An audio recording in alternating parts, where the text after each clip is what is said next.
There are people who were never meant to become heroes, yet fate forces them to be. And Wang Lin is one of them.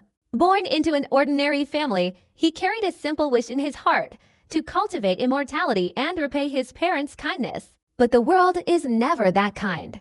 No talent, no background, no guidance, everything seemed to whisper to him, the path of cultivation is not for you. Yet in the midst of that hopelessness, Wang Lin chose something that very few have the courage to do. He kept going. He walked forward with stubbornness. He walked forward with longing. He walked forward with everything left in his resilient heart.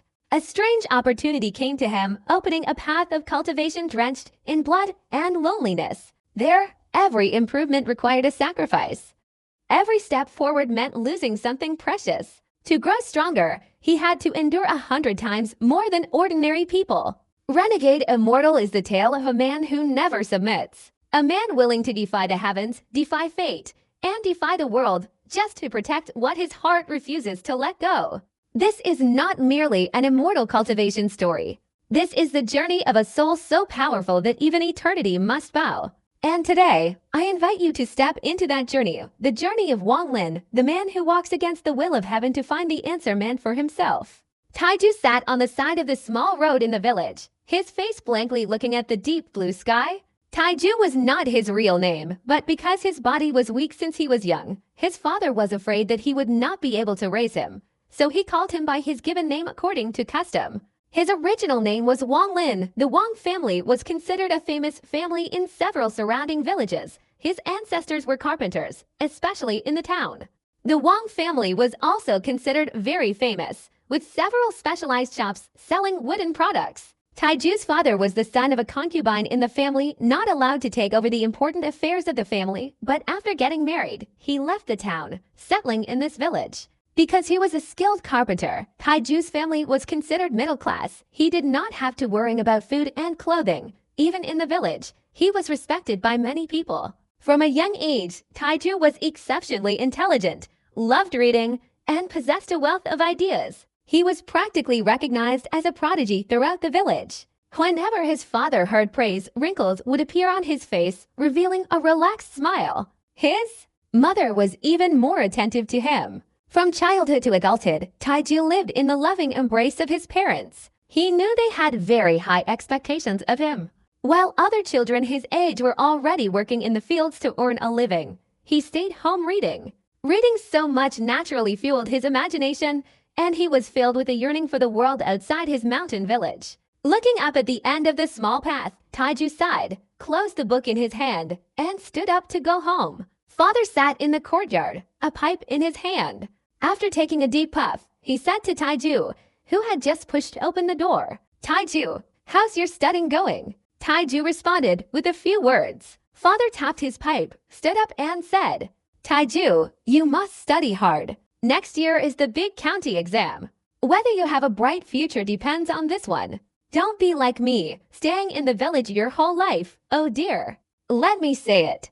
Our Taiju will definitely pass the exam." Taiju's mother placed the food on the table in the courtyard and called the two of them to eat. Taiju sighed, sat down and ate a few bites. His mother looked at him affectionately and offered him a few pieces of meat. "Father, is fourth uncle coming soon?" Taiju raised his head and said, "Judging by the time, it's been about a few days. Your fourth uncle is more promising than your father. Oh, mother, pack some food for the fourth brother, okay?"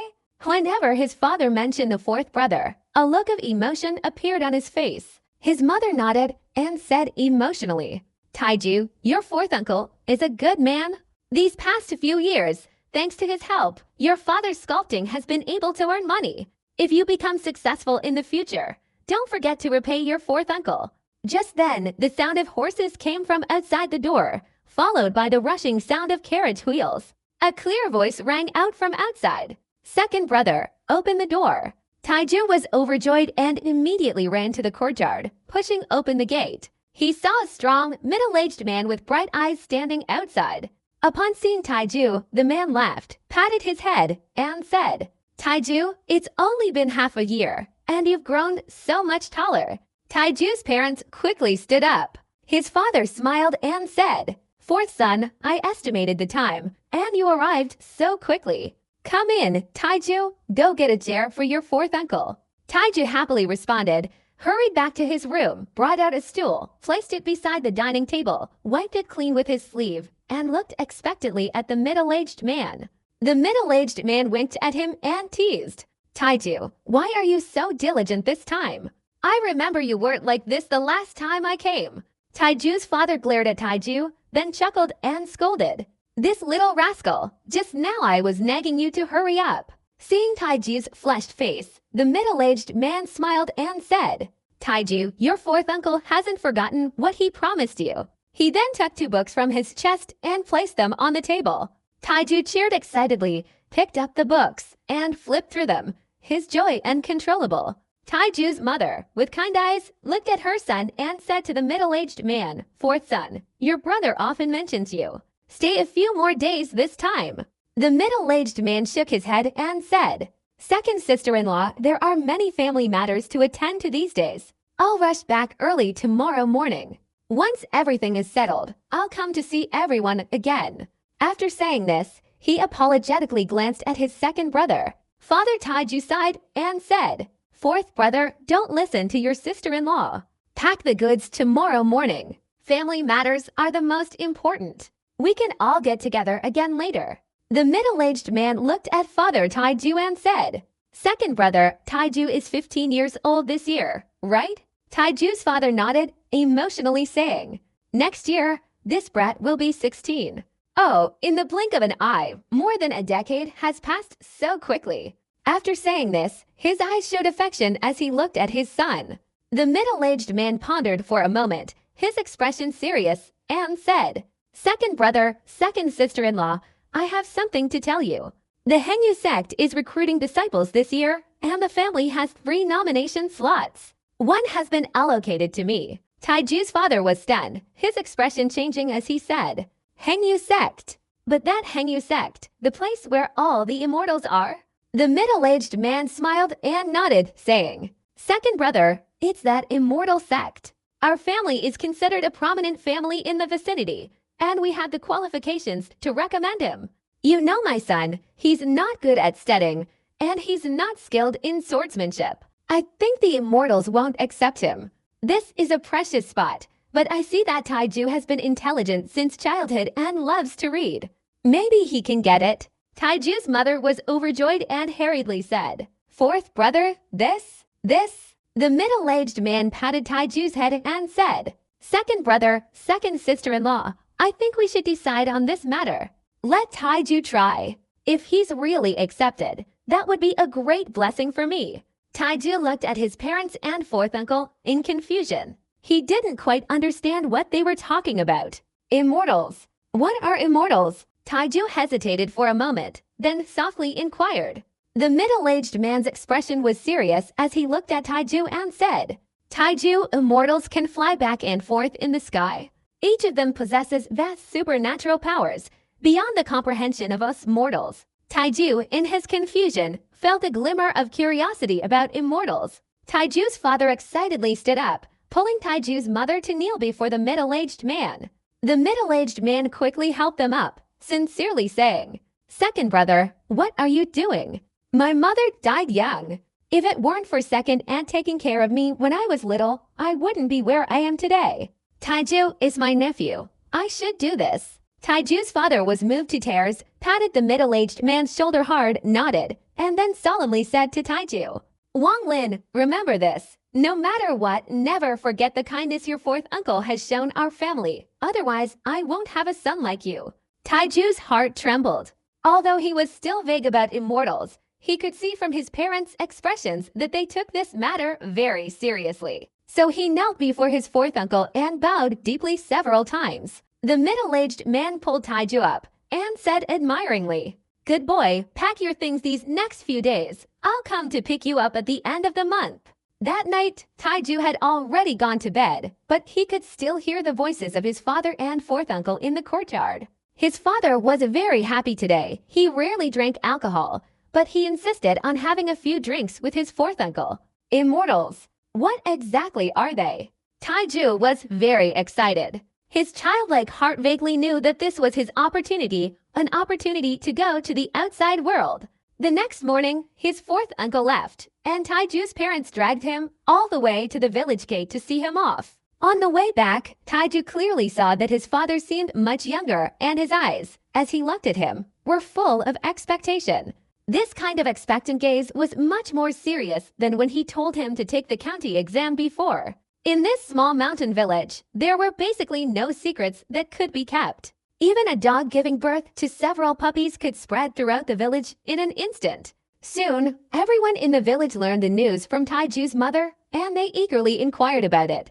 Their gazes towards Taiju varied. Some were envious, others jealous. The Wang family has a good son. He's been taken as a disciple by the Hengyu sect. I've watched Taiju grow up from a young age. He's so intelligent even now, and now he's become a disciple of the Hengyu sect. He'll surely have a bright future.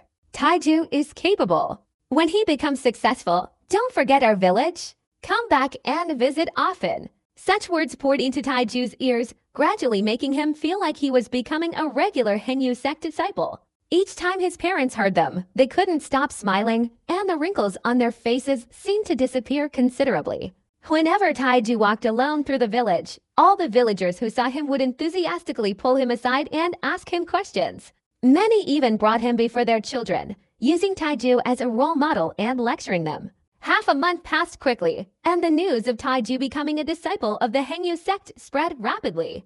Villagers from 8 surrounding villages within a 10-mile radius came to offer congratulations, their main purpose being to see Taiju.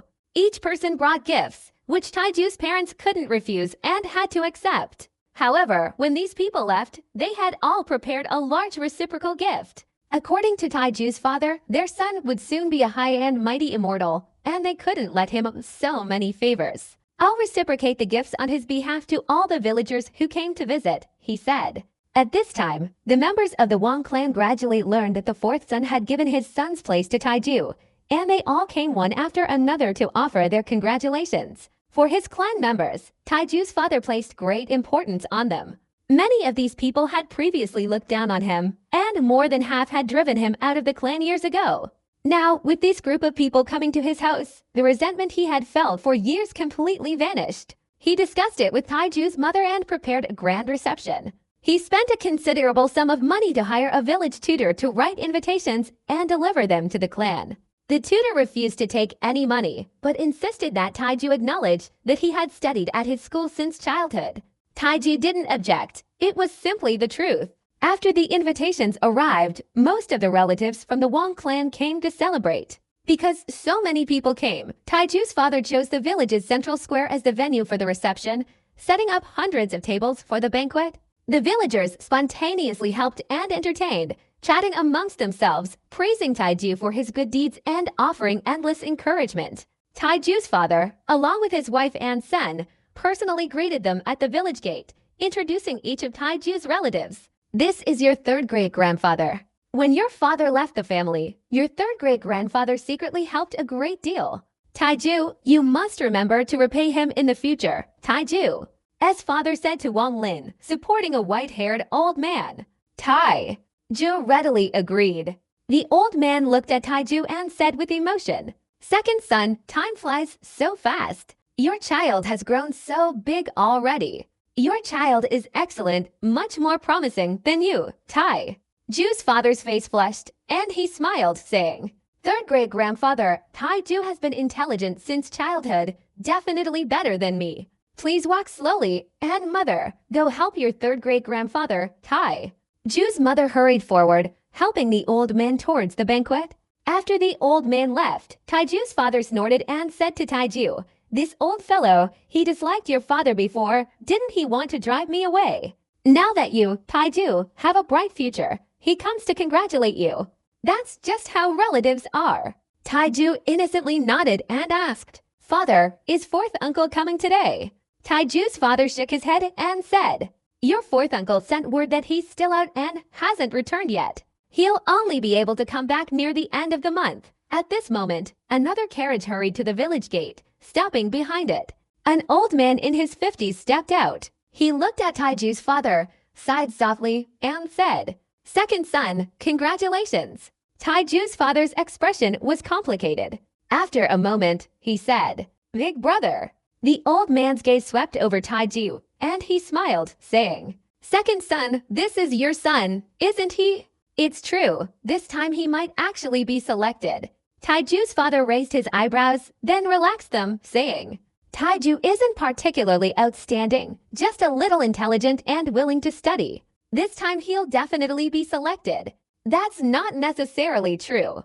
Immortal sects have extremely strict requirements for disciples, prioritizing whether or not one has the aptitude for immortality. I think this boy is foolish and stupid. Going would be a waste of time. A haughty voice slowly emerged, and a 16 or 17-year-old boy stepped down from the carriage. The boy was handsome, with sharp eyebrows and bright eyes, his face like jade, and his gaze showed disdain.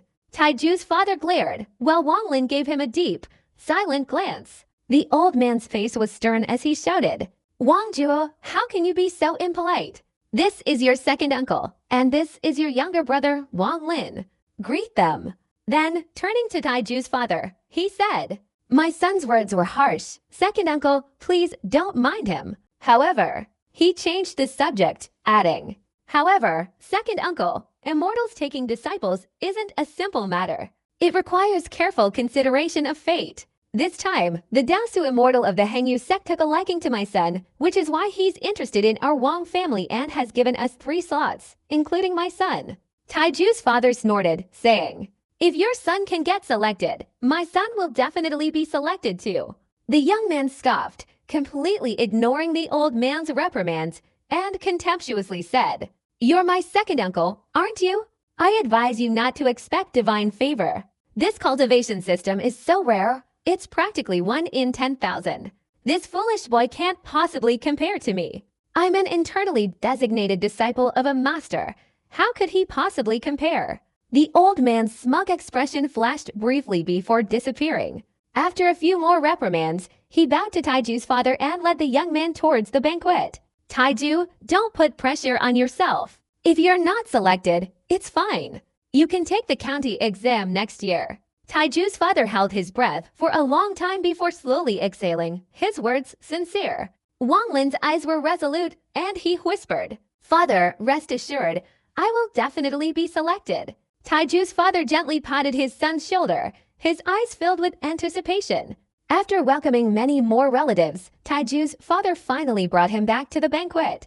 By this time, there were many guests. The atmosphere was extremely lively. Everyone was congratulating each other, and it was bustling and boisterous. Relatives of the clan, elders of the village, I, Wang Tashui, am uneducated and don't know what to say, but I am truly overjoyed today. My son has the opportunity to be selected as a disciple by the Hengyu sect, which is the happiest thing in my life. I won't say much more. Thank you all for coming here to congratulate me. Thank you." Father Taiju said loudly, then raised his wineglass and drank it all. "Second son, your son has been intelligent and quick-witted since childhood. He will surely be selected, just like that Bo Wang Juo, and become an immortal. Second brother, with Taiju as your son, your life has not been lived in vain. You can enjoy your blessings in the future. Taiju, you must strive for more than your father. This time, no matter what, he must enter the Hengyu sect." The atmosphere was lively for a moment, with congratulations rising from all sides. However, many people secretly harbored ulterior motives, like Wang Juo's father. While outwardly congratulating, he had always looked down on his second brother, and even more so on his own son. He looked at his son, then at Taiju, and felt a strong sense of disapproval. He thought that although his fourth brother's decision to give away the spot was unexpected, as long as those immortals weren't blind, they wouldn't have chosen Taiju. Life is full of ups and downs, and everyone here witnessed them. Taiju's father pulled Taiju along, going from table to toast and introduce him to one distant relative after another. That day, Taiju's father drank a lot, more than he had ever felt so proud, until late at night when the relatives gradually departed. As they were about to leave, the young man Wang Juo still wore that same disdainful expression. "Stupid boy, you won't be selected. You're not even as good as animal feed." After saying this, he sneered contemptuously and left with his father. Back home, Taiju lay on his bed, secretly vowing that no matter what, he would be selected. Half a month passed quickly, and one day, Taiju's fourth uncle arrived in a carriage. Ju's parents hurriedly welcomed him into the room. The middle-aged man, after washing his face, quickly said, "Second brother, second sister-in-law, I can't stay long this time. I've come to take Taiju away immediately. The Henyu sect will come to pick him up early tomorrow morning." Taiju, as father was taken aback, a hint of reluctance appearing on his face. He resolutely said, "Yo, Taiju, go with your fourth uncle. If you are selected, you must not be arrogant in the Henyu sect. If you are not selected, you don't need to take on any responsibility, just go home." Taiju couldn't bear to look at his parents, nodding vigorously. His mother brought out a bundle from the room and said affectionately, "Taiju, when you go out, you must listen to your fourth uncle. Don't cause trouble. The outside world is not like home. If you encounter any problems, be patient. I prepared some new clothes for you and your favorite roasted sweet potatoes. I will miss you. If you're not selected, come back." As Taiju's mother finished speaking, tears streamed down her face. Taiju had never left the village from childhood to adulthood. This was his first time leaving. His fourth uncle, moved, said, "Taiju, you must strive for the best for your parents. You must be selected. Second brother, second sister-in-law, the family will have a big celebratory feast in a few days. Today is too busy. I'll come pick you up tomorrow morning so we can go together. The family has nominated 3 children, and the results will be decided then." After saying that, he hurriedly pulled Taiju into the carriage, whipped the horse, and rode away arrogantly. Taiju's parents watched the carriage disappear quickly, tears streaming down their faces. His father, Taiju, has never left our side before. This time, he might be mistreated. Ju's mother bit her lower lip, her eyes filled with reluctance. "Our son has grown up. He has his own destiny." Taiju's father took a deep puff from his pipe, the wrinkles on his face immediately multiplying. The horse-drawn carriage sped along the small road. Wang Lin's body swayed up and down with the bumps in the ground. He clutched the bundle to his chest, feeling relieved, carrying the hopes of his parents for him as he left the mountain village where he had lived for 15 years. The town was quite far away, and Wang Lin gradually drifted off to sleep. He didn't know how much time had passed when he was gently nudged. When he opened his eyes, he saw his fourth uncle smiling at him, teasingly saying, "Taiju, what are your feelings about leaving home for the first time?" Wang Lin noticed the carriage had stopped and chuckled foolishly. "I don't really have any feelings, just a little scared. I wonder if I'll be accepted by an immortal." His fourth uncle laughed heartily, patted Taiju on the shoulder, and said, "All right, don't think too much about it. We've arrived. This is your fourth uncle's house. You should rest first. I'll take you to our family's residence in the morning." After disembarking from the carriage, a tiled house appeared before Wang Lin. Following his fourth uncle into a room, Wang Lin sat on the bed, unable to fall asleep.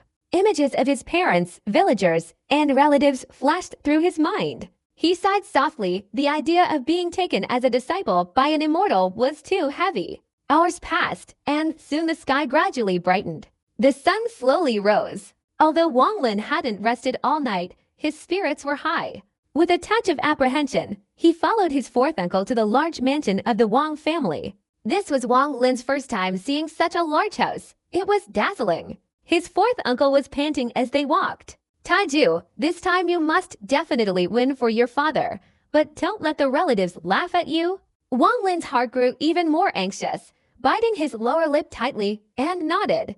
After a while, his fourth uncle led him to the center of the spacious courtyard of the building. Taiju's father's elder brother, the old man, stood in the courtyard. After seeing Taiju nod slightly, he said, "Taiju, the immortal will be here soon, but don't be surprised. Everything you do will be learned from your brother Wang Ju. Whatever he does, you do the same. Understand?" The last few words were spoken in a stern tone. Wang Lin remained silent, looking around. He noticed that besides Wang Ju, there was also a young man. The young man had slightly dark skin, was healthy and handsome, and his eyes showed a hint of shrewdness. His undergarments were bulging, as if he was probing something. Seeing Taiju looking at him and making a funny face, he ran over and asked, "Are you Taiju, my second uncle's brother?" "My name is Wang Hao." Wang Lin chuckled and nodded. The old man, seeing that Taiju ignored him, felt annoyed and was about to reprimand him. Just then, the clouds in the sky suddenly stirred, and a flash of sword light streaked through the air. After the sword light dissipated, a young man in white stood upright on the ground. The young man had bright, intelligent eyes, exuding an extraordinary and refined aura. His demeanor was cold, and his gaze swept over the three young men, especially the quick-witted young man with the bulging muscles on his body. He said coldly, "The Wang family's 3 spots. Are they them? Is this an immortal?" Under a single glance from the other party, Wang Lin felt a sudden chill run down his spine, his heart pounding with terror. His small face turned pale, and he stared blankly at the other party. He then looked at the quick-witted young man, his hands still clasped at his sides, respectfully bowing, his eyes revealing a fervent admiration. Only Wang Juo, indifferently glancing at the other party, let out a soft snort. Wang Juo's father hurriedly stepped forward, his face extremely respectful, and fearfully exclaimed, "Senior Immortal, these 3 are indeed members of the Wang family recommended." The young man nodded impatiently, saying, "Who is Wang Juo?" The old man's face brightened, and he quickly pulled Wang Juo aside, saying, "Senior Immortal, this is my son, Wang Juo." The young man gave Wang Juo a deep look, his expression gradually returning to normal, and nodded, saying, "Brother Wang is indeed a talented individual. No wonder he was favored by Uncle Dao Su." Wang Juo looked at Taiju and the quick-witted young man with a smug expression, proudly saying, "That's only natural. This young master has a cultivation spiritual root, and Dao Su Immortal has praised me endlessly." The young man raised his eyebrows, but quickly relaxed them, giving Wang Juo a half-smile. With a wave of his sleeve, he and the 3 young men soared through the clouds, transforming into a rainbow and instantly disappearing from the spot. Fourth uncle looked up at the sky, muttering, "Taiju, he must be selected." Wang Lin felt his body lighten, the fierce wind blowing on his face causing him pain. Looking closely, he was immediately horrified to find himself trapped under the young man's armpit, flying rapidly forward through the air. The village ground below had become a cluster of black dots the size of a large hand, moving rapidly backward. After a short while, his eyes were reddened by the wind, and tears streamed down his face. "If you 3 don't want your eyes to go blind, then close them." A cold, icy voice of a young man rang out. Wang Lin's heart trembled, and he quickly closed his eyes, not daring to look any further. His anticipation for cultivation grew even stronger. Not long after, Wang Lin could feel the young man breathing heavily, his speed clearly slowing down. Then, he felt dizzy, and the young man rapidly descended. At the moment of falling to the ground, the young man released his arms, and the 3 teenagers fell to the ground. Fortunately, the force of the fall wasn't great. The 3 quickly scrambled up, and before Wang Lin appeared a place like a secluded paradise, with green mountains, clear waters, birdsong, and fragrant flowers. Right ahead, a towering mountain peak rose high into the clouds, its rocky cliffs and cliffs were shrouded in mist, its features indistinct, and occasionally 1 or 2 animal cries could be heard. A winding stone path, formed by the mountain's curves, resembled a landscape painting, with clear mountains and beautiful water. A feeling of being detached from the world and living leisurely. Looking far ahead, on the mountain peak was a grand hall, though it was obscured by mist. Flashes of 7-colored light emanated from it, making one feel a sense of reverence at first sight. Beside the grand hall, a long stone bridge appeared, seemingly like a full moon, stretching into the illusory mist, connecting with another mountain peak. Such a scenic spot was naturally the location of the Hengyu sect. The Hengyu sect was one of the few cultivation sects in Zhao Kingdom, which 500 years ago once dominated the entire cultivation world of Zhao Kingdom. With several nascent soul-stage-old monsters, the sect was immensely prestigious, but unfortunately, as time passed and countless upheavals occurred, the once great sect of the heavenly realm has declined to the point where it can only barely maintain a foothold in the cultivation world. Even so, the Hengyu sect remains an unattainable dream for ordinary people within a radius of 10,000 miles. "Brother Zhang, are these 3 young men recommended by the Wang family?" A middle-aged man in black robes, exuding an aura of immortal grace, descended gently from the mountain peak. The young man's face showed respect as he said, "Third senior brother, these 3 were indeed recommended by the Wang family." The middle-aged man's gaze swept over Wang Juo several times, then he smiled and said, The sect master knows you've reached a crucial stage in your cultivation, so he sent me to conduct this test. Go and cultivate." The young man agreed, his body moved, and he followed the mountain path, disappearing in an instant. The eyes instantly vanished without a trace. Wang Lin stared blankly at the scene before him, his emotions surging. Suddenly, he felt someone pulling at his clothes. Turning his head, he saw the same quick-witted young man. The young man's eyes showed even more fervor as he whispered, "This is the place where immortals reside." Damn it, what did Wang Hao say about being chosen?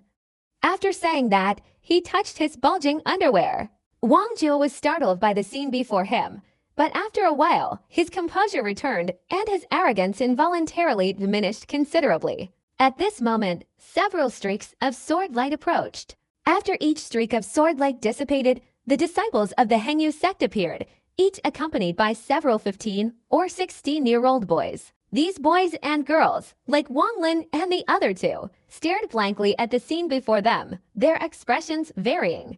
The Hengyu sect disciples who had brought their people stood scattered a short distance away, chatting and assessing the boys. After a while, all the nominated boys were finally gathered.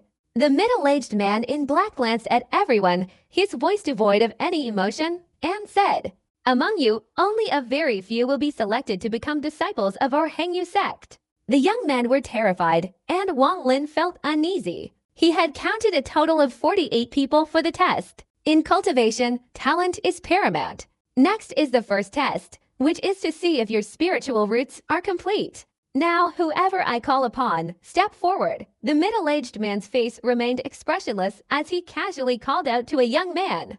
The young man's legs trembled slightly as he cautiously approached. The middle-aged man placed his hand on the young man's head and calmly said, "Not qualified. Stand to the left." The young man seemed to instantly lose all his strength, his face gloomy, his eyes filled with bewilderment as he went to the left, remaining silent. Next, another young man was called upon, nervously stepping forward.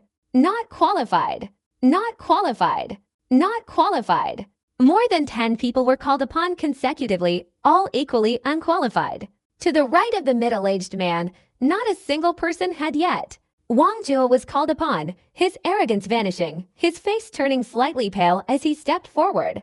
After placing his hand on Wang Zhuo's head, the middle-aged man's expression suddenly brightened, his tone gentle as he said, "What is your name?" Wang Zhuo hastily and respectfully replied, "Reporting to the esteemed immortal, my name is Wang Zhuo." The middle-aged man nodded and smiled. "So you are the Wang Zhuo Daosu that Uncle Daosu mentioned. Stand to the right." Wang Zhuo was overjoyed. Amidst the envious gazes of everyone, he walked to the right, his arrogance resurfacing, looking down at everyone with disdain and a haughty, self-important expression. "Damn it, he's just a lucky dog," Wang Hao muttered, whispering to Wang Lin. Wang Lin's heart grew even more anxious. The expectant gazes of his parents flashed before his eyes, and he clenched his fists. "That's right, you also go stand to the right." The middle-aged man's surprised voice rang out, and a girl stood before him. Not long after, most of the young men had been tested, and only two could stand to the middle-aged man's right. Next, Wang Hao was chosen. Wang Hao hurried over and stood before the middle-aged man. Without waiting for the test, he immediately knelt on the ground and bowed deeply several times, loudly saying, "Senior Immortal, may you enjoy eternal blessings and live as long as heaven and earth. I, Wang Hao, have tested so many people. You must be very tired. Why don't you rest for a while?" "I'm not in a hurry. I'm fine." The middle-aged man couldn't help but chuckle. So many people had been tested, and they all looked nervous. Only this healthy, handsome young man before him was the most quick-witted, even flattering and fawning with ulterior motives. Placing his hand on Wang Hao's head, he shook his head and said, "Your aptitude is a little lacking, no." Upon hearing that his aptitude was insufficient, Wang Hao's heart sank. Without waiting for the other man to finish speaking, he immediately took out a jade box from his chest, held it up with both hands, and cleverly said, "Senior Immortal, this is something my father obtained by chance in the mountains. I've tried smashing it many times, but it won't break. I specially brought it from home to offer to you, Senior Immortal." The middle-aged man shook his head and chuckled softly, about to refuse, but glancing at the jade box, his pupils suddenly contracted. He picked it up and examined it carefully, his face instantly turning pale. He said, "That's right, it's actually a 300-year-old Ganoderma lucidum mushroom.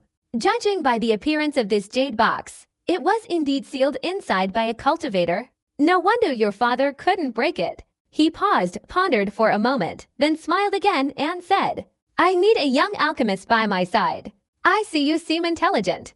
Would you be willing to be my apprentice?" Wang Hao immediately stood up in joyful surprise, almost jumping for joy. He was so excited that he shouted, "I'm willing, Senior Immortal, I'm willing." The middle-aged man nodded and smiled, saying, "As my apprentice, you won't be mistreated.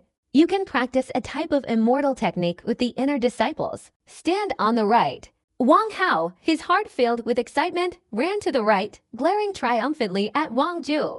All the defeated men showed expressions of relief, some clutching their heads in disappointment, others even weeping uncontrollably. The middle-aged man raised his eyebrows and shouted, "Those who cry, take them away." Not far away, several disciples of the Henyu sect stepped forward, grabbed a few weeping individuals, and indifferently disappeared with a flash of sword light. The middle-aged man casually pointed, his finger striking Wang Lin.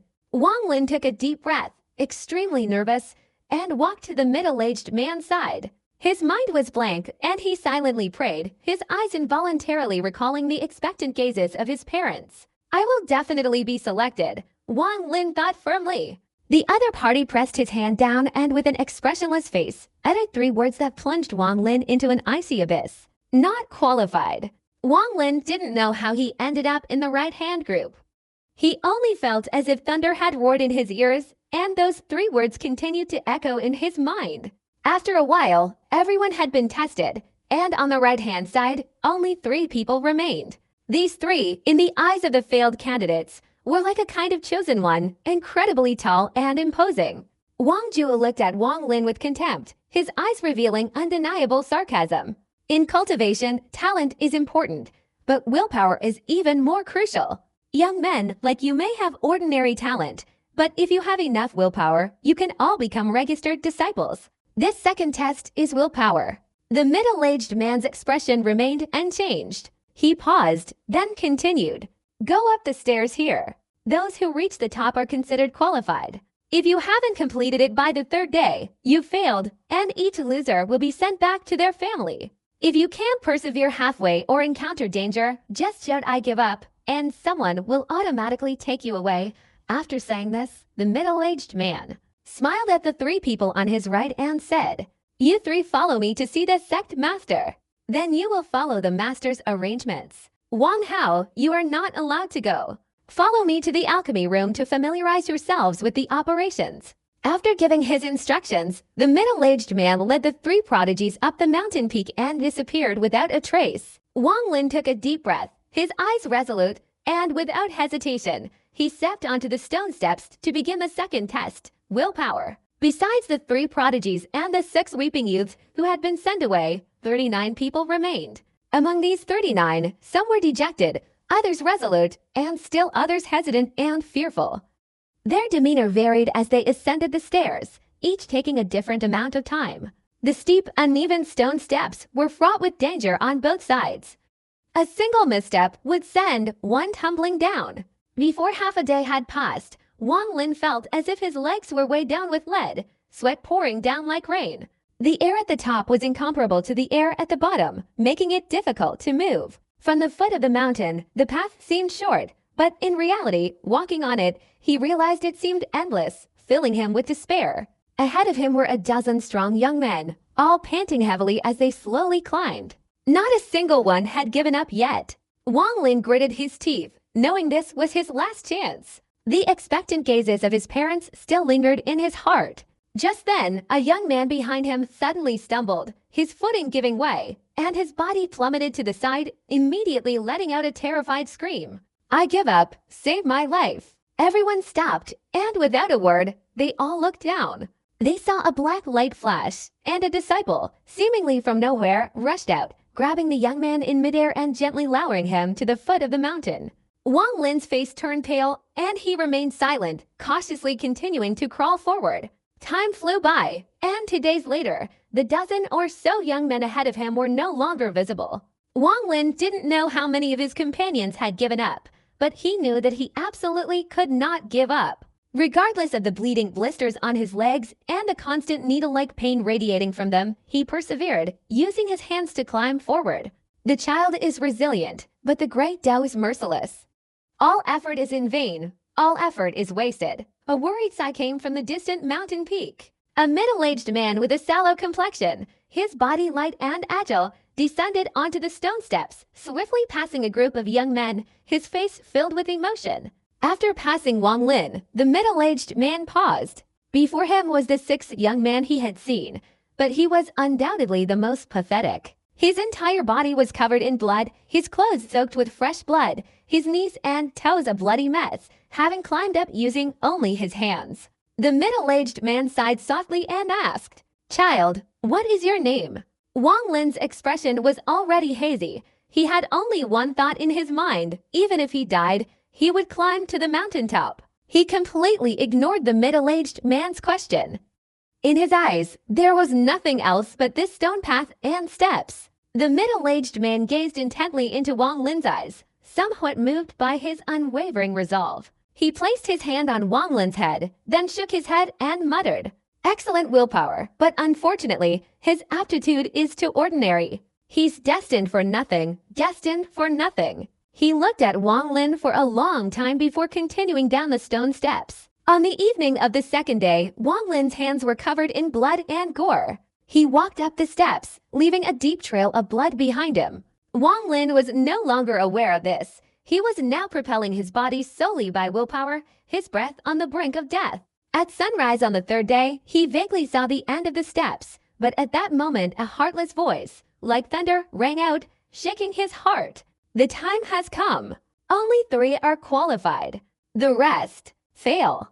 Wang Lin let out a bitter laugh, his body swayed, and he fell onto the steps, unconscious. The middle-aged man in black, who had undergone the talent test 3 days earlier, stood on the mountaintop, looking at Wang Lin, who was less than 10 meters away, his eyes filled with indifference. At this moment, several disciples of the Hengyu sect quickly descended from the mountaintop, bringing all the remaining young men who were still persevering back up the mountain and administering the medicine. Senior brother, out of 39 test takers, 25 dropped out. Besides the 3 who qualified, there are still 11 left. A female Hengyu sect disciple reported coldly. She herself had undergone such a brutal test years ago and only barely qualified, relying on her fundamental martial arts training from a young age and her perseverance to become a registered disciple. After nearly 10 years of effort, she was still not a full disciple. The middle-aged man in black, with an icy demeanor, nodded slightly, his gaze sweeping over the 11 unconscious teenagers. He calmly said, "3 of you are qualified. Take them to the General Affairs Office to arrange their future work. The 25 who dropped out will be sent back to their respective families. As for these 11 who persevered to the end, after they wake up, they will all be sent to the Sword Spirit Pavilion to see if any of them have a connection with the Sword Spirit. If not, they will still be sent back to their respective families." Having said that, the middle-aged man didn't even glance at the teenagers, and with a flick of his sleeve, he departed. 3 days later, inside the Sword Spirit Pavilion, the 11 teenagers, including Wang Lin, stood together, their faces pale.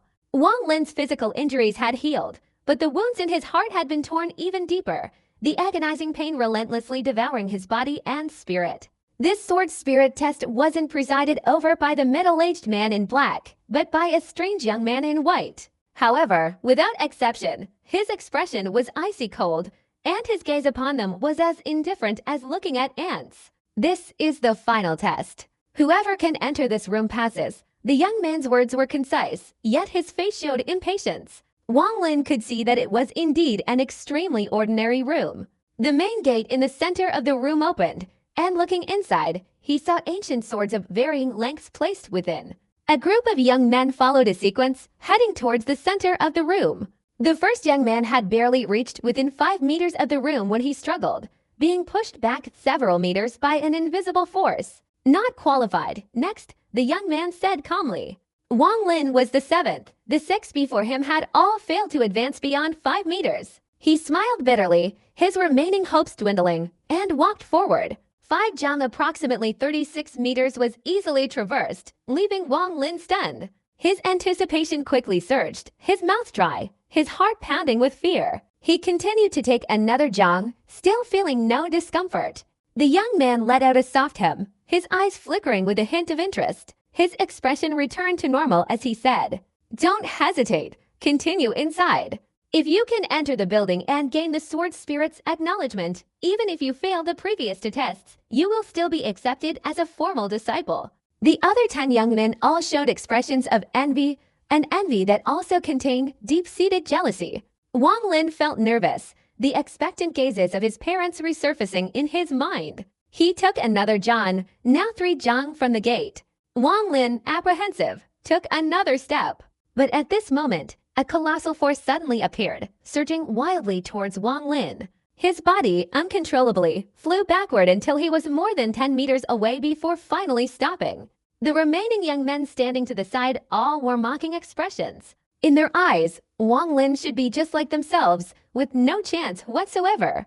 With a bitter laugh, the wound in Wang Lin's heart widened even further, and the expectant gazes of his parents gradually faded from his mind.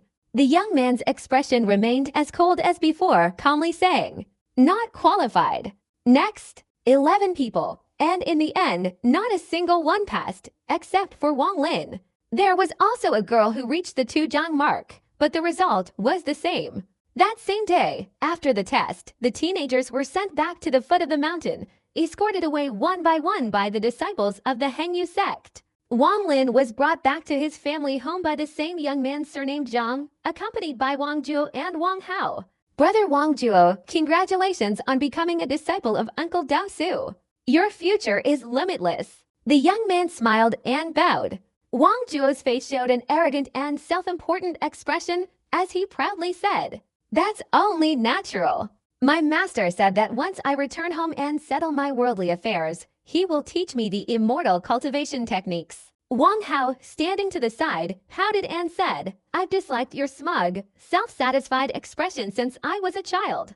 Just because you have a master doesn't mean anything. I can even refine pills." Wang Zhuo looked at Wang Hao disdainfully, ignoring him, and his gaze shifted to Wang Lin, who was silently standing beside him. He chuckled softly and said, "Taiju, how about it?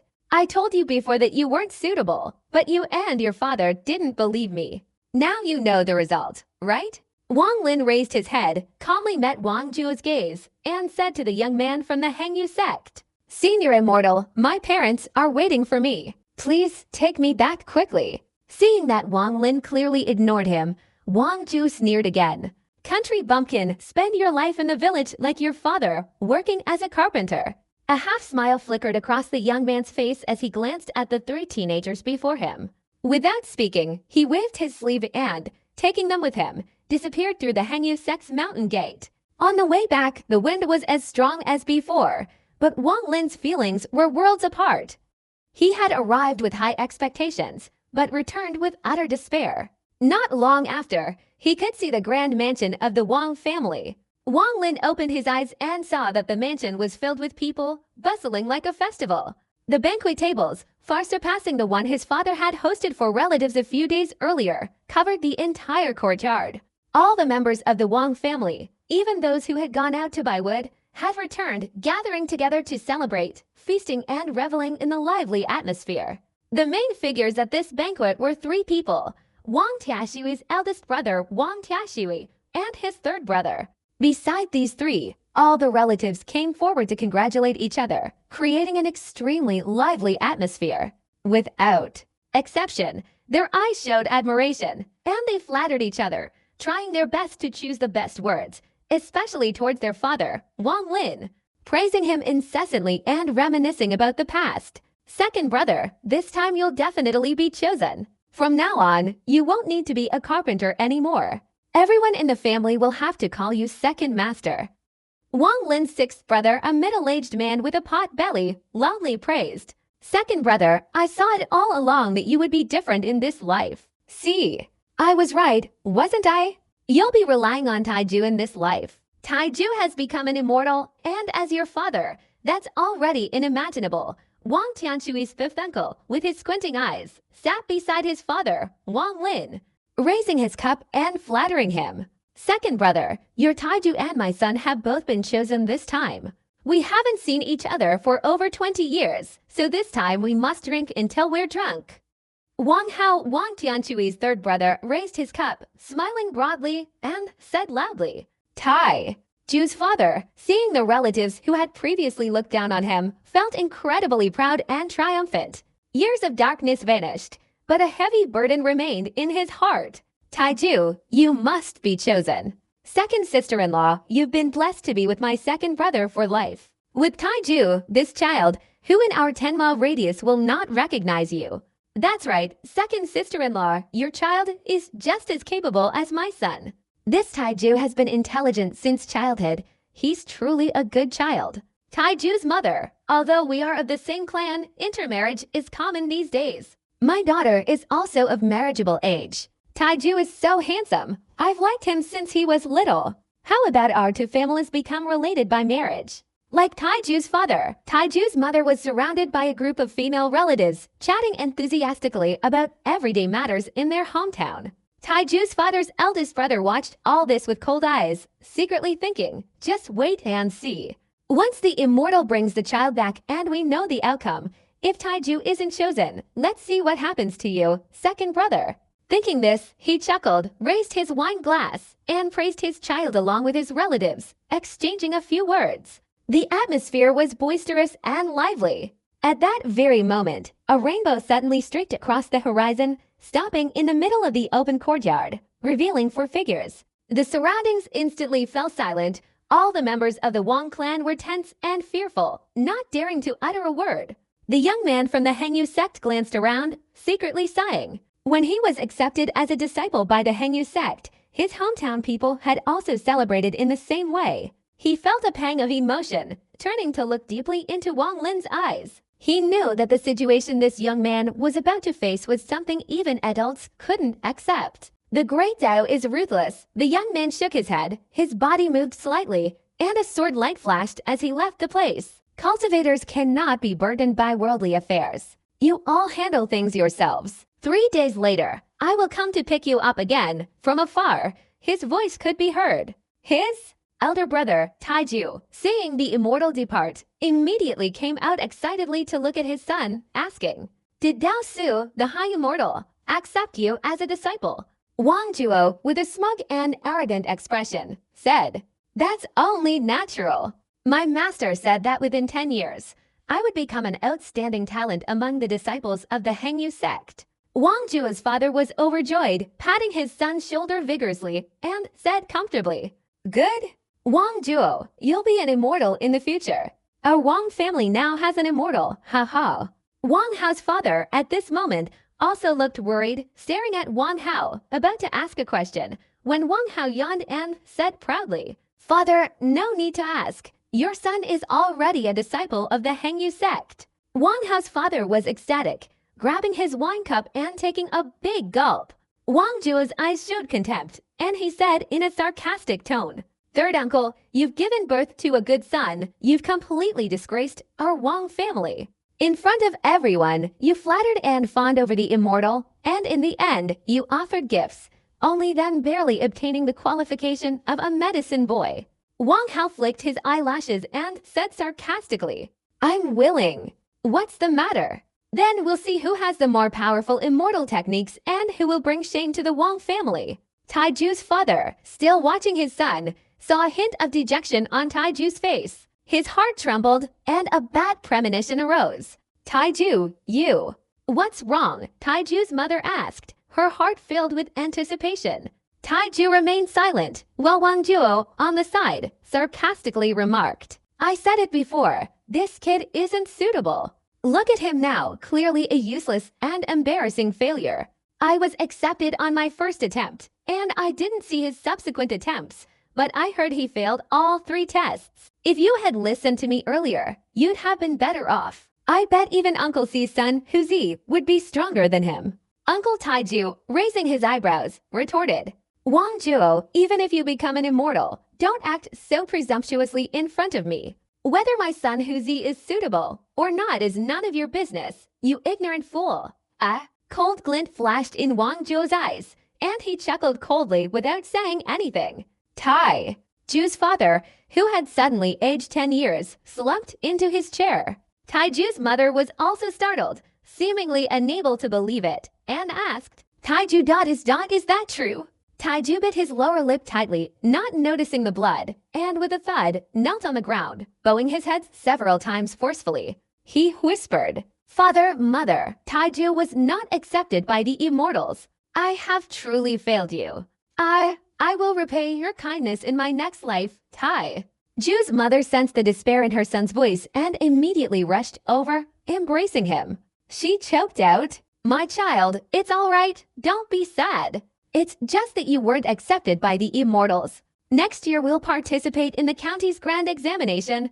It'll be the same. My child, please don't do anything crazy. Think it through. Your father and I will rely on you to handle our funeral arrangements later, Tai.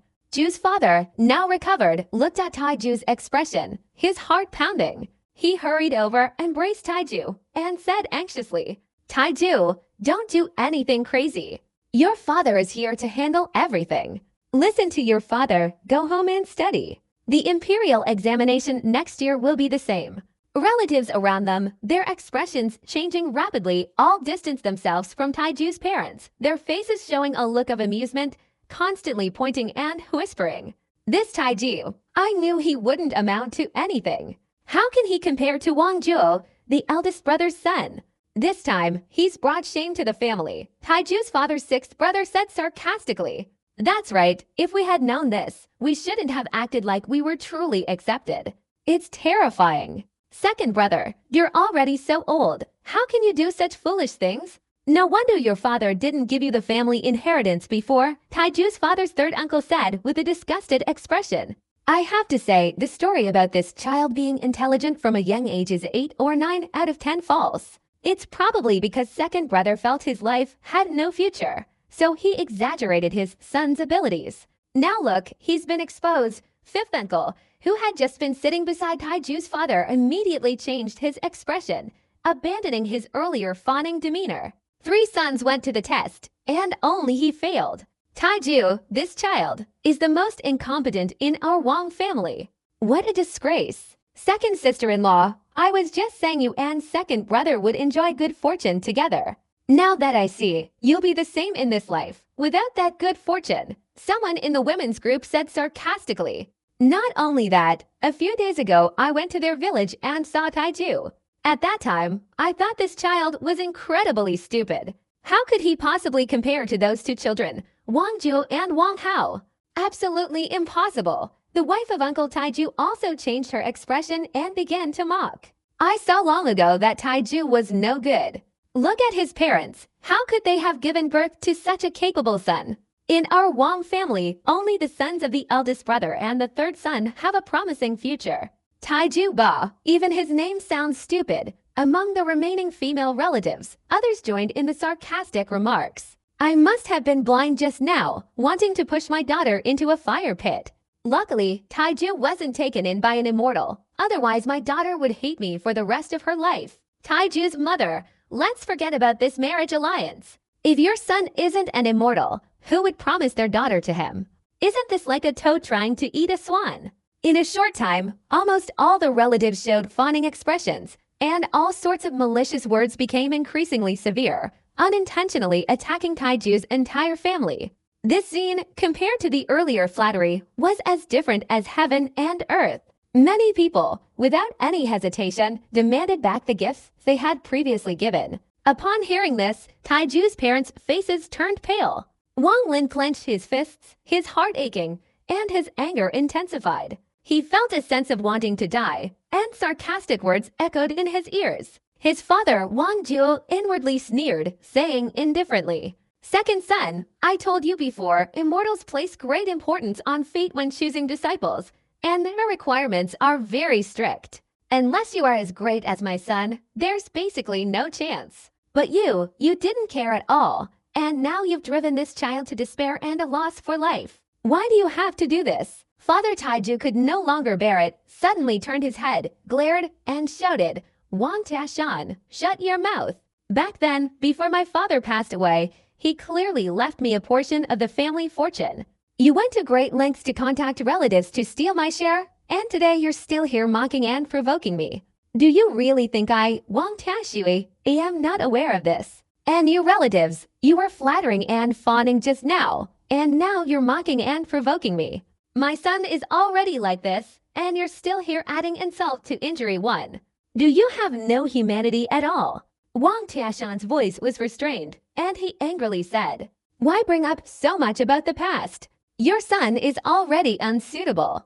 I kindly advised you, and you not only didn't thank me, but instead got angry at me. Humph, if the superior is not upright, the subordinate will be chaotic 3. With a father like this, the son won't be any better.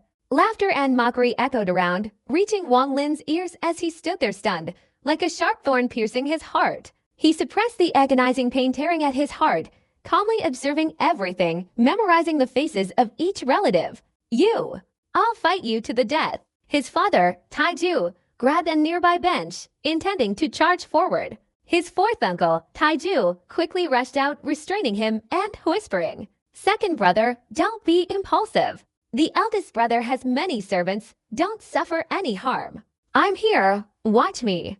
Then, glaring at Wang Tianchen, he said, Big brother, I, the fourth brother, can't stand such words anymore. If you dare insult the second brother in front of me again, don't blame me for disregarding our brotherly affection. The Wang family may be large, but I, the fourth brother, have made many friends in the martial world over the years. Beware, you'll be burned to ashes. Wang Tianchen mumbled a few words, feeling very apprehensive about his fourth brother's widespread friendships. Fourth brother, your words are wrong. Second brother's son is not good. Is it wrong for us elders to say a few words? This child is not good, and yet he doesn't allow us elders to say a few words. This is very unreasonable. Third uncle, the highest in rank, said disapprovingly. That's impossible, fourth brother. You gave this spot to second brother. We feel it's not worth it for you. That kid Wang Jiu was right just now. Huzi is definitely stronger than Taiju, and maybe he really can be accepted by an immortal, Tai. Ju's father's fifth brother chimed in. Wang Ju chuckled smugly, adding fuel to the fire. This is all their own doing. My father and I advised them before, but it was useless. They're all stubborn and uncouth. Now that they're in trouble, who can they rely on? Wang Hao's face showed reluctance as he said, Taiju. Before he could finish, his father glared at him fiercely. Wang Hao's voice faltered, and he sighed softly, not interrupting. Fourth Uncle Taiju sighed inwardly and said in a low voice, Anyone who brings this up again is disrespecting me, your fourth uncle. Let's just end it like this. Taiju, this child wasn't selected. It can only be said that he lacks good fortune. Taiju, don't take it too hard. If it really doesn't work out, then come with your fourth uncle. Haha, I can't say for sure about immortal sects, but if it's a mortal sect in the martial world, I can still arrange it. Then you and your younger brother, Huzi, can go together. I was planning to send him to a martial world sect to gain some experience. Upon hearing this, Wang Jiu immediately burst into laughter, contemptuously saying, Taiju, I think your fourth uncle is right. Go ahead, and then tell them you're a useless person rejected by immortals. Maybe they'll accept you immediately. Wang Lin slowly raised his head, his dark eyes staring blankly at the mocking relatives around him, finally settling on Wang Jiu, and he said word by word. Wang Jiu, listen carefully. I, Wang Lin, will absolutely enter the immortal sect in this lifetime. Your father and I will remember every single one of your mockery towards our family. Wang. Jiu sneered, about to retort, when his fourth uncle raised his eyebrows and shouted at him. You brat, you're so damn long-winded. I'll cripple you right now, turn you into an idiot, and I don't believe the immortals will still need you then. Wang Jiu's father's face changed drastically, and he quickly stepped forward to pull Wang Jiu behind him, angrily saying, Fourth brother, you dare. The relatives all around wore cold smiles, watching the scene unfold. Fourth Uncle Taiju laughed heartily, a cold glint flashing in his eyes, and said in a low voice, Oh, big brother, you say I wouldn't dare. Taiju's father hurriedly stepped forward to restrain the fourth son, urgently shouting, "Fourth son, listen to your second brother. You have a wife and children at home. It's not worth doing this for your second brother. Your intentions will be remembered by your second brother for the rest of his life. Fourth son, see me off for a bit. Your sister-in-law and I will take Taiju home." Fourth Uncle Taiju stared at Wang Juo's father, chuckled coldly a few times, then gave his second brother a long, deep look, nodded, and pulled Taiju away, leaving the mansion with Taiju's parents. In the distance, Wang Lin could still faintly hear the sarcastic remarks of the relatives in the courtyard. Sitting in the fourth carriage, the whole family walked along the road home. Inside the carriage, there was a moment of silence. Taiju's father sighed inwardly.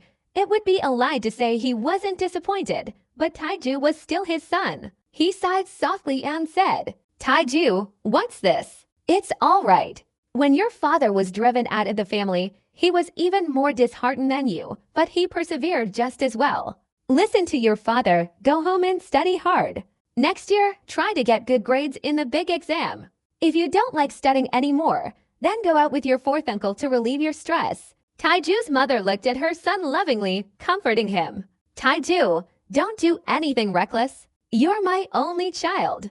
If something unfortunate happens to you, I don't want to live anymore. My child, you must be strong." After saying this, tears streamed down her face. Wang Lin looked at his parents, nodded and said, "Father, mother, rest assured, I won't do anything crazy. I have a plan. You don't need to worry." Taiju's mother hugged Taiju to her chest and whispered, "Taiju, everything is over. I won't think about this anymore." His mother's embrace allowed Wang Lin's emotional wounds to gradually heal. He had been too exhausted these past few days.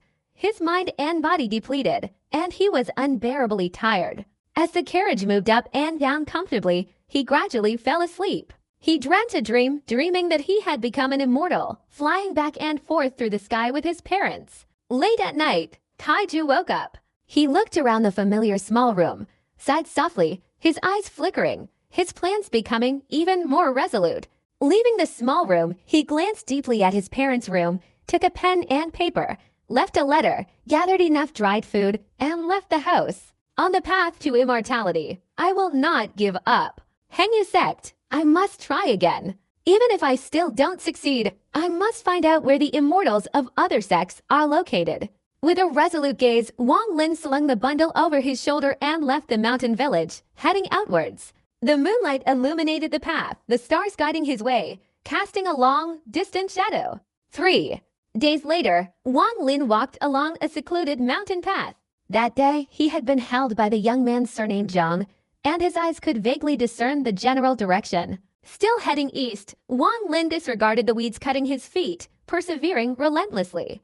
A week later, he had completely entered the deep mountains. Fortunately, there weren't many man-eating beasts here. Wang Lin proceeded cautiously along the way, and finally, early this morning, standing on the summit of a distant, barren mountain, he saw that familiar peak shrouded in mist. At this moment, exhausted, he sat on the mountaintop, took out some dried rations, took a few bites, and looked at the Hengyu sect's mountain gate with unwavering determination. Just then, a wild beast's gasp came from behind, causing Wang Lin's hair to stand on end. Turning around, his face instantly turned pale. A huge white tiger, its eyes blazing red, revealed intense coldness, and saliva dripped from its mouth, making a clack sound as it fell to the ground. With a roar, the white tiger lunged forward. Wang Lin smiled bitterly and, without hesitation, jumped down from the side of the cliff. The strong wind blew against his face, and Wang Lin couldn't help but recall the gazes of his parents and the sarcastic words of his relatives. "Father, mother, Taiju is unfilial, farewell." Branches sprawled haphazardly along the cliff face. Wang Lin's body plummeted at incredible speed, the branches snapping from top to bottom. In an instant, he had fallen to the middle of the cliff when a tremendous gravitational pull suddenly appeared. Wang Lin was involuntarily dragged along by this force, clinging tightly to the cave wall in a crevice in the cliff. In his dazed state, Wang Lin felt as if his body was being sucked from behind by a raging wind. After a long time, this pull gradually disappeared, and his body fell from the wall. It took him half a day to struggle to his feet, his clothes torn to shreds by the branches, and his body covered in wounds especially his right arm, which was constantly aching and swollen.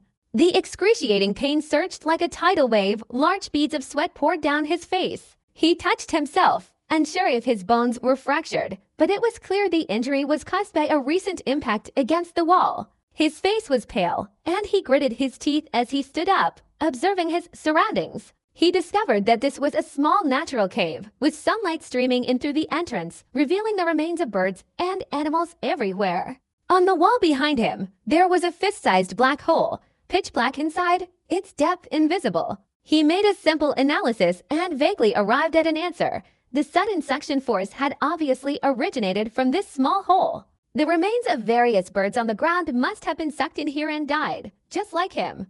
This suction force must have appeared at some unknown time, precisely at the moment he fell, saving his life. Wang Lin endured the pain in his right arm and was about to head out of the cave when suddenly, without any wind, the remains on the ground moved backward.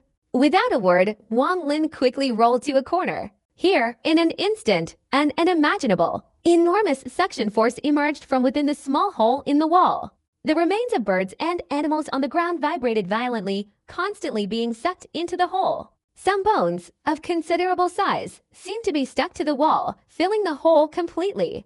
Even so, the suction force remained fierce. At this moment, a bird from outside the cave entrance was sucked in, crashing against the wall with a loud thud, blood splattering everywhere. After about an hour, the suction force disappeared. Wang Lin stared in horror at the bird's corpse on the ground, not moving his body, but sitting silently, calculating the time. After half an hour, the suction force reappeared. This repeated several times. Wang Lin had grasped the pattern. This strange suction force lasted for an hour, stopping for half an hour before reappearing. Taking advantage of a moment when the gravitational pull disappeared, Wang Lin hurriedly endured the pain and went to the cave entrance. Looking down, he couldn't help but smile wryly. Below was a patch of trees, with the towering, strange rocks of the ground vaguely visible. The cliff was extremely steep. His arm was injured, making climbing impossible. The distance from the cliff to the bottom was approximately a dozen fathoms. Jumping down would surely be fatal. His provisions were still at the mountaintop, unclaimed. Right now, food was the only thing he needed to address. Wang Lin pondered for a moment, calculating that the gravitational pull had returned, and quickly retreated to the corner of the cave wall to sit down. A day passed quickly, the sky darkened, and Wang Lin clearly felt his body weakening. His arm was completely numb and without feeling. The more he thought about it, the more he muttered with a bitter smile. Being trapped here is certain death, but jumping down offers absolutely no chance of survival. He glanced at the bloody, mangled corpse of the flying bird not far away, hesitated for a moment, then gritted his teeth and picked it up, placing it near his mouth. A foul, pungent smell assailed him. Wang Lin sighed softly, and without a word, he took a large bite of the fresh flesh. He seemed to swallow it without chewing, his stomach churning with warm sensations. He quickly devoured half of the bird, and waves of nausea surged through him. Wang Lin hurriedly stood up, took a deep breath, and managed to suppress the feeling. With a casual gesture, Wang Lin set aside the half-eaten bird's carcass and sat down against the wall. His mind raced, sometimes thinking of his parents, sometimes his fourth uncle, sometimes the mocking expressions of his relatives, and sometimes the indifferent gaze of the middle-aged man in black from the Hengyu sect. Suddenly, in a state of confusion, he lunged to the half-eaten bird's carcass, staring intently without blinking. He picked it up and examined it closely. Inside the half-eaten bird's body was a small, fist-sized red bead.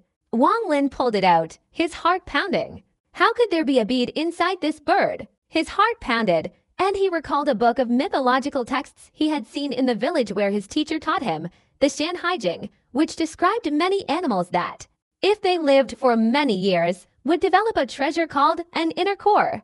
This treasure, if consumed, grants immense power, prolongs life, and even allows severed limbs to regrow. At the time, he found this description somewhat unbelievable and secretly scoffed, but now that he had even encountered an immortal, he couldn't help but believe some of the myths and legends in the Shanhaijing. Wang Lin was inwardly astonished. If this bead truly was the inner elixir described in the Shanhaijing, then if he consumed it, wouldn't his injuries heal instantly, leaving this place be as easy as pie? And even joining an immortal sect wouldn't be a problem, at least in the willpower test. He would definitely pass. but the bead felt hard and like something edible. He frowned, wiped it clean with a piece of cloth from his clothes, and restored it to its original state. This was a gray stone bead, its surface engraved with 5 white clouds. At first glance, it looked quite ancient. Wang Lin felt disappointed, but didn't give up, biting into it with his teeth. Finally, he touched the bead and muttered with a wry smile, "Iron Pillar, you're just daydreaming." There's no such thing as coincidence in this world, where a random bird falls dead right in front of you and you suddenly find an inner core. Sighing, the sky outside darkened, and with a heavy heart, he retreated to a corner and gradually fell asleep, the stone bead casually placed beside the beast bone. It was autumn, and the ground was radiating heat rapidly, especially in the mountains. A gentle chill constantly surged through Wang Lin's body. In his sleep, he hugged himself tightly, and the night passed quickly. The next morning, the rising sun shone in from outside the cave, illuminating the interior. A few sparkling dewdrops dripped from the stone bead beside Wang Lin, slowly trickling down onto the beast bone.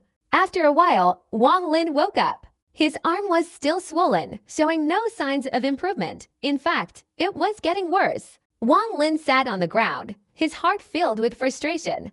"Am I going to be trapped in here for the rest of my life?" he murmured to himself. His gaze shifted, and he suddenly noticed dew on the animal bone beside him. He had just woken up thirsty, so he carefully picked up the bone and licked the dewdrops clean.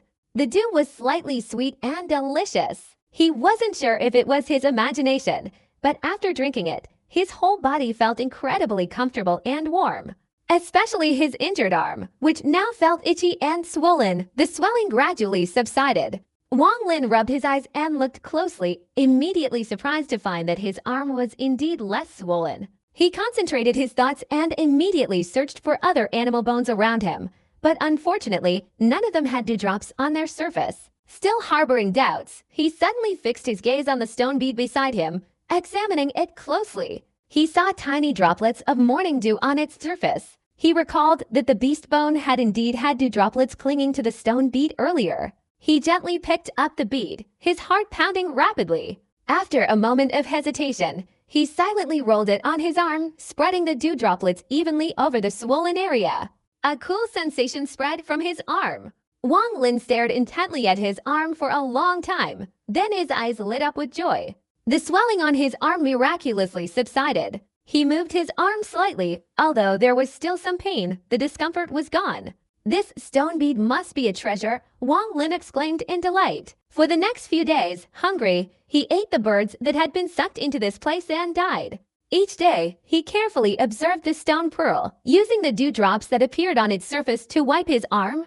Gradually, his arm completely recovered to its original state. He paid close attention to these dewdrops, accumulating a considerable amount using the skull of a flying bird. One day, he poured the dewdrops he had regularly accumulated over many days into a piece of clothing, carefully wrapped the stone pearl inside, and tied it around his neck. After making sure it wouldn't fall, he took advantage of a brief lull in the gravitational pull to reach the cave entrance. Gritting his teeth, he tore most of his clothes, tied them together, secured one end to a nearby rock, and tied the other end to his back. Carefully, he climbed down. He had descended about 5 or 6 jang when his hand suddenly slipped and his body plummeted. Fortunately, his clothes were somewhat sturdy. His body swayed, and he quickly grabbed onto a dry, sprawling branch. At that moment, a piece of his clothing broke in the middle, the remaining section tied to his back dangling precariously in midair. Cold sweat beaded on Wang Lin's forehead. Looking down, he estimated there were still about 20 jang below. He gripped a branch with one hand and with the other, quickly secured the piece of clothing to the branch, finally catching his breath. Moving cautiously, he finally approached the cliff face and continued to climb down. When he was a few jang from the foot of the mountain, his clothing had reached its limit. Without hesitation, Wang Lin quickly jumped down. The piece of clothing, unable to withstand the weight, tore again, though it slightly slowed Wang Lin's fall. The strong wind lashed against his face, and dry branches snapped one after another. In the instant he hit the ground, he struggled to control his body. His toes touched the ground first, and his body, propelled by the powerful force, rolled across the ground. The rocks on the ground were like sharp blades, piercing his body, separating the wounds from the flow of blood. His right thigh, in particular, was pierced by a sharp rock, the wound revealing a thick layer of white bone. Wang Lin breathed heavily, his eyes glazed over. He painstakingly took the stone bead wrapped in cloth from his neck and held it in his mouth, his tongue sucking up the damp dew on his face. After a moment, he struggled to sit up, his hands trembling as he removed the cloth and squeezed the wound on his right thigh, a few drops of liquid falling out. A cool sensation spread from the wound. After doing all this, he collapsed weakly to the ground, silently praying that no wild beasts would come before he recovered. Just then, a loud shout suddenly came from afar. "Taiju, where are you?" Wang Lin was startled. Listening carefully, it was clearly his father's voice. Without thinking, he immediately shouted with all his might, "Father, I'm here!"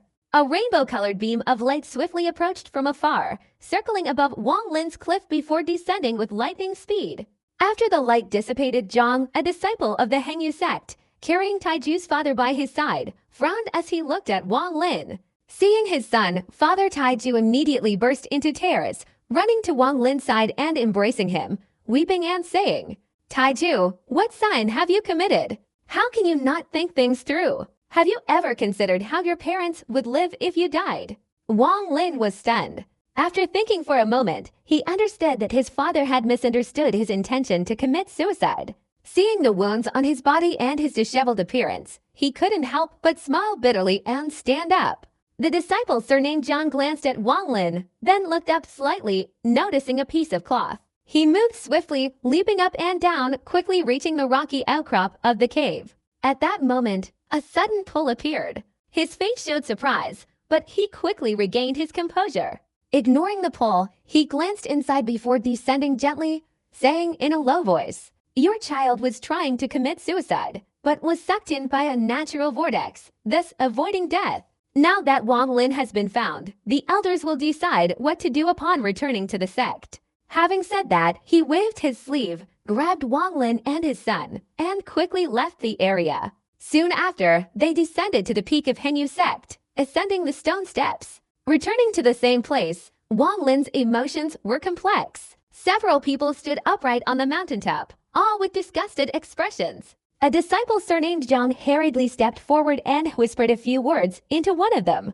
The man frowned and said coldly, "Since he has been found, bring him to the living room to meet his mother."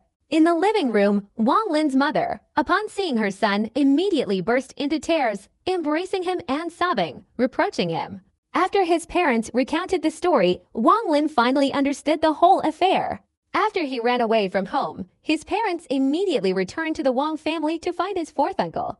Worried about his safety, the three of them sought out his father, Wang Ju. However, due to his fourth uncle's strong will, his father, Wang Ju, reluctantly contacted all the family relatives, jointly appealing to the Hengyu sect for help in the search. The Hengyu sect was also encountering this kind of situation for the first time. They initially didn't want to get involved, but Wang Lin had run away from home because he wasn't accepted. If something bad were to happen, although they didn't care about the life and death of a mortal, if this news spread, the villagers around would spread it by word of mouth. And they feared that few parents would allow their children to take the test in the future. After much consideration, they sent several people to search nearby. Wang Lin's father, worried, went along. That's how the previous scene unfolded. Not long after, someone brought a bowl of medicine. Taiju's mother quickly thanked them and carefully fed it to Wang Lin. This medicine was indeed worthy of being made by an immortal sect. Its effects were excellent. After drinking it, Wang Lin felt his body recover considerably, and the pain from his wounds eased significantly. Wang Lin's parents' words of concern constantly echoed in his ears. He had intended to explain, but he realized they might not believe him. At this moment, in the main hall of the Hengyu sect, several inter-sect elders sat on one side, listening to the man surnamed Zhang recount the process of finding Wang Lin. After a while, a red-faced old man slammed his hand on the table and said disapprovingly, "What does the life and death of a mortal have to do with us cultivators? Look at the cultivation sects of Zhao Kingdom. Are there any like us who are so undignified, making a fuss and even sending people to search for a boy who wasn't selected? It's truly disgraceful." Beside him, a middle-aged man with an icy expression sighed softly and said in a low voice, "Elder Ma is absolutely right. Looking at the various sects in Zhao Kingdom, only our Hengyu sect is the most ridiculous. But if that child dies near our Hengyu sect, it will certainly affect our future disciple recruitment. At that time, the parents might think their child isn't accepted and might even contemplate suicide. How could they dare bring the child here? A brocade-robed old man, taking a sip of tea, said slowly. Actually, to put it bluntly, isn't it because our Hengyu sect is in decline that we need to select suitable disciples for cultivation from a large number of ordinary people? Hey, if it were 500 years ago, we wouldn't care about the opinions of ordinary people, whether they lived or died. Finally, an old man with a face full of wrinkles sighed and slowly said, "That young man may have attempted suicide once, and he'll very likely attempt it a second time. Well, to save us trouble later, let's make an exception and accept him as a registered disciple." After saying this, he glanced sideways at the middle-aged man, closed his eyes, and said nothing more. The old man with the flushed face raised his eyebrows in dissatisfaction, saying, "Elderly, is our Hengyu sect really so despicable?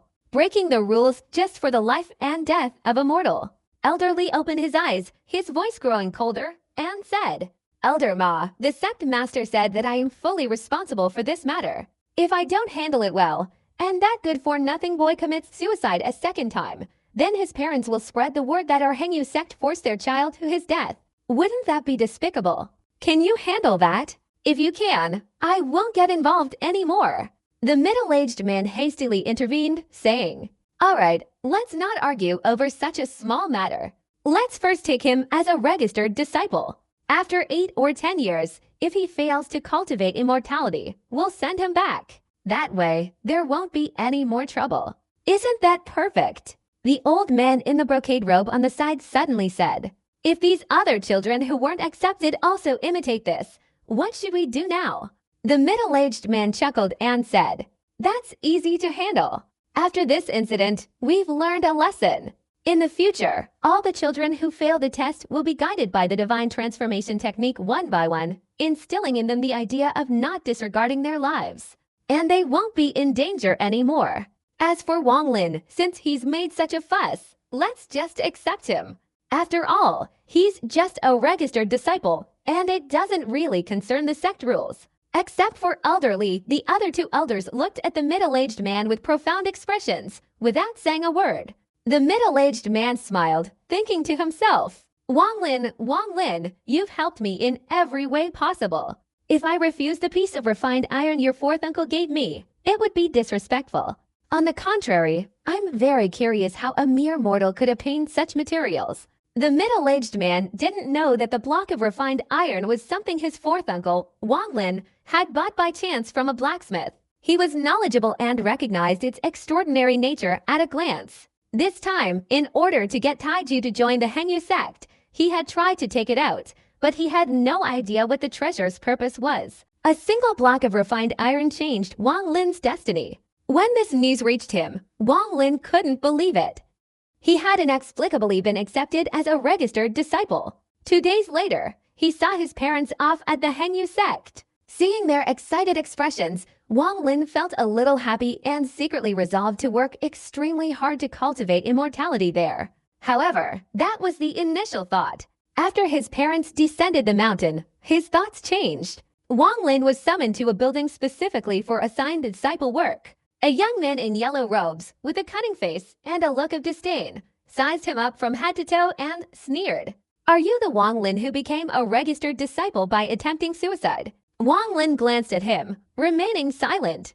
The young man frowned, then sneered. "Kid, starting tomorrow, report to me at sunrise every day. Your job is to boil water. If you don't boil 10 large jars, you won't get any food. If you fail for 7 consecutive days, I'll report to the elders and expel you from the Hengyu sect. Here are your clothes. Remember, registered disciples can only wear gray robes. Only when you become a full disciple will you be given clothes of other colors." After saying that, he irritably took a set of clothes and the name tag that were still lying nearby, closed his eyes to rest, and ignored the other man. Wang Lin took the clothes and asked, "Where do I rest?" The young man, without even opening his eyes, said nonchalantly, "Go north, and you'll naturally see a series of rooms. Give your token to the disciple there, and they'll arrange a room for you." Wang Lin memorized this, turned around, and headed north. After he left, the young man opened his eyes wide and muttered contemptuously. He even managed to join here by suicide. What a useless piece of trash. Walking inside the Henyu sect, Wang Lin saw that most of the disciples were wearing gray robes, looking hurried and indifferent. Some were carrying tools, their faces showing signs of fatigue. After walking north for a long time, he finally saw a series of small rooms. There were significantly more gray-robed disciples here than elsewhere, but they were still busy with their work, rarely speaking to each other. After handing his token to the yellow-robed disciple in charge, the other party didn't say a word, impatiently pointing to a room. Wang Lin was already accustomed to the indifferent expressions of the people here. He went to his room, pushed open the door, and saw that it wasn't large, with 2 wooden beds and a table.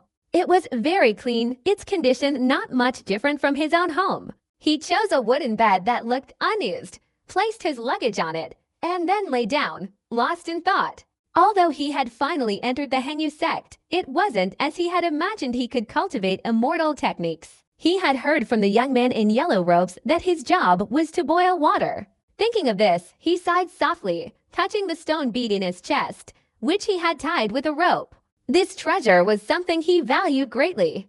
Wang Lin had read many books and knew many ancient stories, including the tale of the innocent man being guilty for possessing a treasure. He secretly resolved that no one should know he possessed this treasure. Not long after, night fell, and a thin, frail-looking teenager in a gray robe pushed open the door and entered the room. Upon seeing Wang Lin, he paused for a moment, carefully assessing him.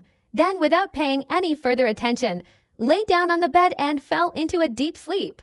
Wang Lin didn't mind. He knew he had to get up early the next day. He patted his stomach and took out some sweet potatoes from his bag. These were brought by his parents, intended for him to eat while searching for him. After finding him, Wang Lin learned that he had been taken in by the Henyu sect, so they had saved the leftover sweet potatoes for him. The sweet potatoes were very sweet. Wang Lin ate a few, and at that moment, the teenager lying opposite him stirred slightly, sat up, and stared intently at the sweet potatoes. He swallowed a few times and whispered, "Can I have one?"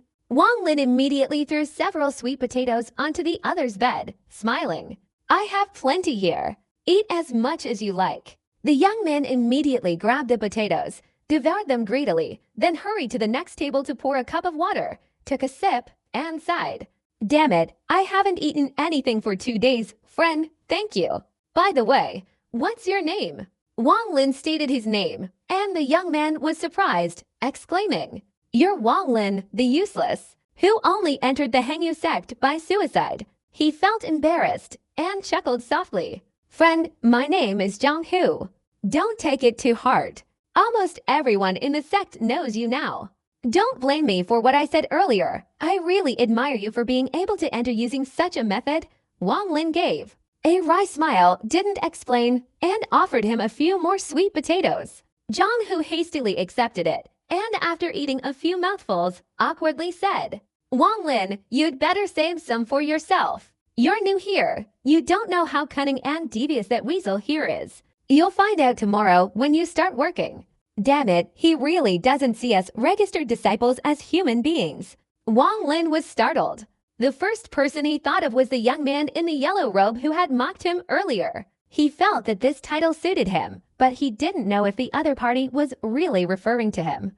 "Ah, you haven't seen him. He's the guy in charge of arranging the work for the registered disciples. He's also a registered disciple, but he's already qualified to cultivate immortal techniques. He wears a yellow robe, and you can tell at a glance he's not a good person, like a little weasel. We often secretly call him that behind his back." Zhang Hu swallowed hard, gritting his teeth as he explained. Wang Lin ate a piece of sweet potato and said, "I know who you're talking about. I saw him today. He told me that starting tomorrow, I have to carry 10 jars of water every day. Otherwise, I won't have any food." Zhang Hu was stunned, staring at Wang Lin for a long time, then suddenly asked, "My friend, you didn't have a feud with him before, did you?"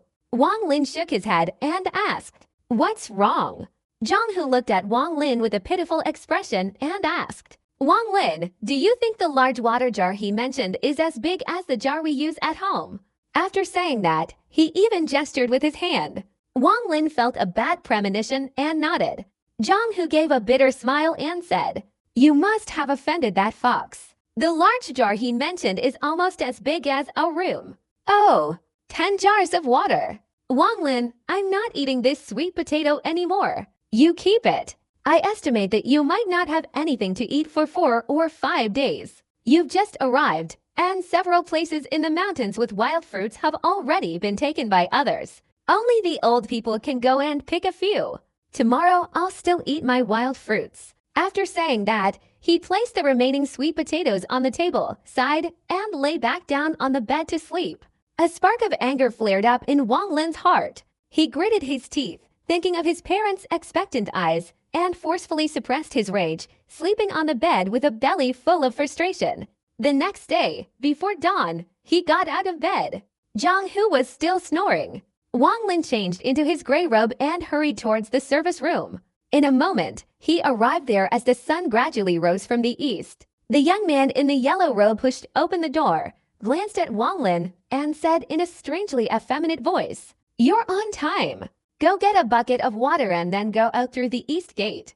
There's a stream in the middle of the mountain. Go there to fetch water." After saying that, he ignored Wang Lin, who was sitting cross-legged on the ground, and slowly breathed in the rising sun. Faint white mist emanated from his nose, like two coiled white dragons. Wang Lin's eyes showed admiration as he entered the room and looked around. Finally, behind a door, he spotted the 10 enormous water jars. With a wry smile, he picked up 2 buckets of water and headed towards the east gate. After walking a considerable distance, he finally reached the stream the other party had mentioned. The scenery here was beautiful, and the rushing sound of the water filled his heart like the sounds of nature. Wang Lin didn't have time to admire the beautiful scenery. He filled the buckets with water and hurried towards the mountain. It wasn't until sunset that he had filled 1 bucket. If it weren't for the sweet potatoes he had eaten at noon, he wouldn't have had the strength to continue the rest of the work. Even so, his limbs were numb and aching, and any exertion caused him pain and discomfort. He hesitated for a moment, then, carrying half a bucket of water, found a secluded spot. He carefully observed his surroundings for a while, and after confirming no one was around, he took out the pearl from his chest, placed it in the bucket, and shook it. After a moment, he retrieved the pearl and carefully put it away. He then drank the water from the bucket, and a warm sensation immediately spread through his stomach. The aching pain in his muscles slowly subsided. Although the effect wasn't as good as the dewdrop, Wang Lin was extremely excited. He touched the pearl in his chest and resolved that he absolutely couldn't let anyone know he possessed this treasure. After drinking half a bucket of water, his muscles no longer ached and his spirits were high. He immediately resumed his water-carrying work. That day, he filled 1.5 jars and drank half a bucket of spring water infused with the mysterious pearl. To avoid suspicion, he feigned extreme exhaustion before returning to his dwelling. Not long after, Zhang Hu returned, his face still showing the same extreme exhaustion. The two exchanged a few words, and Zhang Hu hesitated for a long time before hesitantly asking for 2 sweet potatoes. After eating them, he immediately threw himself onto the bed and fell into a deep sleep. Time passed quickly, and in the blink of an eye, a month had passed since Wang Lin arrived at the Hengyu sect. Wang Lin now knew that Zhang Hu's job was chopping firewood. He had to chop enough firewood each day to eat. Since becoming a registered disciple of the Hengyu sect, he had been chopping firewood for 3 years. 3 years ago, he could only eat a meal every 3 or 4 days, relying entirely on water to fill his stomach. Now, he had shortened that time, eating a meal every 2 days. According to him, registered disciples had to do menial tasks for 10 years, to the point where they didn't even have 3 meals a day. Only by simultaneously fulfilling these 2 requirements could they be taught some fundamental immortal techniques. Inner disciples were different from them. They all had their own masters and didn't need to do any menial tasks. Each had their own room, and their main job was cultivation. Aside from those, there's another type of person somewhere between inner disciples and registered disciples, like Wang Hao, who becomes a servant for others. In reality, the so-called servant is essentially a attendant. These people don't need to do menial tasks, but they can cultivate some low-level immortal techniques. They only need to complete the work their master assigns. However, their natural aptitude is usually very ordinary, and they have no great future prospects, remaining servants for life. Wang Lin had a general understanding of what natural aptitude means from Zhang Hu. Simply put, natural aptitude is spiritual root, which everyone possesses to varying degrees. But the key point is that if one has abundant spiritual root, they can master the same immortal technique in a year, while someone lacking spiritual root might need 10 years or even 100 years. Human life is limited, and those with ordinary aptitude will not achieve great things in their lifetime. This is also why Immortal Cultivation sects value spiritual roots when recruiting disciples. For the past month, Wang Lin has been drinking a considerable amount of spring water used to soak the mysterious pearls every day while carrying water. His body is becoming stronger and stronger, as if he hasn't used up all his strength. From initially taking 6 days to fill 10 jars, he can now do it in just 3 days. However, to avoid suspicion, he gets up before sunrise every day, carrying the water buckets along the mountain path at a leisurely pace. In this way, although everyone is surprised that he can complete the task in 3 days, they all assume it's due to his early mornings and late nights. Over the course of this month, almost all the registered disciples knew Wang Lin. Upon seeing him, they all displayed a haughty demeanor and spoke with malicious sarcasm. Wang Lin, however, was disdainful. He knew that each of these registered disciples harbored a twisted sense of self-importance. Before his arrival, these individuals were at the very bottom of the sect, burdened by suffering and hardship they couldn't vent. Now that he had entered the sect through suicide, his status was undoubtedly even lower than that of the registered disciples, making him an easy target for bullying. He inwardly sneered, knowing that resistance wouldn't solve the problem. Within the sect, the strong prevailed, and these registered disciples had joined earlier than him. Their bodies were all robust, and some had even learned some basic immortal techniques. If he resisted, he would be the one to suffer. However, Wang Lin was not the kind of person with a weak character. He had memorized the faces of all those who mocked him, waiting for his strength to increase so he could take revenge on each and every one of them. With this thought in mind, he acted like a deaf and blind man, ignoring what others said, continuing to do his own thing. Every day, besides carrying water, he secretly studied the mysterious pearl. He experimented with various liquids to soak the pearl: spring water, dew, sweat, even blood. He finally found that dew was the most effective. However, dew also had its uses. Morning dew on the pearl was the most effective, followed by nighttime dew. If dew was collected from other objects to soak the pearl, the effect was even worse. Extending this method, the next most effective option was spring water, while blood and sweat were almost completely ineffective. To avoid attracting attention, he only found a few small wild gourds in the mountains. After emptying the seeds, he divided them to hold different types of dew. He didn't carry these gourds on his person, but instead found a secluded spot, separated them, and buried them deep underground. Except for collecting the dew daily, he didn't bring them back to the sect. He carried a gourd containing spring water with him, and when he was tired, he would take a few sips, instantly invigorating his spirits. Besides this, Wang Lin also discovered a strange phenomenon. Every night or early morning, dew appeared on the stone beads. Normally, the surface of the beads looked like bubbles, but in reality, when collected, more than half of the dew would inexplicably disappear, at most leaving less than 1/10. Regarding this strange phenomenon, Wang Lin could only attribute it to the dewdrops being absorbed by the pearl. Although this explanation was somewhat absurd, Wang Lin truly couldn't think of any other answer. One evening at sunset, Wang Lin filled the remaining 3 water jars and said to the young man in yellow robes who was meditating, "Brother Liu, I want to go home for a while. I won't be coming here tomorrow." The young man surnamed Liu's eyes flicked slightly, glancing at Wang Lin, and he snorted through his nostrils. Wang Lin didn't mind. He had learned from Zhang Hu that registered disciples had 3 opportunities to go home to visit their families each year.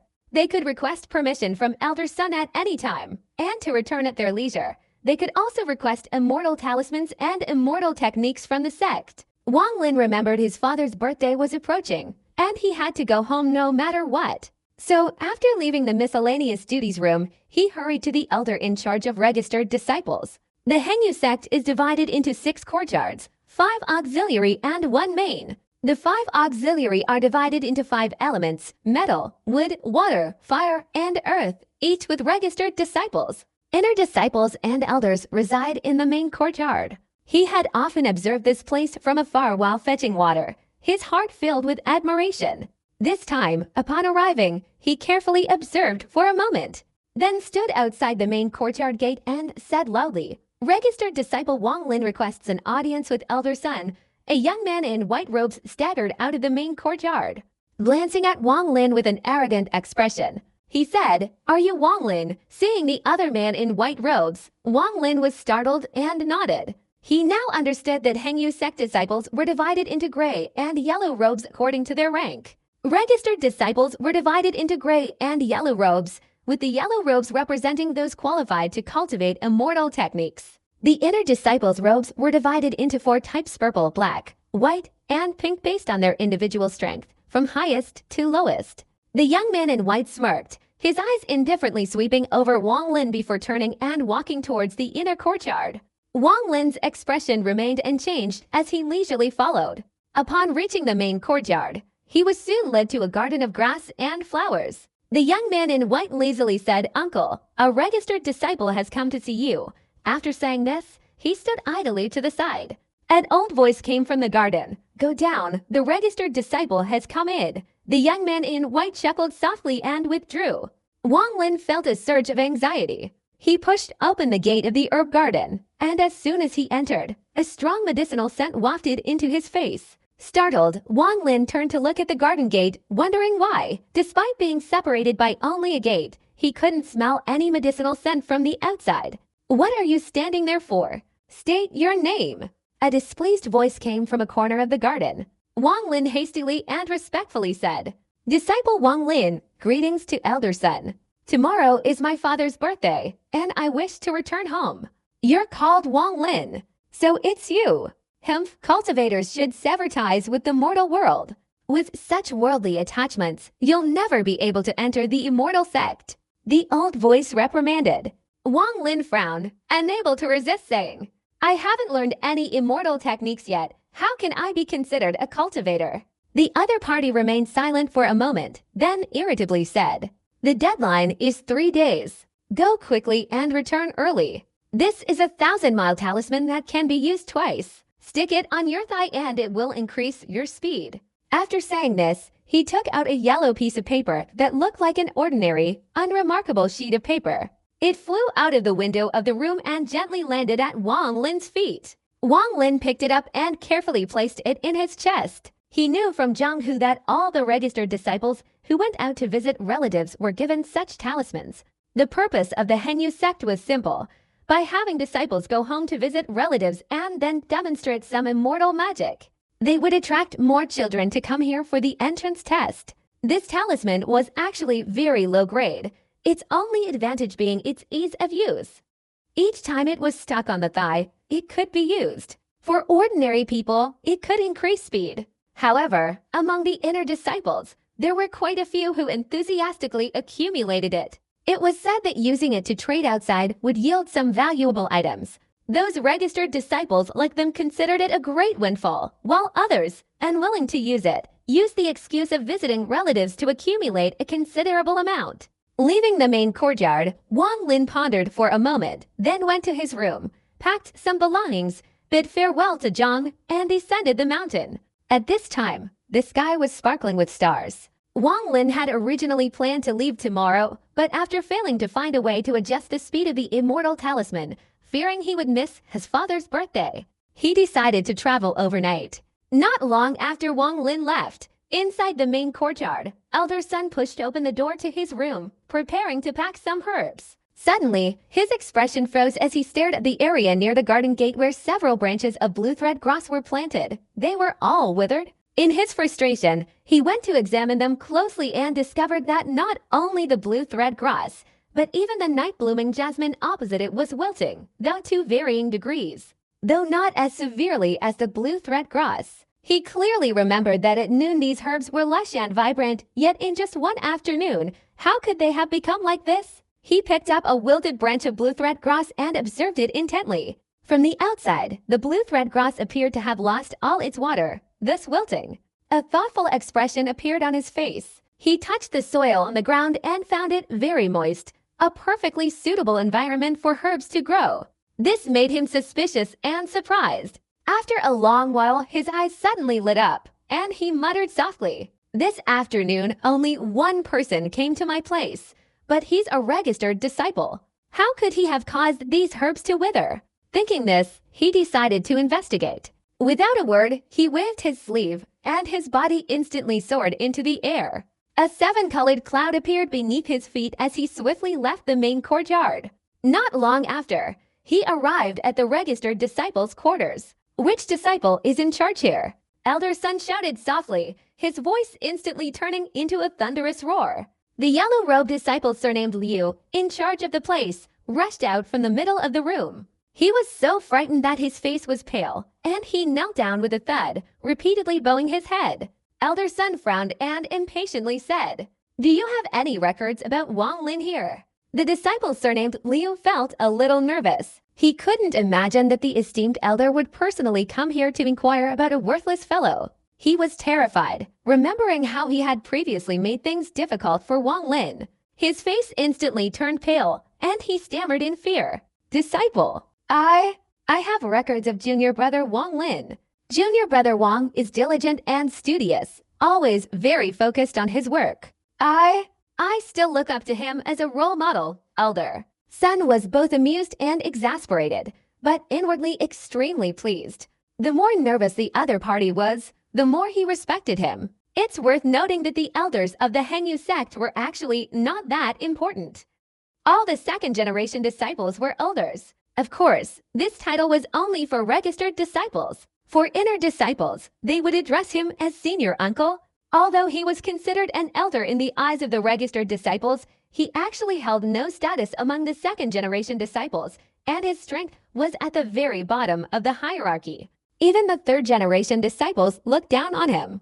Otherwise, they wouldn't have assigned him the unimportant task of allowing registered disciples to go home to visit their relatives. With a sullen expression, Elder Sun said in a low voice, "Which courtyard does Wang Lin live in?" "In the north corner of the courtyard with the character Earth." Before he could finish speaking, Elder Sun's body moved slightly, transforming into a rainbow and flying north, disappearing in an instant. The disciple's surnamed Liu became even more anxious, filled with regret. He secretly vowed that if he ever saw Wang Lin again, he would not mock him as before, but instead flatter him and serve him like his grandfather. After all, Wang Lin was a trusted confidant whom the elder had personally inquired about.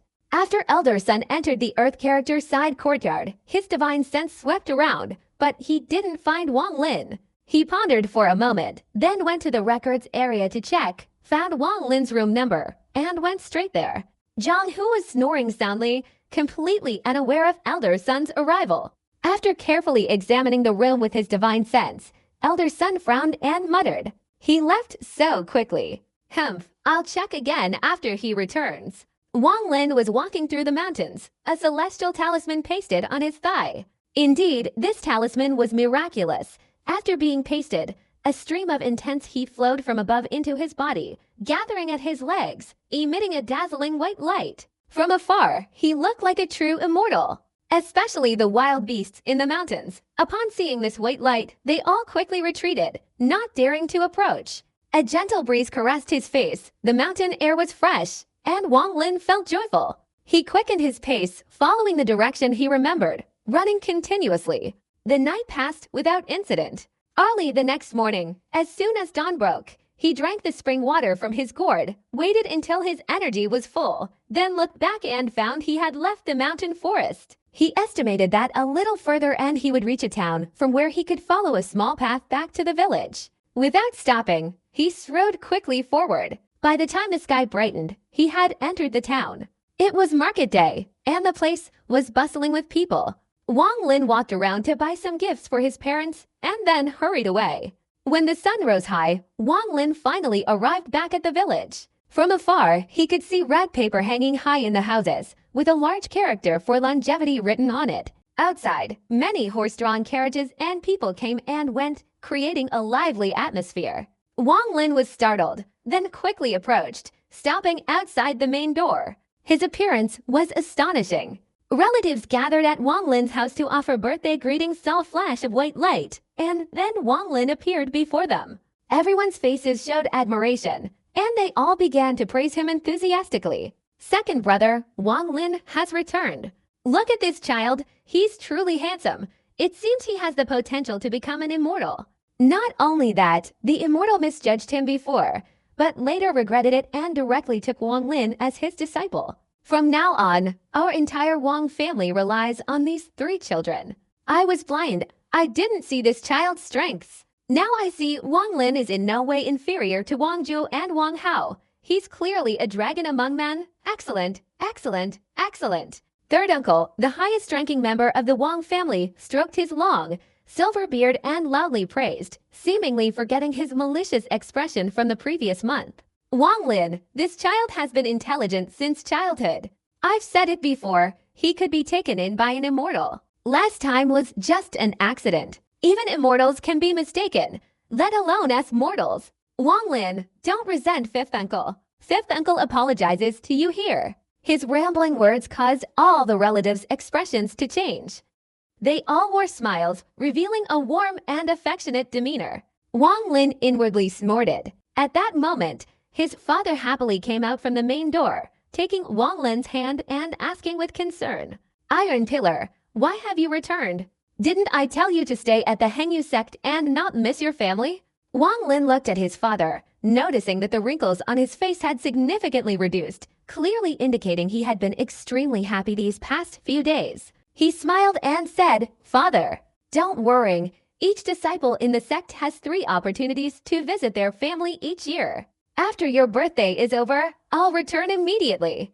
Wang Lin's father, gloating at the surrounding relatives, pulled Taiju through the main gate and loudly exclaimed, "Mother, look who's back." Wang Lin's mother, surrounded by a group of female relatives chatting animatedly, heard her husband's voice, quickly looked up, and immediately rushed over to grab Wang Lin's hand, showering him with affectionate greetings. Wang Lin felt extremely warm inside. He had become accustomed to being mocked and ridiculed by others over the past month, but now that he was back home, he immediately felt the care of his parents. Second brother, Wang Lin, is already a disciple of an immortal. Before, sixth brother was blind, and some of my words were harsh. Second brother, please don't take it to heart.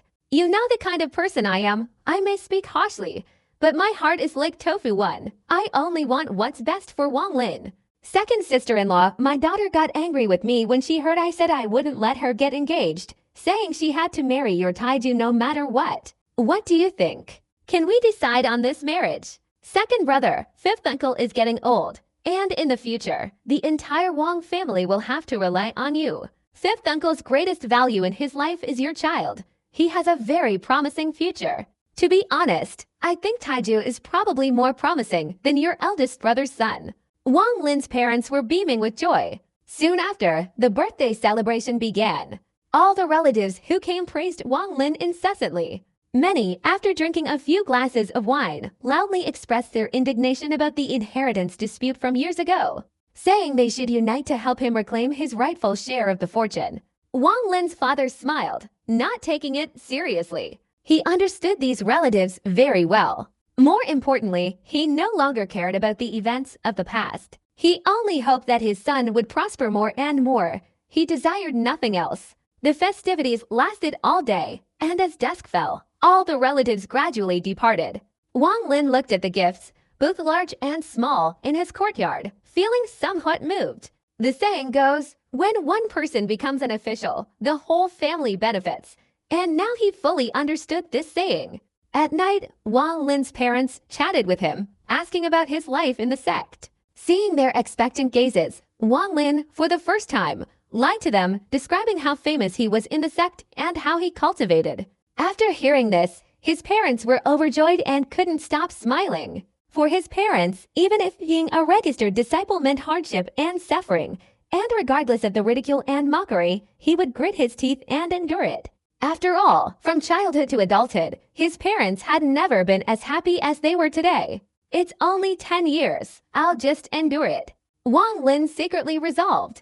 Wang Lin stayed home with his parents for 2 days. Early on the third morning, as his parents and the villagers went to see him off, he affixed the immortal talisman to his thigh and left. Even far away, the envious words of the villagers from the past few days still echoed in his ears. Today the sky was gloomy. Thick black clouds hung overhead, a massive, dark cloud resembling a huge rock. Occasionally, thunder rumbled in the sky, the humidity in the mountains increased, and mist appeared. Wang Lin had to increase his speed, and by late night, he finally arrived back at Hengyu sect. Lying on the bed, Zhang Hu was still fast asleep. Wang Lin tossed and turned, unable to sleep. In the middle of the night, thunder rumbled outside, and a flash of lightning illuminated everything in the room. Wang Lin stroked the pearl in his chest. This time, when he returned home, he had asked his mother to sew him a pouch inside his robe and put the pearl inside. Taking out the pearl from the pouch, Wang Lin examined it by the light. Suddenly, he was startled, rubbing his eyes and focusing intently on the cloud pattern on the pearl. Something's wrong.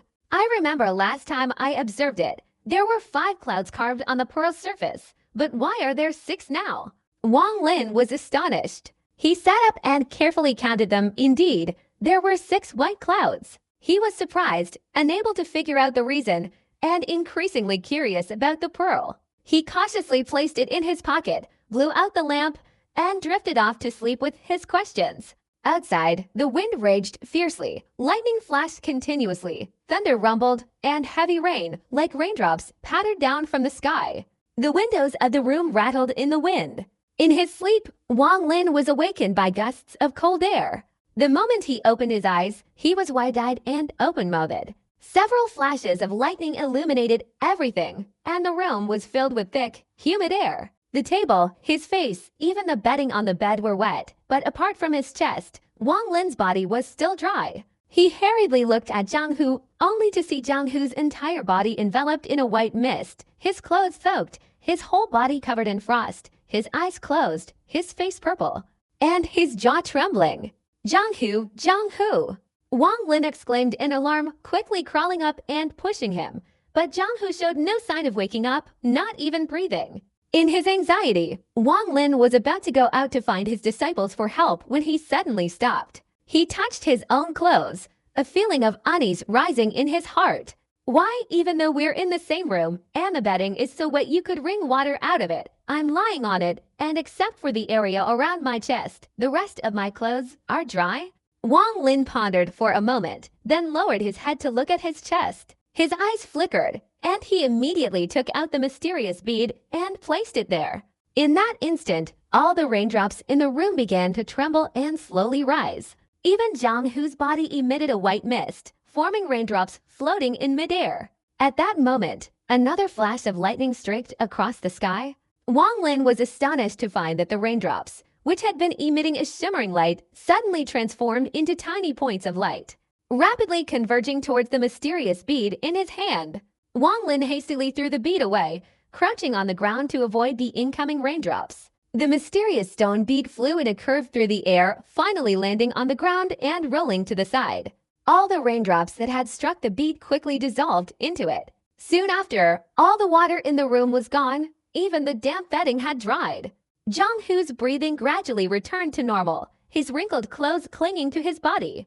After a while, the storm continued outside, but the sky was no longer pitch black. Occasionally, moonlight shone down. Wang Lin stood up, hesitated for a moment, then carefully approached and picked up the mysterious bead. Upon closer inspection, he immediately noticed the difference. The clouds above transformed into 7. The scene just now filled him with both curiosity and a little fear regarding the mysterious pearl. If he hadn't woken up in time and taken out the pearl, Zhang Hu might have frozen to death.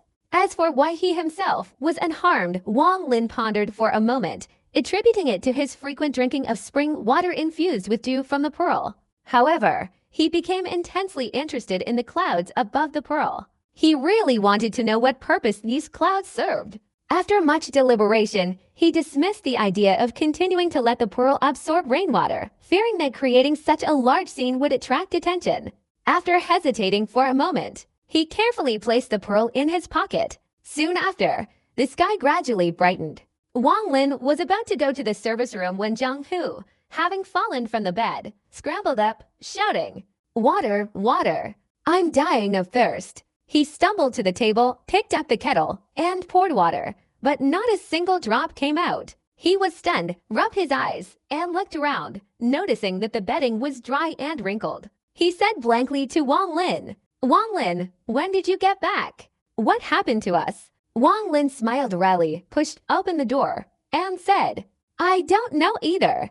It's been like this since I returned. Why don't you ask some of the other senior brothers? But if it reaches the ears of some elder, you'll be in trouble explaining endlessly or even being interrogated."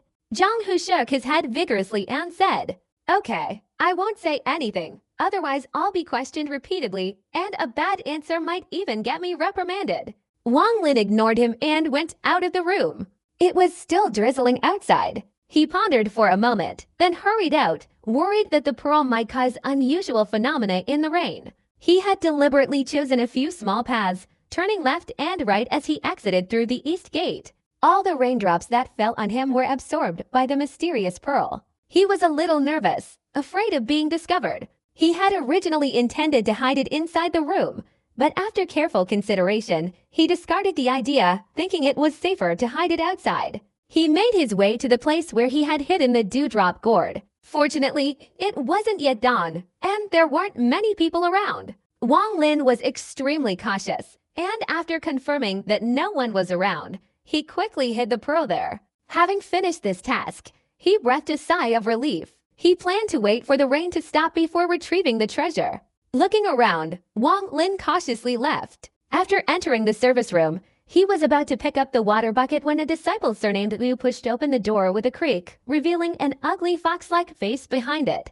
After seeing Wang Lin, he was momentarily stunned, his face instantly showing enthusiasm. He stepped forward, snatched the water bucket from Wang Lin's hand, and said, "Isn't this junior brother Wang? How are you? Are your parents well? You've been gone for a few days, and I've been missing you a lot."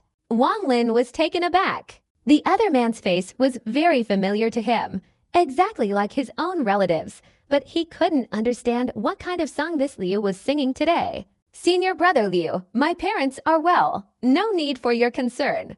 Unable to guess the other party's thoughts, Wang Lin cautiously said, "Junior brother, you don't need to wake up so early every day anymore. Junior brother, I was just joking when I told you to fill 10 jars of water a day. You actually filled them all. You are so gullible. From now on, 1 jar of water a day is enough. Besides, you don't need to worry about whether you fill them or not. When it's time to eat, you must eat. If anyone causes you trouble, just tell them your senior brother's name." The disciple surnamed Liu patted his chest, speaking with great enthusiasm. Wang Lin's eyes showed a strange expression. After hesitating for a moment, he asked, "Senior brother, didn't you have something you wanted me to do?" The disciple surnamed Liu immediately showed his dissatisfaction, feigning anger and saying, "Junior brother, why are you being so polite to your senior brother? Am I just some kind of businessman? You are my junior brother. It's only natural that I treat you well. From now on, your affairs are my affairs. This ordinary work, just do a little bit of it. If you do very poorly, isn't it just a matter of saying a word from your senior brother? It's raining today. You don't need to work. By the way, junior brother, elder son was looking for you a few days ago. Now that you're back, you should go and report to the elder." After saying this, he glanced at Wang Lin to see his reaction.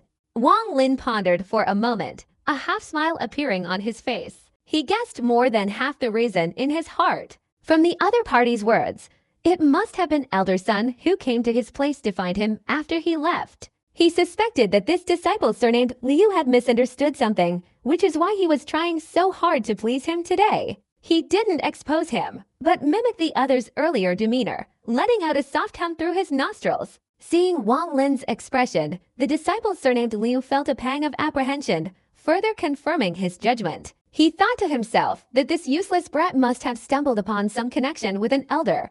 Otherwise, he wouldn't be so arrogant. Observing this young man for a moment, he realized he was the vengeful type. Having caused him trouble before, this brat would surely seek revenge. He had been a registered disciple for 13 years and had worked in the miscellaneous affairs office for 6, yet he had never seen an elder personally come to find a registered disciple. Even sending an inner disciple was unthinkable. It wasn't that he hadn't considered the possibility of Wang Lin offending an elder, nor had he not suspected it himself, but he wasn't certain. He wasn't afraid of the worst-case scenario, but rather the possibility of something unexpected happening. Having been in the Hengyu sect for many years, he knew this matter very well. A mere registered disciple like himself was truly insignificant. Thinking this, he gritted his teeth fiercely, took out a yellow piece of paper from his pocket, and handed it to Wang Lin, saying, "Junior brother, I saw you last month, and we felt like close friends. This small gift isn't enough to show my respect, but you must accept it. If you refuse..." Before he could finish speaking, Wang Lin took the yellow paper. His eyes had immediately recognized it as a talisman for registered disciples to use when visiting relatives. "Not at all, senior brother. It would be disrespectful to refuse, but the elder is waiting for me. I'll come and chat with you tomorrow," Wang Lin said with a slight smile. Senior brother Liu nodded quickly, admiringly saying, "Going to see the elder is more important. Junior brother, hurry over there." Wang Lin outwardly remained calm, but inwardly he felt uneasy. Why would elder son personally seek him out? With this question in mind, Wang Lin walked slowly towards the main courtyard, analyzing various possibilities along the way, but ultimately still couldn't figure out what was going on. Could he have discovered that I possessed the mysterious pearl? Wang Lin paused, pondering for a moment. He thought to himself that if he didn't leave, it would only arouse suspicion. Fortunately, he pretended not to, since the pearl wasn't on him anyway. Thinking this, he strode forward. Soon after, he entered the main courtyard. After stating his purpose, the young man in white appeared. He was slightly surprised and said sarcastically, "What's wrong? Going home to visit relatives again?" Wang Lin slightly furrowed his brows, about to speak, when a voice from deep within the main courtyard called out, "Quickly bring him to me, don't delay." The young man in white pouted, giving Wang Lin several meaningful glances, then walked into the courtyard without a word.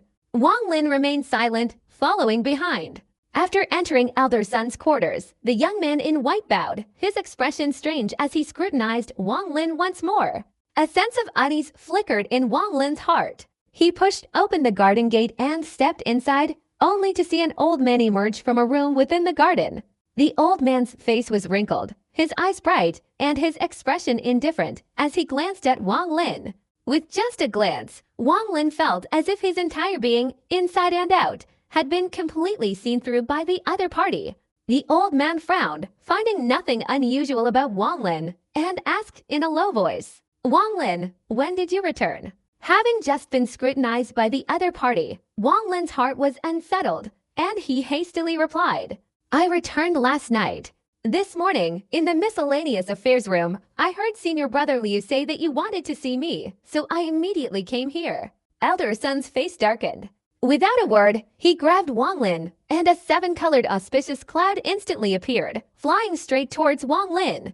The speed was so fast that Wang Lin even felt like he couldn't breathe. Fortunately, they soon arrived at his residence. Wang Lin was thrown aside, and elder son's divine consciousness swept throughout the room. Oh, elder son moved and immediately approached Wang Lin's bed, his hand outstretched, opening his luggage and taking out a gourd containing spring water. Wang Lin outwardly appeared calm, but inwardly he was extremely nervous, his heart pounding, trying to find an excuse to decline. Elder son carefully examined it for a long time, his expression subtly changing. His small eyes stared intently at Wang Lin, and he said in a low voice, "Wang Lin, what is in this gourd?" Wang Lin hastily feigned ignorance, saying, "Elder, this gourd contains spring water flowing down from the high mountains. This spring water is very miraculous. Every time I drink it when I'm tired, I immediately feel refreshed. I've read in books that everything from immortals is good, but I didn't think even spring water could be so miraculous. Elder, if you want this spring water, there are 10 large jars in the general's quarters. Each jar is as big as a house. I carry the water back from the mountain." Elder son opened the gourd, sniffed it, and his expression changed drastically. He hurriedly said, "Who told you about this spring water? Tell me. And where did you find this gourd? Tell me quickly." Wang Lin was stunned and asked foolishly, "Elder, is there something wrong with this gourd? I saw it flowing down from upstream while I was fetching water. I thought it was good, so I went to collect it.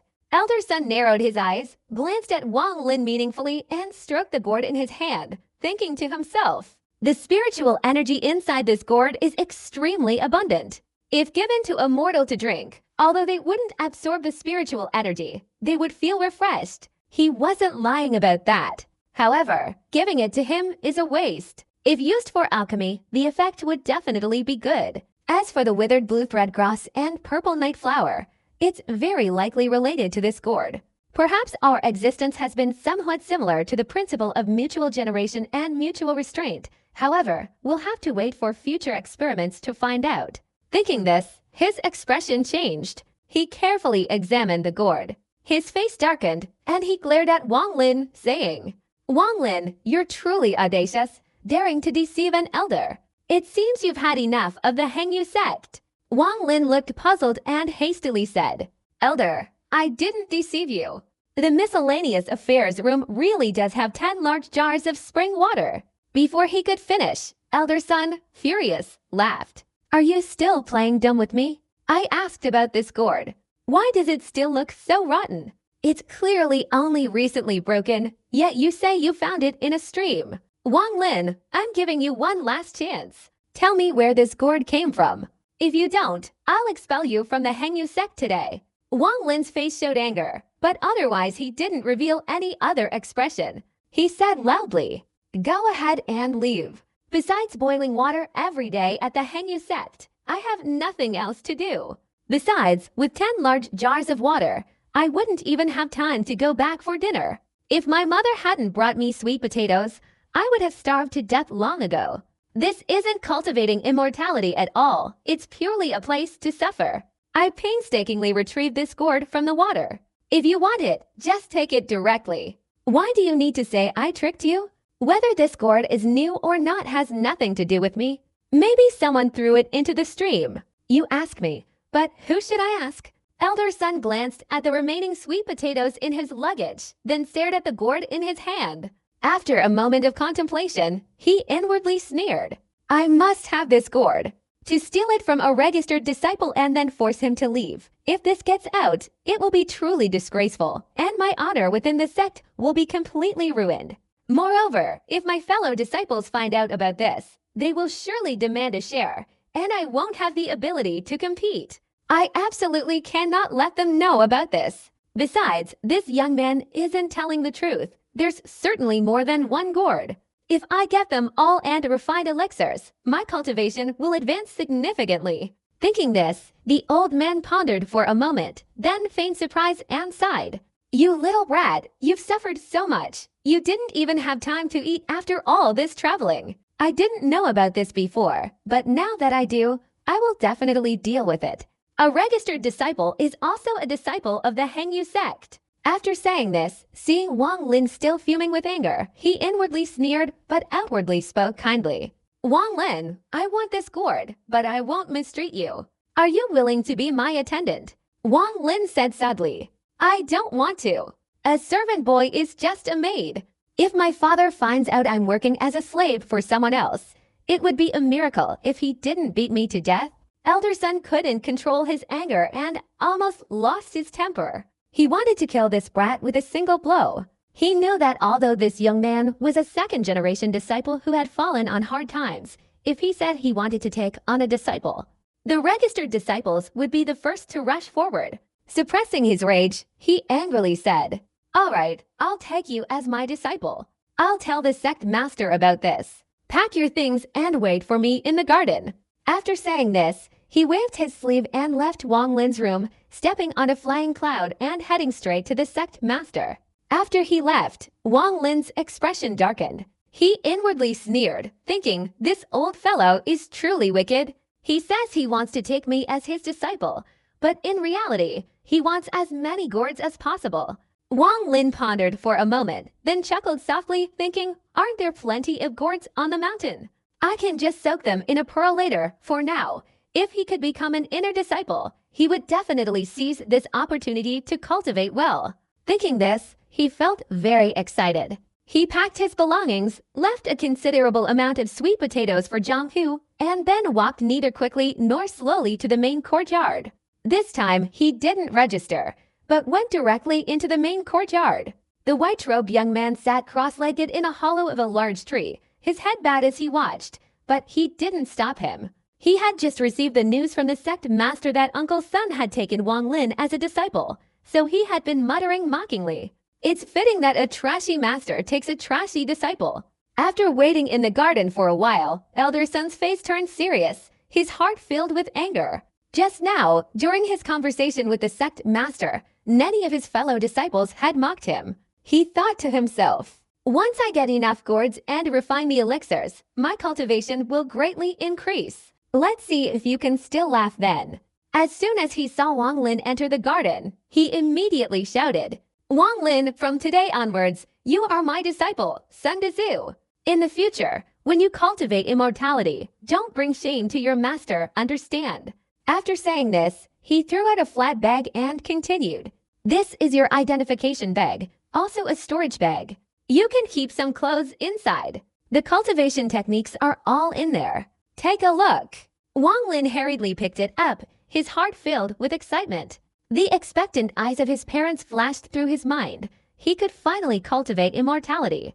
This time, he sincerely addressed Sun Dezu as master. Sun Dezu grunted, then turned his gaze and said, "From now on, you will stay in the back room. Without my permission, you are not allowed to leave." After saying this, he picked up a stone from the ground and pointed it towards the back garden gate. A flash of purple light appeared, and the stone instantly shattered, turning into dust and dissipating in the air. Having done all this, Sun Dezu gave Wang Lin a cold smile, then ignored him and walked back to his room.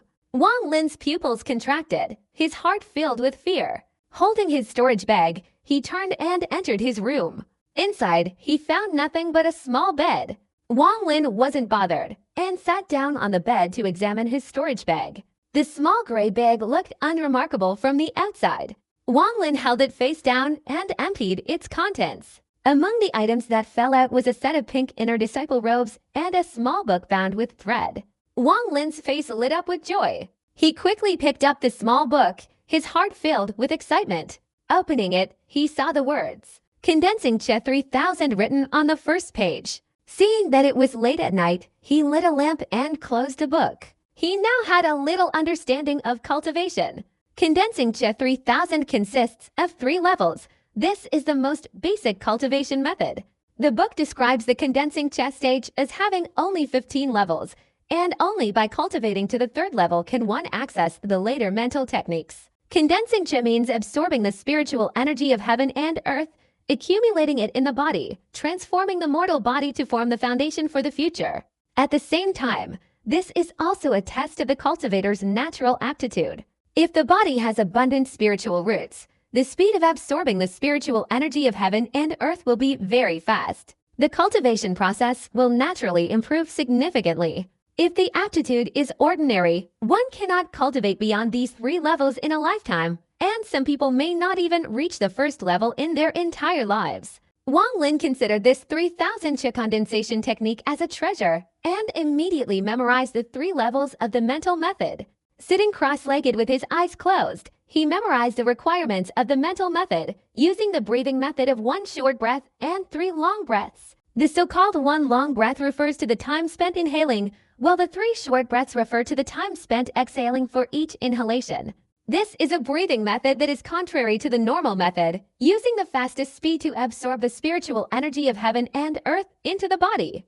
The small book clearly states that cultivators often experience a crawling sensation in their bodies the first time they breathe. This is a sign of spiritual energy entering the body. There's no need to worry. Relax your body and mind. Imagine yourself as nothingness merging internally with heaven and earth. After a long time, Wang Lin had to accept that his body felt nothing, and instead, this strange breathing almost made him unable to breathe. Wang Lin sighed inwardly, knowing that all inner disciples had abundant talent. This small book was originally meant for them to read. His talent was inferior, so naturally, his cultivation couldn't compare to theirs. But he wasn't angry. After a few more gasps, he continued to practice breathing exercises. Throughout the night, time slowly passed, and until early morning, Wang Lin was still the same, without any feeling of spiritual energy entering his body. A sleepless night had left his mind muddled, so he leaned on the bed, stood up, and pushed open the door to go outside. Outside, a gentle breeze blew, carrying the fragrant scent of medicinal herbs. He took several deep breaths, his fatigue gradually dissipating. He thought to himself, if only he could drink a few sips of spring water right now, he certainly wouldn't be so tired. But this wasn't the time for rash actions. He was extremely confident in the location where he had hidden the mysterious pearl and the gourd containing morning dew. He had searched almost half the mountain to find such a secluded spot. Even if outsiders happened to stumble upon it, they would absolutely not discover his hidden treasures. Strolling through the medicinal garden, Wang Lin found an empty space, sat down cross-legged, and continued his cultivation practice. After a while, a faint sensation like insects crawling appeared. Wang Lin was startled, then immediately overjoyed. Just as he was about to continue, his master's loud shout rang in his ears. "Wang Lin, what are you doing? Come out here. I'm telling you, from now on, you are not allowed to cultivate in the medicinal garden." Wang Lin opened his eyes and saw Sun Dazu's somber expression as he looked at him. Without a word, he stood up and left the medicinal garden. Sun Dazu snorted coldly and said, "Go find somewhere else. This medicinal garden of mine has the densest spiritual energy. If you absorb all of it, countless precious herbs will die, and your insignificant life won't be enough to compensate for it." Wang Lin glanced at Sun Dazu and respectfully said, "The disciple didn't know. From now on, I will never cultivate here again." Sun Dazu's expression softened, and he shifted his gaze, suddenly saying, "But if you can give me a gourd, although I can't let you cultivate in the medicinal garden, I can give you a low-grade spirit stone. With that, you will be able to condense your chi much more easily." Wang Lin lowered his head, a hint of sarcasm in his eyes, and said, "The disciple can go out to the mountain spring and take a look. If I'm lucky, I might find one." Sun Dazu pondered for a moment, his eyes flickering, and nodded, saying, "Go and take a look. Remember, as long as you give me a gourd, I will give you a low-grade spirit stone." Wang Lin looked up at Sun Dazu and asked, "Master, is this true? If I bring the gourd, will you give me a spirit stone?" Sun Dazu's face lit up with joy, and he quickly said, "Yes, as long as I see the gourd, I will definitely give you a low-grade spirit stone." Wang Lin chuckled inwardly, but outwardly respectfully nodded in agreement. Sun Dazu made a hand gesture with his right hand, muttered a few words, crossed his arms, and waved them. Instantly, the garden gate opened. He stroked his chin and smiled, saying, "Go now, and come back quickly." Wang Lin said nothing. His red inner disciple attire drew the attention of all the registered disciples along the way. They all showed admiration, but when they recognized him clearly, their expressions quickly changed to one of extreme envy. Yesterday, the sect master announced the recruitment of new inner disciples, and it turns out it's him. He became a registered disciple by suicide, and this time, I wonder what method he used to get into the inner sect. He's incredibly lucky. Of course, I think he probably licked the elder's toes. That's the only way to get the elder to happily accept him as a disciple. But someone like that is truly too despicable. Isn't that right? Look at how stupid and idiotic he is. I bet even if he becomes an inner disciple, he'll just be scraping the plates. Cultivating immortality isn't easy. This kind of worthless person, even if he became an inner disciple through some tricks, we don't need to pay attention to him. A worthless person is still a worthless person wherever they go, always deserving of contempt. Damn it, I've been a registered disciple for 4 years, and I've never encountered such a shameless person. Is that how things are? How could an elder value him so much? I think I'm stronger than him in every aspect. It's so damn annoying. You've only been here for years, I've been here 12, but we all rely on genuine skill to advance. Humph, inner disciples often compete with each other. Let's wait and see what happens. These discussions reached his ears. Wang Lin coldly observed the various expressions on his face. His current strength was insufficient, but once he reached a certain level, he would take revenge on each and every one of these people. After a while, he entered through the east gate, following a small path straight to the mountain spring. He scooped up water and splashed it on his face. The coolness immediately overwhelmed him. His spirit was invigorated, and he took several large gulps before slowly sitting down and beginning to cultivate. Not far away, on a large tree, elder son sat cross-legged, frowning, and muttered in a low voice, "That brat, he said he was going to find a gourd, but instead he's sitting here waiting for one to float down from upstream." Seeing Wang Lin go ahead, he quietly followed, wanting to see how this disciple was going to find a gourd. Unexpectedly, Wang Lin was sitting silently in the middle of the spring cultivating. The spiritual energy here was more abundant than in his room. Although Wang Lin said this feeling couldn't compare to when he was in the medicinal garden, he thought that the Qi condensation stage was really about how much spiritual energy the body possessed. Although his aptitude wasn't sufficient, and he didn't absorb much spiritual energy each time, he could make up for it with time. In fact, Wang Lin's guess was correct. The so-called Qi condensation stage was when spiritual energy entered the body, changing the physical constitution and laying the foundation for later reaching the foundation establishment stage. He continuously absorbed and practiced breathing exercises until midday. When Wang Lin finally relaxed his limbs a little, the feeling of insects crawling all over his body disappearing. He stood in the middle of the stream, looking around and thinking to himself, Sun Tzu absolutely wouldn't have told me to leave and then followed me from behind without a reason.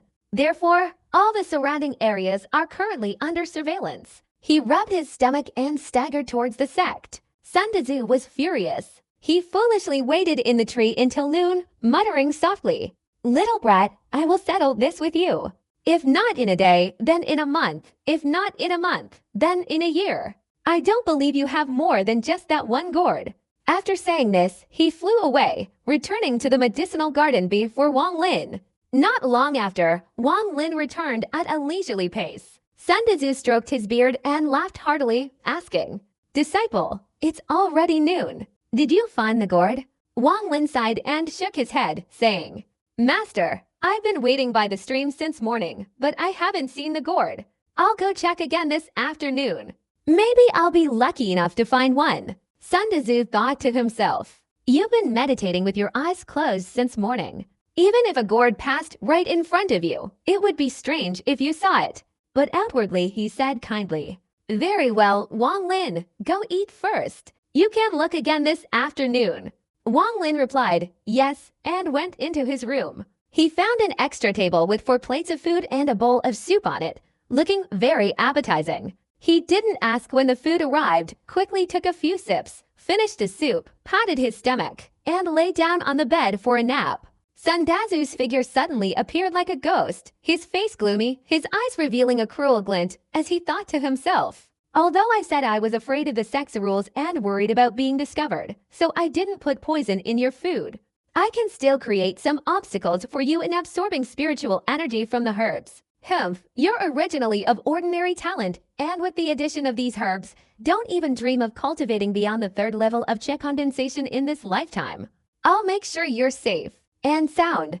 After a long while, Wang Lin woke up, adjusted his clothes, went out of the garden gate, and returned to the stream to continue his breathing exercises. Time passed slowly, and only when the sun set did Wang Lin stand up. He watched the stream for a while, then silently walked towards the dense forest. Sitting on a large tree, Sun Tzu's spirit was immediately stirred, and he silently followed.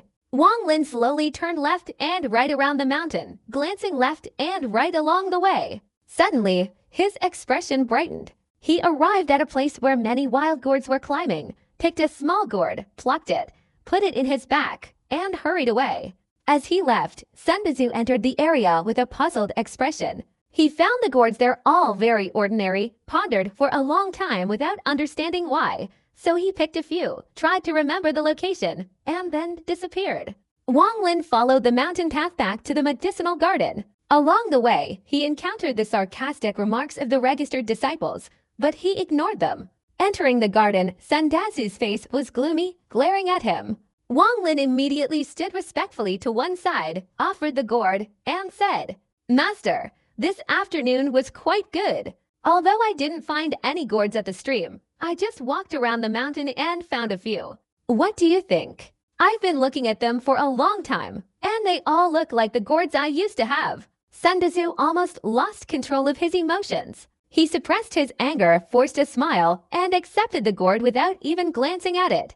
Looking at Wang Lin, he said word by word, "I want a gourd like yours, overflowing with spiritual energy. What good is this fresh gourd you gave me?" Finally, after a few more sentences, he couldn't control his emotions anymore and roared in anger. He felt resentful. He had been toyed with by this brat all day, had been monitoring him for nothing, and in the end, he had foolishly picked a few gourds to take home. Thinking of this gourd, he patted the air. He had studied this gourd for half a day, examining it from all angles, only to find it extremely ordinary. He even deliberately filled it with spring water, which several senior disciples mocked him for along the way. Wang Lin inwardly sneered, but outwardly he still respectfully said, "This disciple doesn't know what spiritual energy is. I only heard someone say that if I find this gourd, they will give me spirit stones. Can you tell me what spiritual energy is?" Sun Tzu felt bewildered. He stared at Wang Lin for a long time, his heart filled with doubt. Why were the gourds not as he expected? There should have been many, so why was there only one? How did this foolish boy manage to pick it up? After pondering for a while, he realized Wang Lin's words made sense. Only by reaching the first stage of Qi condensation could one detect the spiritual energy in the heavens and earth. Thinking this, he regretted putting the medicine in the food, which had hindered the cultivation of this fool.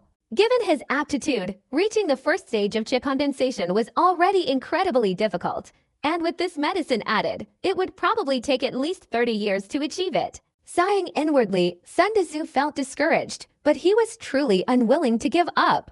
After a moment of hesitation, he took out a low-grade spirit stone from his storage bag and threw it to Wang Lin, saying, "This is a spirit stone for you. Take it and cultivate." Quickly reached the first stage of Qi condensation. Wang Lin hastily accepted it, thanked him, and returned to his room. Sun Tzu stood there stunned for a long time, sighing and muttering, "It's a pity this child isn't evolved. For now, I can only use the final experimental method to see if he's lying. How can I quickly help him reach the first level? As long as he cultivates to the first level, even if he has some cultivation, I will risk reducing my cultivation by one level and use the soul-searching technique on him. This way, I won't violate the rules of heaven and earth that prohibit cultivators who haven't reached the golden core stage from using the soul-searching technique on mortals. The soul-searching technique, a simple but extremely cruel immortal technique, almost certainly kills those whose souls are searched. If the outcome is better, they will be mentally incapacitated for life. However, it is precisely because of this restriction that the soul-searching technique cannot be used on mortals before reaching the golden core stage. Otherwise, it will backfire. If you're a cultivator, there are no restrictions, but you can only use it a maximum of 3 times in your lifetime. Each time your cultivation level will drop by 1 stage. Wang Lin sat cross-legged in his room, observing the immortal stone in his hand. He saw nothing extraordinary about it, but when he held it firmly, he felt something exceptional. He closed his eyes and began to breathe. A night passed, and Wang Lin sighed. There was no sign of spiritual energy entering his body. He smiled bitterly. Just then, the door to his room was pushed open, and Sun Tzu, with a serious expression, came in carrying a bowl of pitch-black liquid. "Drink it!" Wang Lin was stunned. He carefully looked at it, hesitant to accept it, and asked, "Master, what is this?" Seeing Wang Lin's question, Sun Tzu angrily shouted, "How could I harm you? If I'm giving it to you, then drink it. If it weren't for wanting you to quickly reach the first stage of the condensation realm, do you think I would stay up all night and waste a large amount of precious medicinal herbs to make this bowl of medicine?" Wang Lin hesitated for a moment, but seeing Sun Tzu's worried expression, he quickly picked up the stone bowl and drank it all in one gulp. After drinking, he felt a surge of heat in his stomach, which then immediately spread throughout his body. In an instant, his mouth and tongue felt dry, and his whole body felt as if it were on fire. His vision blurred, and the stone bowl in his hand fell to the ground. He felt drowsy and wanted to sleep. "Quickly, breathe deeply. I'll help you absorb it." Sun Tzu reluctantly placed his hand on Wang Lin's chest. A cool sensation spread from his chest, clearing Wang Lin's mind. Without thinking, he immediately began breathing deeply. Sun Tzu looked at the stone bowl on the ground with a pained expression, muttering a few words. Gritting his teeth, he took out several low-grade spirit stones from his bag and placed them on either side of Wang Lin, thinking to himself, Little brat, this time I've lost a lot of money. You'll have to pay me back for everything in the future. After a moment of adjustment, waiting for the sensation of insects slowly crawling to appear, Sundazu could clearly feel the spiritual energy from the medicinal herbs condensing within the other party's body, and his expression showed a hint of joy. At this point, a surge of impure energy quickly flowed from Wang Lin's body, easily dissolving the spiritual energy that was about to condense, failing by a hair's breadth. Sundazu's face was filled with anguish. He realized the source of the impure energy was precisely the spiritual herb he had given the other party to eat yesterday. He tried repeatedly until the spiritual energy of the medicinal herbs completely dissipated, yet he still couldn't condense even a trace of spiritual energy. Sundazu sighed, letting go of his hand and staring at Wang Lin, his heart filled with 100 conflicting emotions. Wang Lin opened his eyes, feeling light and extremely comfortable. He wanted to express his gratitude, but unexpectedly, Sundazu's face showed a hint of sorrow as he turned and left the room. Wang Lin was stunned, unsure of what the other party was thinking. He stretched his body a little and then left the room, calling out loudly towards Sundazu's room. "Master, I'm going to the mountain spring to see if my luck is better today." Sundazu didn't say anything, but the garden gate opened silently. Wang Lin hurried out. As soon as he left, Sundazu, not giving up, immediately followed him secretly. A month quickly passed. During this month, Wang Lin went to the mountain spring every day to sit down. Sundazu secretly monitored him each time, becoming more and more disappointed each day, gradually disheartening Sundazu. For a month, he had to give Wang Lin some herbs every day, but the spiritual energy still couldn't condense, making Sundazu increasingly irritable. Most importantly, Sundazu discovered that the gourd's spiritual energy had completely dissipated. After almost a month, the spiritual energy was gone, and the spring water inside was still the same as before, without a trace of spiritual energy. In the end, this strange gourd was no different from an ordinary gourd. Sundazu was extremely disappointed. Carefully analyzing and speculating, he concluded that the gourd itself was not extraordinary, but had undergone some special transformation to create its concentrated spiritual energy. Therefore, Wang Lin had obtained it by chance. The possibility of him adding something to the gourd was unlikely. The more he thought about this, the more accurate it seemed, and he felt deeply distressed. For the past month, he had done almost nothing, spending his days supervising and processing medicinal herbs. Now his efforts had been in vain. Angrily, he summoned Wang Lin, reprimanded him, and finally, with a wave of his hand, expelled him from the main courtyard. The old man was now furious just seeing Wang Lin. Now that he didn't see him, he felt no more trouble, and soon forgot about this disciple. He thought that although Wang Lin regularly consumed medicinal herbs every month, even so, it would take him 8 or 10 years to cultivate to the first level of the Qia condensation stage. Unless the old man was determined to continuously provide this disciple with medicinal herbs regardless of the cost. Wang Lin felt happy and at ease. Although he had been expelled from the main academy and secretly heard many teasing remarks from the registered disciples, he didn't take it to heart. Over the past month, he had gained a general understanding of cultivation. Cultivation was divided into 5 stages: Qia condensation, foundation establishment, core formation, nascent soul, and transformation. In the entire Hengyu sect, there were only 2 core formation masters. They were high above everyone else, living in seclusion behind the mountain where spiritual energy was abundant, spending their days in meditation, only participating in major sect affairs. Within the sect, there were no more than 10 foundation establishment cultivators. This was the core force, enjoying the privilege of using immortal stones and magical artifacts. Besides these, the majority remained at the Qia condensation stage, such as Sundazu, who was only at the 5th level of Qia condensation. Cultivating immortality is extremely difficult and requires a great deal of time. If one lacks talent, even a lifetime of striving for a few decades is simply not enough. The Qia condensation stage is already arduous, let alone reaching the foundation establishment stage. Besides abundant spiritual energy, one must also possess great opportunities and high comprehension. Lacking even one of these is unacceptable. Wang Lin knew the importance of spiritual energy, and he eagerly clutched the mysterious bead. Although he still couldn't absorb spiritual energy into his body, He believed that by regularly drinking the spring water infused with the bead, his progress would naturally increase. After all, Cha condensation is simply the accumulation of spiritual energy. Sun. Dazu's assessment indicated that the spring water infused with the bead had a high concentration of spiritual energy, making him very excited about this spring water. He also kept 3 gourds of morning dew where he had hidden the bead, so the spiritual energy must be very concentrated. If he finished drinking it, it would be no less effective than a month's worth of medicinal pills, and perhaps even better. Therefore, Wang Lin was overjoyed that he could leave the main courtyard and escape Sun Dazu's surveillance. As an inner disciple, although he wasn't allowed to stay in the main courtyard, he could freely choose accommodation in the other 5 sub-courtyards. Wang Lin found a secluded room near the east gate of the inner courtyard. Inner disciples received different treatment based on the color of their clothing. In a month, Wang Lin learned quite a bit of information through Sun Dazu, such as the fact that on the 10th of each month, he could go to the alchemy room in the main courtyard to receive a small piece of low-grade spirit stone and some spirit-snatching pills to increase his spiritual energy.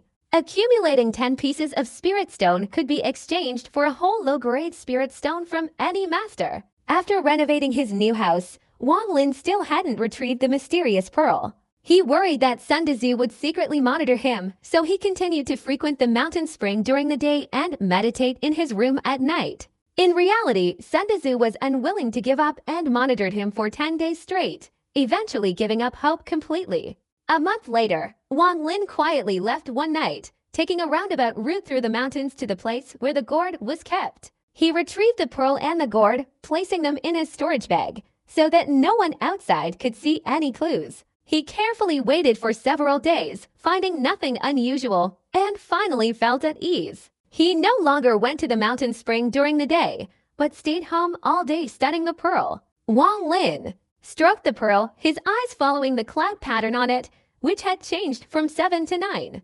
It seemed that the pearl had absorbed a lot of moisture due to its location in the lower part of the mountain. Regarding the 3 gourds, Wang Lin opened them and found that the morning dew had solidified, especially the gourd containing the morning dew, which looked as if it had frozen solid. Wang Lin looked at the pearl, then at the 3 gourds, and a thought suddenly popped into his head. The mysterious pearl needed dewdrops to grow clouds. So if he used these 3 gourds of morning dew with the pearl, would it be possible to create 10 clouds? His heart pounded. The pearl wasn't large, and now its surface was already covered with 9 clouds, almost completely obscuring its outer surface, leaving only a small, fingernail-sized portion exposed. Wang Lin analyzed that this was very likely the location where the 10th cloud would appear. He pondered for a moment, his heart filled with anticipation, wondering what kind of event would occur when it transformed into the 10th cloud. After all, judging from appearances, there was no place for an 11th cloud to appear, so the 10th must be the final level. But today was the day he had to go to the main courtyard to collect the spirit stones. Looking at the sky outside, Wang Lin cautiously placed the pearl and the dewdrop into his storage bag, tucked it into his chest, and stepped out of the room. He was now very familiar with the inner hall of the sect, and in a short while, he entered the main courtyard. Taking advantage of the fact that it was still dark, he hurried straight to the alchemy room. Before he even got close, he heard a familiar voice from afar. "Senior Sister Zhang, Master ordered me to go into seclusion for 3 months to reach the first level of Cha condensation, but I still thought of you, and I couldn't calm my mind. I wanted to cultivate quickly so I could see you, and finally, last night, I cultivated to the first level. I spent the whole night going up the mountain to pick flowers for you. Look at this beautiful flower, guarded by a large snake. I struggled to kill the snake. Look at my injured arm." Wang Lin's footsteps slowed slightly. He frowned, a cold smile in his heart, and slowly stopped in his tracks. At that moment, a clear, melodious female voice, like that of a nightingale, rang out. "Senior Brother Wang, my family has been practicing traditional Chinese medicine for generations. This flower is clearly a common kind. I've seen many of them on sunny days when I go up the mountain. However, this is the first time I've heard that snakes like to guard it. If that's really the case, then the entire Hengyu Sect's mountain would probably be covered in snakes. Senior Sister Chu, don't believe him." At this moment, Wang Lin entered the alchemy room's garden. His gaze swept around. There were 4 people there, 2 men and 2 women, all dressed in red. Of the two men, one had a handsome face and a dignified demeanor, currently looking embarrassed and wanting to retort. Suddenly, his eyes fixed on the door, his eyes showing surprise, and he exclaimed, "Wang Lin, how are you here? Shouldn't you be with your father, working as a carpenter?" Wang Lin. You are Wang Lin, the registered disciple who was accepted through suicide, the one who became a disciple of Uncle Masterson through flattery and sycophancy. It's you. A girl beside him covered her mouth in surprise and exclaimed. She had long, jet black hair, thick eyelashes, and bright, clear black eyes. At first glance, she was very beautiful. Meanwhile, the two people beside him also showed expressions of shock and disbelief, constantly sizing up Wang Lin. The girl with two dimples on her face, long eyelashes, and beautiful eyes like glass grapes suddenly brightened, revealing an expression of interest. Wang Lin's expression remained unchanged. He glanced at them. He recognized the girl who had just mocked Wang Zhu, but her appearance seemed somewhat familiar. Wang Lin carefully recalled that she had participated in and passed the talent test a few months ago. If it was her, then the other girl must be senior sister Zhang, the one Wang Zhu had given flowers to. The last to arrive, a man of about 28 or 29, with a long, horse-like face and a slightly protruding chin, said with shifty eyes, "Brother Wang, you've been in seclusion for several months, so you don't know about some of the ridiculous things happening in our Hengyu sect." As Sister Su said, Wang Lin used despicable tactics to infiltrate the ranks of the disciples. Wang Zhuo, hearing this, laughed triumphantly. "Just now, your becoming a disciple truly surprised me. But I didn't expect you to resort to such underhanded tactics to get in. However, you do have the aptitude to cultivate the first level of the Cha condensation stage, so why do you have to do such disgraceful things and bring shame to the Wang family?" "Brother Wang, you're wrong. Aptitude is important, but willpower is even more important. Cultivating immortality is inherently a defiance of heaven.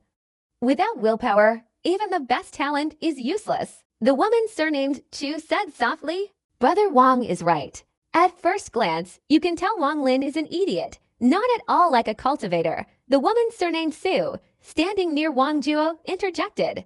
Wang Lin gave a faint smile. He understood the complex relationship between the people before him. It seemed Wang Zhuo liked the woman surnamed Chu, but the woman surnamed Su cared deeply about Wang Zhuo, which was why she kept going along with it. His smile made Wang Zhuo uncomfortable. He snorted coldly and said, "Wang Lin, I advise you to leave the Hengyu sect. At the end of the year, there will be a martial arts competition among the disciples. With your level, you'll either die or be crippled." While with Sun Tzu, Wang Lin had heard that the sect held a martial arts competition among its disciples at the end of the year. The winner would receive a magical artifact. The martial arts competition was divided into two groups. The first group selected the 10 most outstanding disciples from the entire inner circle.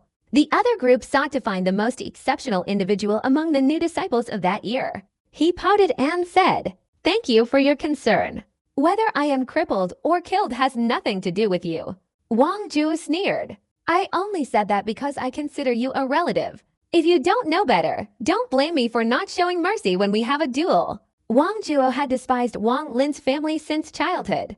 Although he had never met Wang Lin before, he had heard many stories from his father.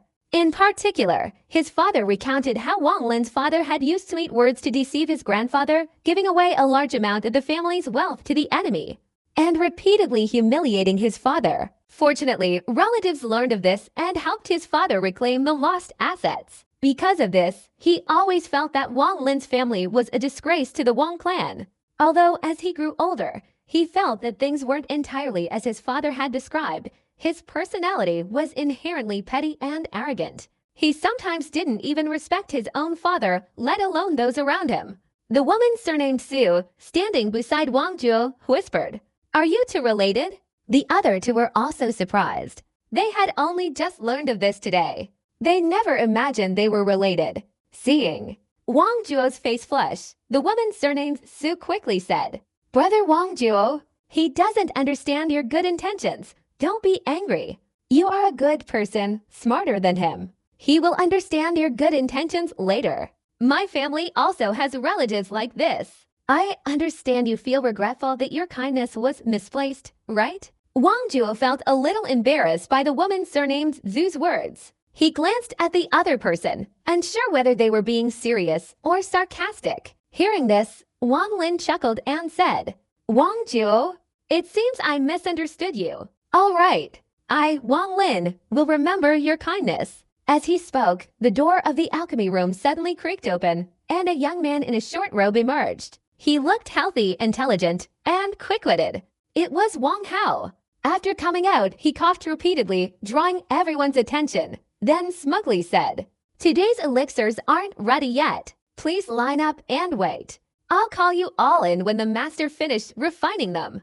Wang Zhuo glared at Wang Hao, grinding his teeth. However, he couldn't afford to offend Wang Hao now. After all, he was the disciple of the third senior brother, responsible for doing odd jobs in the alchemy room. If we offend him, and later our third senior brother questions us, we'll lose our daily rations, which would be dangerous. After saying this, Wang Hao looked around. Seeing Wang Lin, he showed a joyful expression, quickly pulled Wang Lin aside, and whispered, "Brother Taiju, congratulations on becoming a disciple of our sect. I've heard everything about you. I originally intended to talk to you, but we can't just go out here.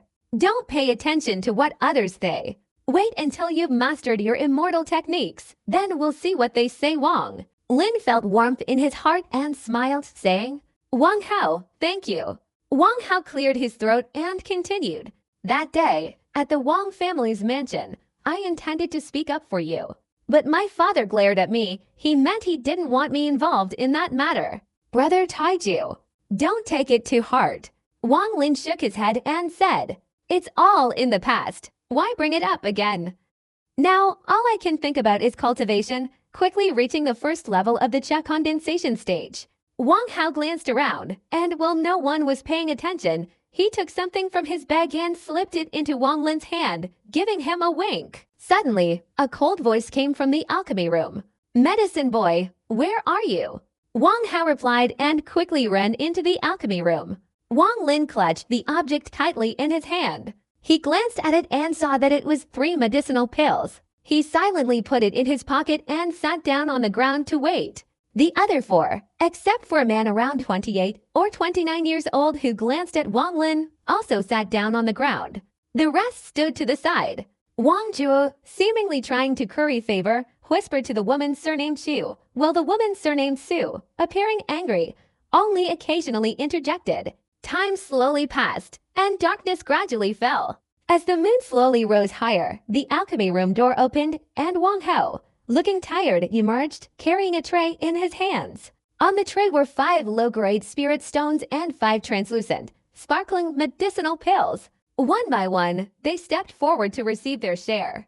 Wang Lin was the last to take his. After receiving his share, he smiled at Wang Hao, then turned and left. He deeply cherished Wang Hao's kindness, and the item Wang Hao had given him earlier was a spirit pill. Returning to his room, Wang Lin immediately closed the door. He didn't use the 4 spirit pills right away, but instead put them into his storage bag. Now he had to conduct an experiment with the mysterious bead. Wang Lin carefully took out the bead and a gourd. After pondering for a while, he realized that the dewdrops were the key to his cultivation. Without them, the cultivation process would be very slow. But the clouds on the mysterious bead piqued Wang Lin's curiosity. After a while, he made up his mind. If the dewdrops could be accumulated, it would only take a little more time. But if a 10th cloud appeared on the bead, it might have other effects. At that time, after soaking it in spring water, the concentration of spiritual energy would reach an unimaginable level. Thinking of that, without a word, he immediately poured the dew water from the gourd into a stone bowl. After a while, the dew water inside the gourd was completely emptied, filling less than half the bowl. A gentle, fragrant aroma emanated, and Wang Lin felt comfortable and at ease the moment he smelled it. Worried that the scent would attract attention from those around him, he quickly placed the jade stone in the bowl and observed it carefully. After a long time, the water in the bowl only slightly diminished. Wang Lin was a little disappointed. He had thought he could achieve good results immediately. But fortunately, the fragrance from the bowl had disappeared. Wang Lin pondered for a long time, placed the bowl under the bed, and sat cross-legged on the bed. He held a low-grade spirit stone in his hand and began to absorb its energy. His breathing, which had been one long breath followed by 3 short breaths, gradually became regular. Although he hadn't absorbed any spiritual energy for the past 2 months, his breathing technique was no longer the same as before. He was now accustomed to it. Normally, even when not sitting down, he maintained this breathing method. After a night's sleep, Wang Lin opened his eyes, hurriedly took the bowl from under the bed, and saw that half of the water in the bowl had been gone. But the 10th cloud on the jade still hadn't appeared. He wasn't annoyed. After carefully putting the bowl away, he hesitated for a moment before taking a spiritual pull from his storage bag and swallowing it. A wave of heat surged through his body. During his month at Sun Dazu's place, Wang Lin had to endure such things. He continued his breathing exercises until late at night, then slowly exhaled a long stream of white gas, frowning and chuckling to himself. This elixir is really similar to the medicine Sun Dazu had. Both are made from herbs containing a lot of spiritual energy. Every time I consume it, I feel relaxed and comfortable. Even the feeling of hunger disappears. It's a pity I still can't condense spiritual energy. He sighed. Wang Zhou had managed to cultivate the first level of qi condensation in just 1 month. Wang Lin's expression showed no unusual emotion, but he felt a little unhappy inside. Innate talent was indeed the core issue of cultivation. But with Wang Lin's personality, he would never allow himself to give up. He comforted himself that he had the spirit jade. Spiritual energy was not lacking. Although he couldn't condense spiritual energy yet, with persistent practice, he would succeed. Wang Lin bit his lip, taking a deep breath. He took the bowl from under the bed. There was only a little water left. However, the 10th cloud on the jade was still nowhere to be seen. He hurriedly took out the gourd containing dew. This time, there was more liquid even after filling the bowl. There was still some left. Wang Lin consumed the remaining liquid in 1 gulp, then continued his breathing exercises. This time, a surge of hot energy coursed through his body, more intense than ever before. Feeling his throat dry and parched, he continued his breathing exercises using the method he had practiced. Not long after, Wang Lin felt something was wrong. The hot energy in his body didn't dissipate as before. Instead, it accumulated with each breath, causing him intense pain throughout his body. His body felt like a balloon being inflated to its limit. Wang Lin stopped breathing in horror, but the pain didn't go away. He opened his eyes and found blood vessels all over his body bulging like green worms, a terrifying sight. Unbeknownst to him, the medicinal decoction he had taken earlier didn't contain much spiritual energy. Therefore, combined with the 1 long 3 short breath method and his deficient spiritual root, the rate of spiritual energy depletion was extremely rapid. Furthermore, at crucial points, the spirit-transforming herbs would activate, preventing the spiritual energy from condensing successfully within his body. But now things were different. After drinking the dew, his spiritual energy had condensed to an extremely high level, exceeding the rate at which it dissipated within his body. At this point, he could manage without breathing. It would dissipate after some time. But once he started breathing, it was like adding fuel to the fire. He knew he was in trouble, but didn't know how to handle it. He could only watch helplessly as the blood vessels in his body swelled. Just as they were about to burst, an idea suddenly struck him. He immediately began breathing in the opposite way, 3 long breaths followed by 1 short one. He thought that normal breathing would condense spiritual energy, while reverse breathing would likely release it. Wang Lin's guess was correct. The reverse breathing method was well known in the cultivation world. It was a preparatory step for dispersing energy and entering the next stage of cultivation. With each breath, streams of spiritual energy emanated from his pores, quickly absorbed by the pearl. Time slowly passed. The pain in his body gradually subsided, and his blood vessels slowly returned to normal. At this point, what was emanating from his body was not spiritual energy, but streams of poisonous gas. This poisonous gas dissipated into the air without being absorbed by the pearl. Wang Lin tried his best to force the spirit transformation herb out of his body. There are 2 ways to force the spirit transformation herb out. One is to use spiritual energy to corrode it. This is the method Sun Dazu wanted to use, but later, due to his frustration with Wang Lin and his reluctance to waste the spiritual herb, he gave up.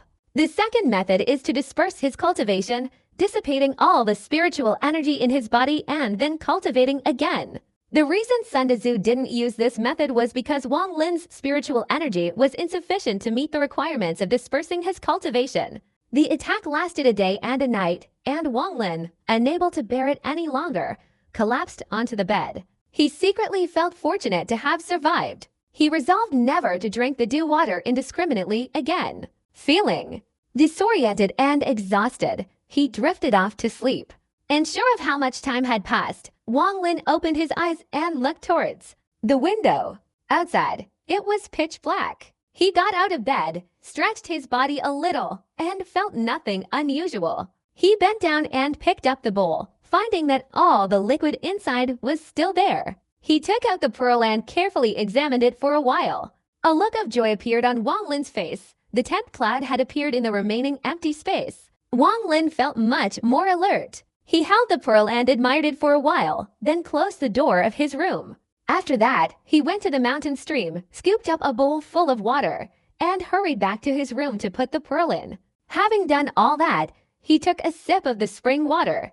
After a while, he still felt nothing unusual. Wang Lin looked at the pearl suspiciously, then put it to his mouth and bit it, but it remained stiff. He pricked his finger and dripped a drop of blood onto it, but the pearl remained unchanged. He hesitated for a moment, then slammed the bowl against the gem. He believed that after the 10th cloud appeared, the gem would undergo some transformation. Clang, clang, the bowl shattered. Wang Lin's hand went numb, but the gem remained unharmed. Having tried everything without seeing any change, Wang Lin regretted the 2 bottles of dew water and angrily threw the gem aside. A moment later, feeling reluctant to part with it, he picked it up again and focused his attention on examining it. He kept looking and suddenly felt sleepy.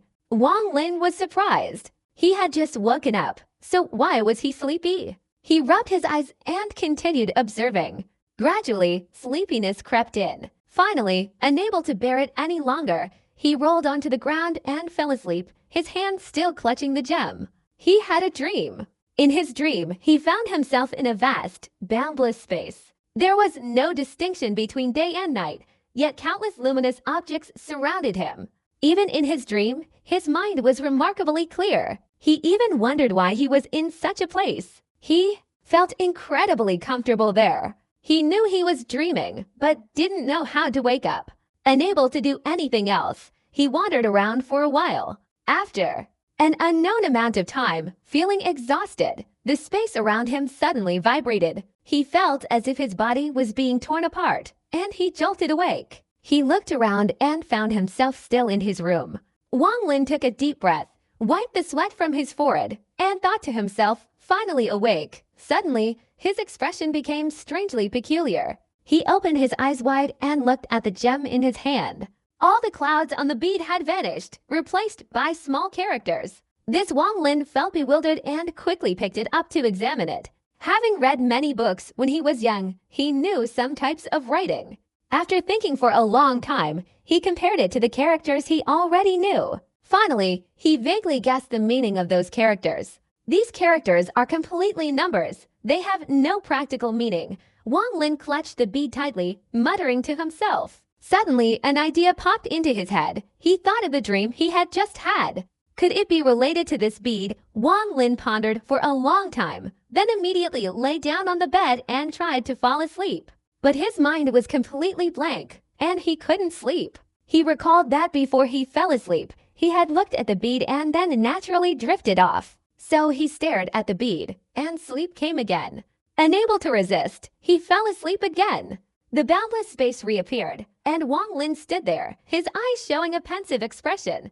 This time, he didn't wander around aimlessly like before. After thinking for a moment, he jumped up and down repeatedly. Each time, he jumped higher and higher. At first, he could only jump about half a meter, but now he could jump over a meter. It wasn't until his body was exhausted and the pain, like his body was being torn apart, returned that he woke up. Opening his eyes, he got out of bed and jumped. His body soared into the air, the result exactly as he had practiced in his dream. Wang Lin couldn't believe his eyes. His gaze filled with joy. He took a deep breath, trying to suppress his excitement, pacing back and forth in the room, lost in thought, sweat pouring down his forehead.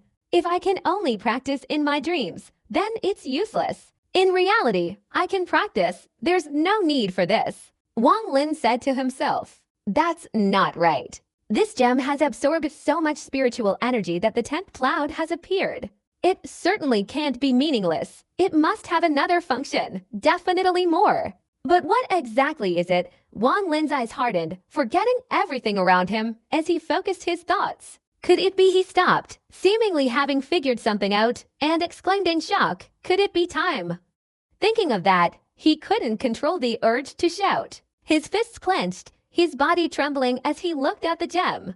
If it really is related to time, then even though I am of weak aptitude, I can definitely become an immortal. Wang Lin took several deep breaths, regaining his composure. Without saying a word, he took out the lamp from the room. After filling it with oil, he sat listlessly in a corner, holding the gem, mentally calculating the time. 5 hours later, the lamp ran out of oil and went out. Wang Lin hurriedly refilled it. After relighting it, he picked up the jade and entered his dream world again. This time, instead of practicing high jumps, he sat cross-legged on the ground, calculating the time. 1 hour, 5 hours, 10 hours, 20 hours, 35 hours, 50 hours. The aching sensation returned, and Wang Lin opened his eyes. The lamp showed signs of going out. 10 times. Time in the dream passes 10 times faster than real time. Wang Lin happily stood up, clutching the jade tightly. For the first time, he felt certain that his cultivation would succeed. By now, the sun was high in the sky. He tried to calm himself, not rushing to use the jade for cultivation. He knew that using the jade in broad daylight would inevitably lead to someone discovering it. Therefore, he put the jade in his pocket, pushed open the door, and went outside. At the mountain spring, after collecting a large amount of spring water, Wang Lin returned to his room and began refining the spiritual energy of the spring water. That evening, he locked the door tightly, tying one end of a rope to the door and the other to his arm. If the door were opened, he would immediately notice. After drinking several large gulps of spring water, a warm current surged through his body. Immediately, Wang Lin took the bead and entered the dream realm. In the boundless dream realm, Wang Lin sat cross-legged, meditating. While he was cultivating, the luminous objects around him emitted gentle beams of light, which, upon reaching his body, transformed into numerous points of light, silently dissipating into his body. Wang Lin was unaware of these events. Approximately a day later, the spiritual energy of the spring water had almost completely dissipated. However, he clearly felt that his body was not the same as before. When he drank medicinal decoctions, his body would experience currents of heat, but over time, the spiritual energy would completely dissipate. But this time it was different. Although the spiritual energy dissipated completely, a trace remained in his body. Though not much, it gave Wang Lin great confidence. He pondered for a long time but couldn't find the cause, finally concluding that the problem was likely due to the mysterious pearl. Because he couldn't leave the dream realm on his own and couldn't replenish his spiritual energy, Wang Lin had to continue his breathing exercises. He then discovered that the dream realm and the outside world were different. Outside, when he breathed, although he didn't feel the spiritual energy entering his body clearly, after a month of practice, he noticed that each time he cultivated, his spirit felt refreshed and his body felt full. But here, after the spiritual energy from the spring water dissipated, he didn't feel refreshed. On the contrary, as time went on, he felt breathless and his chest ached. After a moment of contemplation, Wang Lin guessed that everything was probably related to spiritual energy. Spiritual energy didn't exist in the dream realm. The more he thought about it, the more he felt it was true, frowning and muttering, if I could bring spring water into this place, it would probably be much better. Thinking this, a sudden thought struck him. He looked down at himself, a look of bewilderment on his face. He was wearing the crimson inner disciple's robe, which greatly puzzled Wang Lin. He quickly reached for his storage bag, only to find it was gone. Clothes can enter the dream realm, but the storage bag can't.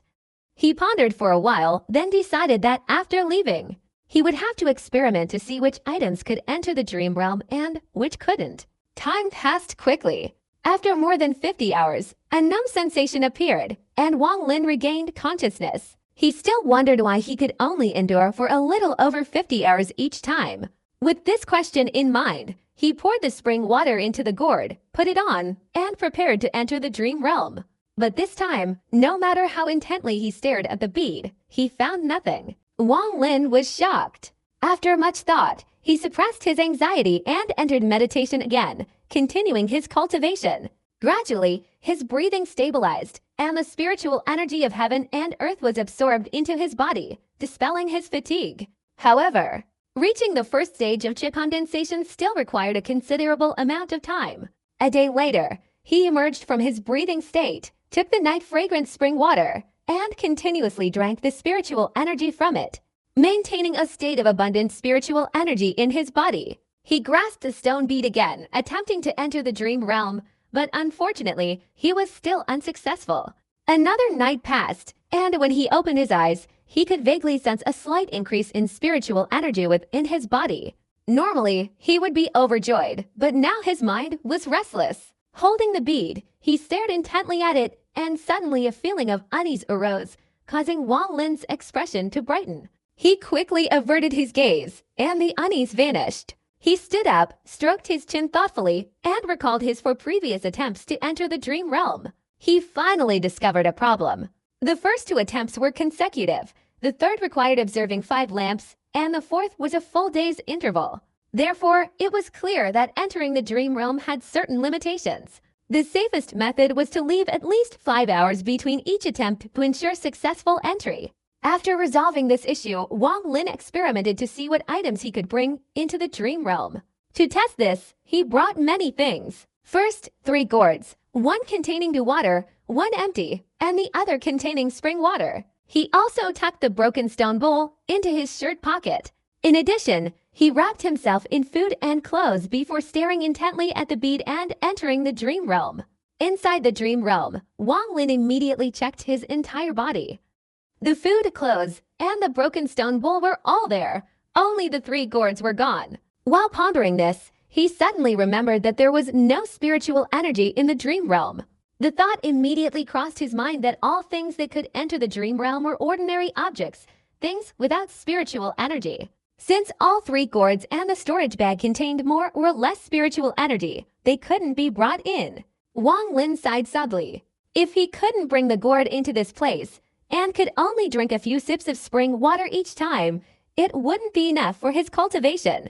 Thinking of this, a sudden thought flashed through his mind, something very important but elusive. This feeling made him ponder, his thoughts wandering as he tried to understand what had just flashed through his mind.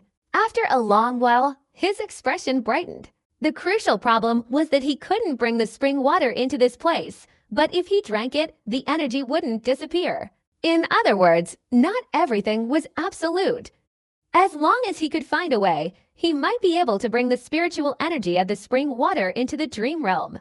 After more than 50 hours had passed, Wang Lin immediately left the room, searched the small mountain path for wild gourds, collected some, and hurried back. He believed that the previous gourds couldn't be brought into the dream realm because they had contained spring water for a long time, accumulating a certain amount of spiritual energy. He decided to use the newly acquired gourds, filled with spiritual spring water, hoping they could bypass the restrictions and allow him to enter the dream realm. 5 hours later, Wang Lin entered the dream realm with 4 or 5 gourds. Upon entering, he immediately checked his body and was delighted to find that all the gourds were still intact. Opening them, he found the spring water inside was still there, and after taking a sip, he found it still contained spiritual energy. Wang Lin excitedly took a large gulp, sat down cross-legged, and entered a state of selflessness, focusing on cultivation. Whenever the spiritual energy dissipated, he immediately took several more sips. Gradually, a trace of spiritual energy slowly accumulated in his body, gradually changing his physique and continuously approaching the first stage of the Qi condensation realm. The surrounding light transformed into points of light, silently merging into his body. Given Wang Lin's physical constitution and spiritual root, without the mysterious pearl and the spiritual spring water, it would have taken him several years to successfully cultivate the first stage of the spiritual energy realm. To cultivate the spirit-transforming herb, it would have taken at least 30 to 50 years. Using Sundeju's medicinal decoction helped him shorten this process. Wang Lin, unintentionally losing his cultivation and the spirit-transforming herb, would have still taken about 10 years to achieve it. But now Wang Lin has no shortage of spiritual energy and possesses the dream realm, which can increase the time tenfold. He can already see that he is close to successfully cultivating the first stage of the Chekondensing realm. Time flew by in the mountains. 2 months later, Wang Lin was still in the dream realm, meditating with his eyes closed. During these 2 months, he had thoroughly studied the mysterious bead. This bead allowed him to enter the dream realm 3 times a day, each time for about 50 hours, equivalent to about 6 days. In these 2 months, he had actually cultivated for a year. Cultivation was a very tedious task. Wang Lin hadn't felt this before, but in the past few days, he had finally understood. With the help of the spring water, and without needing to eat or drink, he only had to sit and meditate. He continuously used the method of 1 long breath and 3 short breaths to absorb the spiritual energy from the spring water. If his resolve hadn't been extremely firm, and if he hadn't constantly remembered the expectant gazes of his parents, he probably wouldn't have been able to maintain this monotonous state of cultivation. Especially when he thought about how Wang Zhuo had successfully reached the first level of the Chekondensation stage in just 3 months, Wang Lin felt truly resentful. He hardly ever left his room, immersing himself in a state of relentless cultivation. Wang Lin was just an outsider in the Hengyu sect, not someone with many connections. Many people envied him, but very few paid him any attention. Sun Dezu didn't care about this disciple at all. Even when he remembered him, he would immediately become angry, forcing himself to forget about the person named Wang Lin. Knowing this, Wang Lin still took some precautions. Every time he prepared to enter the dream realm, he would immediately hide the bead in his chest, so the past 2 months had been uneventful. And no one else knew of the existence of this mysterious bead. For the past 2 months, Wang Lin has drunk an immeasurable amount of spiritual energy from the spring water. Whenever he felt a shortage of spiritual energy in his body, he would immediately gulp down several large mouthfuls. If Sun Dezu knew about this, he would probably be heartbroken to the point of madness, instantly killing his disciple with a single blow. In the entire cultivation world of Zhao Kingdom, it is extremely rare for anyone to be able to use spiritual energy from the spring water as a substitute for food like Wang Lin. Only a few old monsters from certain sects can enjoy the privilege of using an entire mountain cave with such dense spiritual energy that it can even create its own spiritual energy spring water. In the eyes of cultivators, spiritual energy holds an extremely important position. Zhao Kingdom is not a place with abundant spiritual energy. Although it still has enough to meet the spiritual energy needs of several sects, if anyone knew about Wang Lin's cultivation method, they would surely be heartbroken to death, just like his master.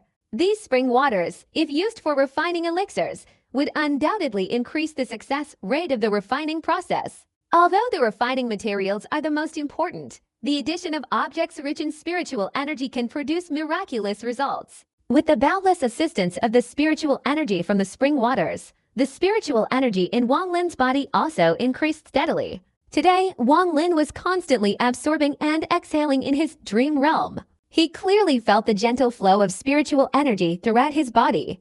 A feeling of gradually increasing strength emerged in his body, sweeping through every nook and cranny. Black sweat, emitting an unpleasant odor, dripped from the nape of his neck, soaking his clothes, yet he felt nothing. Wang Lin was currently immersed in a wondrous sensation. He clearly sensed the spring waters in his body continuously breaking down, a trace of spiritual energy slowly changing the structure of his body. After an unknown amount of time, Wang Lin opened his eyes, revealing an unprecedentedly bright and intelligent expression. His mind was clear, yet his heart was like a turbulent lake. Everything that had happened over the past few years flashed before him. His father's loving gaze when he was a toddler learning to speak, his mother's caring words while reading late at night, his parents' expectant expressions when he entered the Hengyu sect, the mocking glances of his relatives, the admiring looks of the people. Wang Lin, like an outsider, calmly reviewed all the events that had happened to him. After a long while, he let out a deep breath, a bitter taste rising in his heart. Just as he entered the first stage of the Chekondensation realm, he suddenly understood. According to the description in the 3000 Chekondensation techniques, The first stage of the Cha condensation realm was like a great gate. Only those who passed through could be considered to have truly entered the path of cultivation. From then on, severing ties with the mortal world and abandoning all attachments. Everyone who reaches the first stage of the Cha condensation realm goes through a similar process. Wang Lin didn't know about others, but he knew that severing all worldly ties might be a small matter, but he absolutely couldn't sever the familial bond with his parents. Sighing softly, Wang Lin patted his clothes and stood up. His eyes gleamed as he looked around. He now noticed that the scenery in his dream realm was different. Before, he couldn't see anything strange, but now he could detect that the bright objects contained flowing spiritual energy. Although he couldn't clearly feel the specific changes compared to before, it was like a blind person regaining normal vision. While observing, a numb sensation appeared, but this time it was somewhat weaker.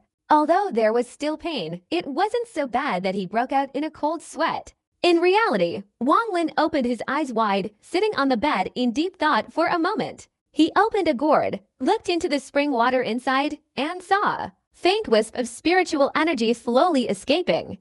The spiritual energy was extremely abundant. He smiled. Having reached the first level of the Cha condensation stage, he could already sense the flow of spiritual energy in the heavens and earth. Taking a deep breath, Wang Lin suddenly realized that his whole body was covered in sweat. The 3000 Cha condensation techniques recorded that when breaking through the first level of the Cha condensation stage, most of the impurities in the body would be expelled, helping to reform all his meridians. Wang Lin pushed open the door and stepped out of the room. It was already late afternoon. He gently turned and hurried towards the east door, to the side of the mountain spring, found a spot downstream, took off his clothes and bathed, washing away all the impurities clinging to his body. After washing himself thoroughly, he lay down on a rock, looked up at the sky, and recalled the 3000 Cha condensation manual, which recorded a type of immortal technique. The 3000 Cha condensation manual contained a technique called force manipulation technique. It was the most basic immortal technique,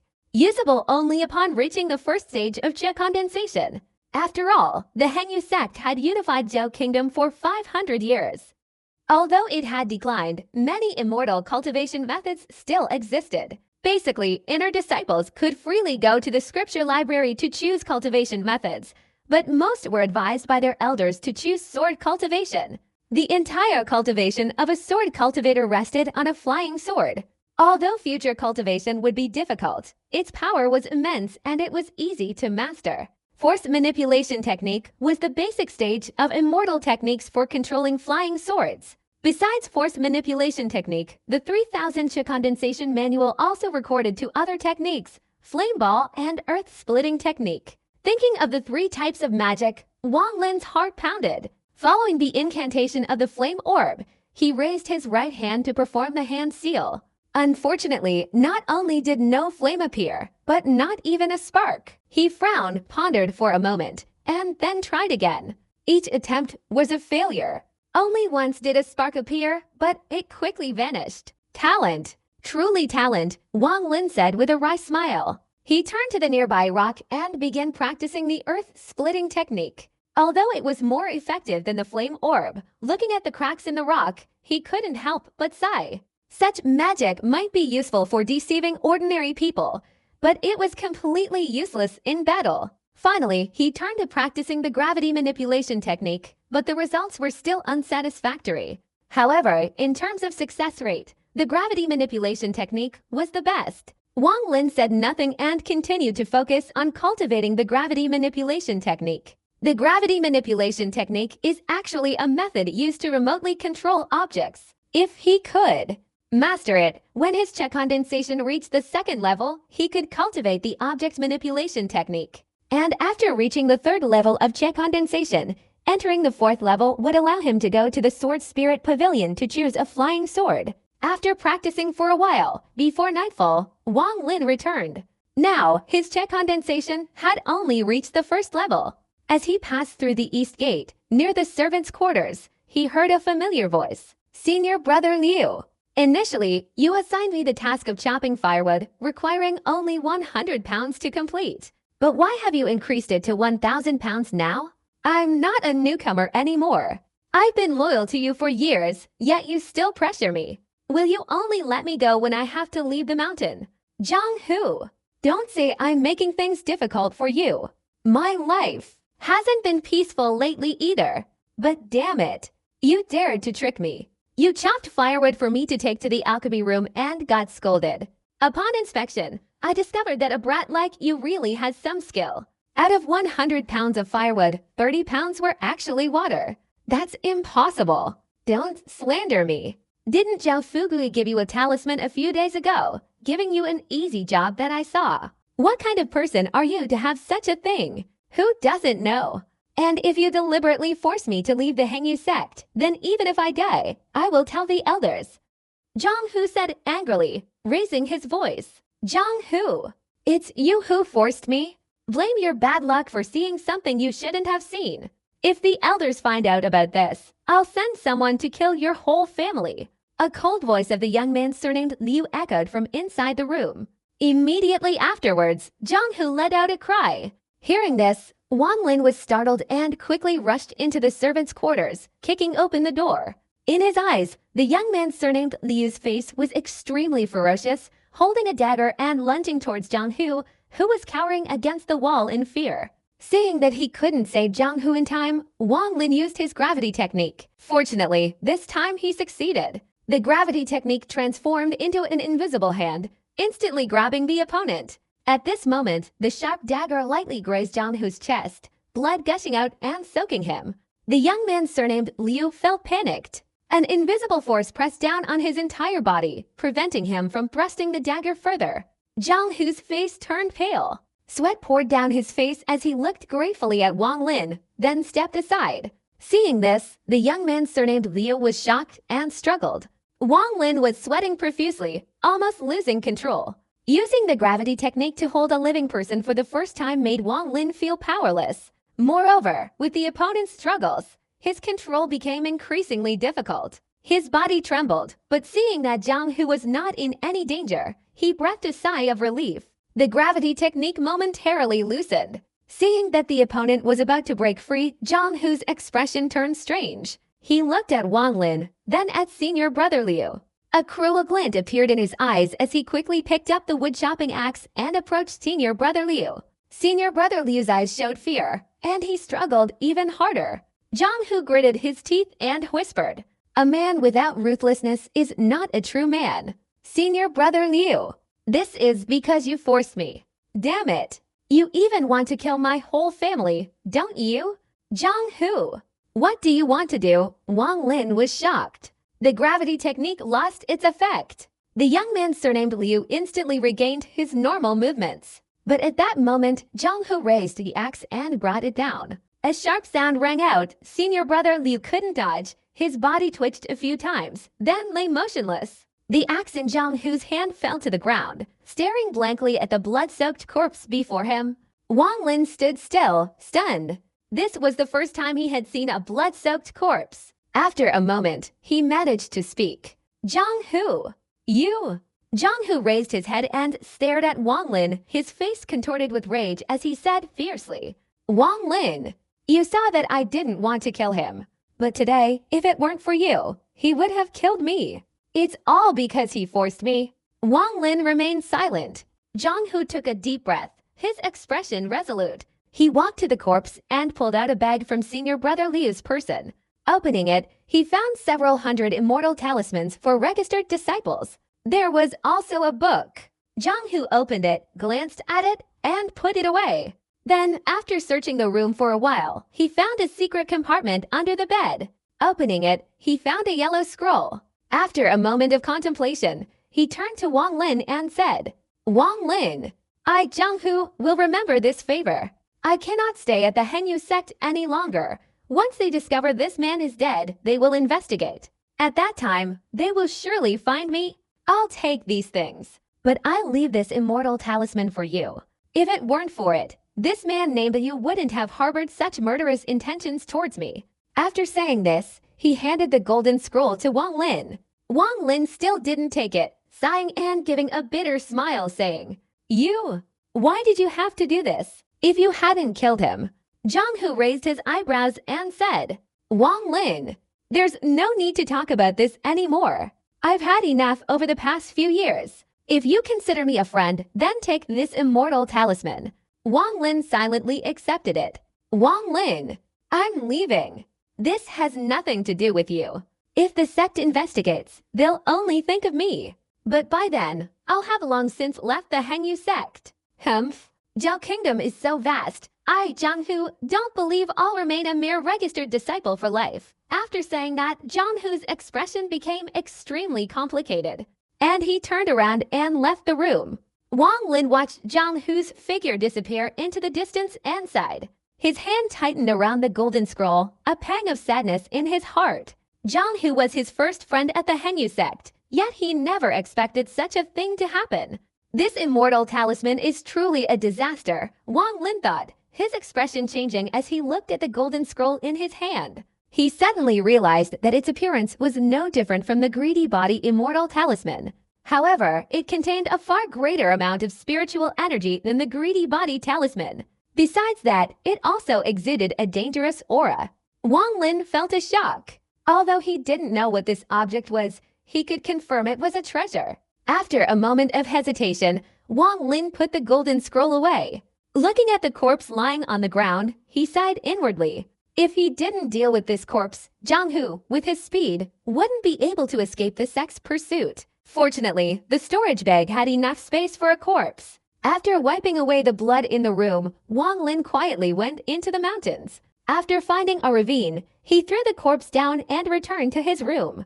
At this point, he no longer thought about Zhang Hu's matter and carefully examined the immortal talisman. At first glance, the immortal talisman seemed no different from the talismans used by the registered disciples. But after careful observation, Wang Lin discovered that from the material to the color and the brushstrokes, it completely surpassed ordinary people. Wang Lin stroked the immortal talisman, then pondered for a moment. He didn't know what effect this immortal talisman had. But ever since he carelessly drank the dew water and nearly died, he was extremely wary of immortal artifacts and dared not use them indiscriminately. Moreover, the talisman emitted a dangerous aura, making him extremely cautious. After hesitating for a moment, he put the talisman into his storage bag, saving it for later study. Then he took out the mysterious bead and entered the dream realm. However, this time he didn't focus all his attention on breathing exercises, but instead spent some time cultivating the gravity technique. Since using the gravity technique on senior brother Liu, he felt it had some effect. First, he used a dummy as a practice object. He tried to use the gravity technique to lift the dummy from a distance. The dummy was very light, so after several attempts, he finally succeeded in lifting it. Having succeeded once, he repeated the process. Wang Lin's thinking was simple. He believed that if the gravity technique could be cultivated to the point of being completely effortless, succeeding 10 times out of 10, then even if its power wasn't great, it wouldn't matter if it couldn't be used at a crucial moment. He secretly calculated for a moment. Given his current physical condition, the probability of success was only about 30 to 40%, not yet meeting his own requirements. Time in the dream realm passed quickly. Unconsciously, Wang Lin returned to reality. He didn't waste any time. After opening his eyes, he took a sip of spring water and sat down to begin his breathing exercises. Once his entire body was filled with spiritual energy, he took a deep breath and recalled the contents of the 3000 Cha condensation technique. Besides some layers of mental cultivation methods, the 3000 Cha condensation technique contained 2 important mantras. These 2 mantras were the most crucial aspects of Cha condensation. The Cha condensation stage had a total of 15 levels, except for the first level, which didn't require cultivation to achieve. The remaining 14 levels all required mantras to unlock. Now that he had cultivated the first level of the Cha condensation stage, without the incantation to unlock the second level, even if he possessed the mental techniques for the second level, he wouldn't be able to cultivate further and would remain stuck at the first level. Wang Lin silently recited the incantation. The spiritual energy throughout his body immediately underwent a transformation. Initially, the transformation was extremely subtle, but the longer the time passed, the stronger the changes became. Finally, it surged and flowed through his body. Gradually, the spiritual energy in his body seemed insufficient. It flowed intermittently to various places, creating sensations of bitterness, numbness, itching, and pain. Countless sensations arose in his heart, making him feel as if his body was being pierced by thousands of holes, then regenerated by spiritual power. In the 3000 Cha condensation techniques, at some important points, there was a saying. The incantation to unlock each level depends significantly on talent, spiritual energy, and fortuitous encounters. Some people may succeed on their first try, but others may need 10 or even 100 attempts. After a while, all sorts of sensations slowly disappeared. Wang Lin's body was drenched in sweat. Not a trace of spiritual energy remained in his body. However, Wang Lin, having learned from the 3000 Cha condensation technique, understood that this feeling only lasted a moment. Once he sat down, he returned to normal. Although he hadn't successfully opened the second level, Wang Lin wasn't angry at all. This time, he was just trying. The truth proved that the spiritual energy in his body wasn't enough to open the second level. After all, he had only cultivated the first level. Therefore, he wasn't in a hurry. At most, he would cultivate the first level to its peak before opening the second. Then, the probability of success would definitely be much higher. With that thought in mind, Wang Lin resumed his cultivation process. The spiritual power in his body gradually accumulated, and the gravity manipulation technique became increasingly proficient. He had tried the incantation to unlock the second level many times, but unfortunately, he had never succeeded. Half a month passed, equivalent to 3 months in the dream realm. At this time, Wang Lin was sitting and cultivating while waiting for the dream realm space to open. He hesitated for a moment, then silently recited the incantation to open the second level. He couldn't remember how many times he had tried. Each time, the spiritual energy in his body completely dissipated, yet he still failed. After a while, Wang Lin wearily raised his head. The spiritual energy in his body had completely dissipated. He smiled bitterly and said, "Failed again. Opening the second level is really too difficult." Suddenly, his expression changed, and he glanced at the door. "Brother Wang, come out quickly," a cold voice echoed from outside the door. The voice sounded somewhat familiar to him. Wang Lin immediately stood up and pushed open the door, only to see a young man, about 27 or 28 years old, standing outside. Black-clothed, Wang Lin suddenly remembered the other party's identity. That day, this very person had welcomed him along with Wang Zhu and Wang Hao. It was also this man who had led Wang Lin's father up the cliff to find him. Wang Lin still remembered that the man was wearing white then, but in just a few months, he hadn't expected him to have changed into black. He suddenly remembered that during the examination, his third senior brother, who had taken Wang Hao as his apprentice, had said that his cultivation had reached a crucial stage. Therefore, the sect master, fearing it would affect his cultivation, had assigned someone else to take his place in the examination. Purple, black, white, red. Black robes symbolized someone with very high strength. He couldn't discern the other party's cultivation level, so he respectfully said, "Wang Lin greets senior brother Zhang. Congratulations on obtaining the black robes." The young man in black glanced at Wang Lin, his expression slightly relaxed, and said, "Successfully entering the 5th level of the Cha condensation stage is somewhat related to you. If I hadn't discovered that wind eye while searching for someone, I wouldn't have been able to break through so quickly." Wang Lin was stunned and asked, "Senior brother Zhang, can the gravitational pull of the wind eye on the cliff also aid cultivation?" The young man in black nodded and said, "Wait until you reach the peak of the 4th level, and when you cultivate the incantation to open the 5th level, then enter it. At that time, you will know how effective it is." After saying that, he looked at Wang Lin again and continued, "Junior brother Wang, your talent is so low that you shouldn't have been selected. But now that you've become an inner disciple, you must strive even harder in your cultivation. I see that you don't have even a trace of spiritual energy in your body right now. Obviously, you haven't even reached the 1st level of the Cha condensation stage. Perhaps you're the only inner disciple who hasn't reached the 1st level." Wang Lin was stunned, but outwardly he still managed to smile and said, "I will remember senior brother's teachings. I will definitely try my best to cultivate." After saying that, he changed the subject and asked, "I wonder what brings senior brother Zhang here?" The black-clothed young man chuckled and said, "Nothing important. The registered disciple in the miscellaneous duties area has gone missing. Someone saw you passing by that day, so I came to ask, Wang Lin remained calm, smiling as he said, I remember this. Normally, I don't go to the miscellaneous duties area. But half a month ago, I went there and a registered disciple made some nonsense, so I got angry and taught him a lesson. Perhaps he was afraid I would come and cause trouble, so he left the mountain. Senior brother Zhang nodded, smiling at Wang Lin, and said, a registered disciple is nothing important. I'm here today for something. After the sect master and several senior uncles discussed it, they decided that the miscellaneous duties area shouldn't be entrusted to registered disciples. Therefore, they want to assign an inner disciple to be in charge there. But all the inner disciples don't want to go because they need to cultivate. Wang Lin smiled wryly and said, I understand. That job is for me. Senior brother Zhang smiled and nodded, saying, you should make some arrangements and go there today. It's a mess there right now. It's best if you quickly go and sort things out. After saying this, he bowed to Wang Lin, stomped his foot, and a small sword instantly appeared. He stepped on the sword, transforming into a beam of light and disappearing in an instant. Wang Lin's expression showed helplessness. He didn't want to go to the janitor's quarters. There were too many people there, making it easy for his secrets to be discovered. Moreover, the work there was immense, which would definitely seriously affect his cultivation time.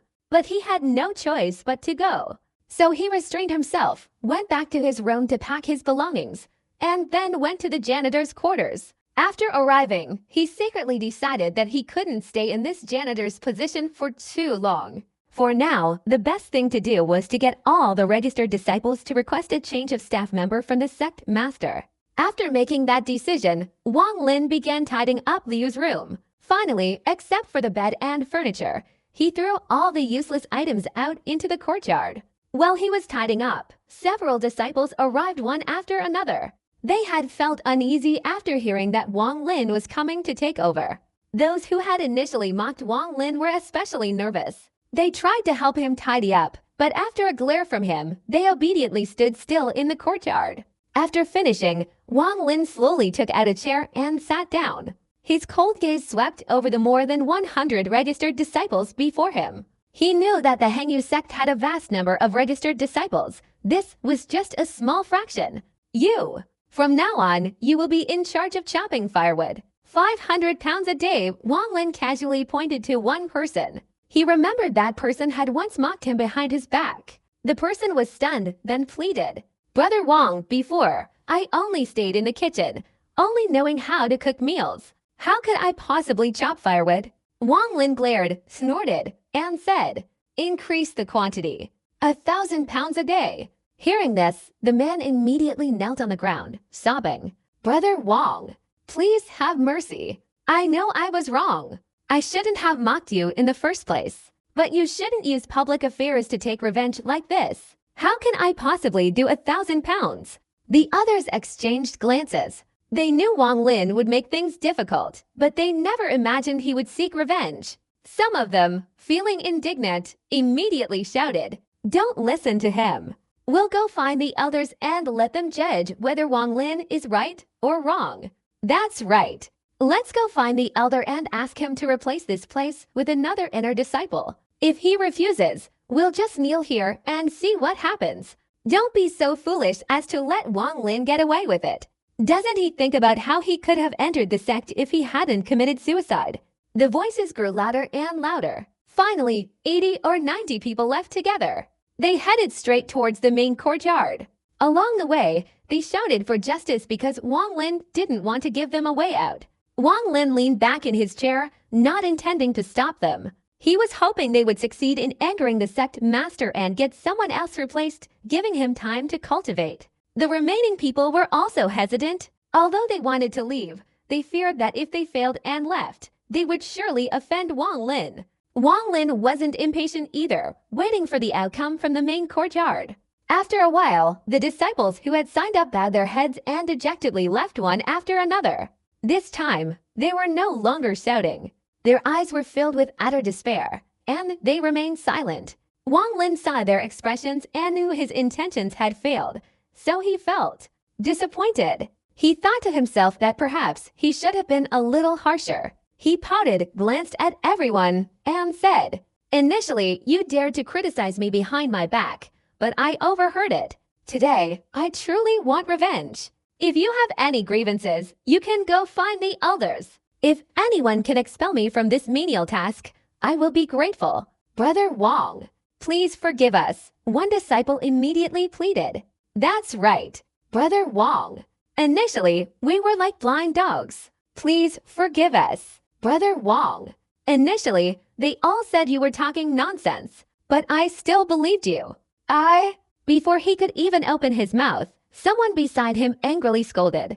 Zhao Ziya, you were shouting so loudly just now. Brother Wong, don't listen to him. He insulted you terribly just now. Zhao Zi-san, I'm your older brother. You're truly ungrateful. When we get back to the room, I'll show you how I'll deal with you.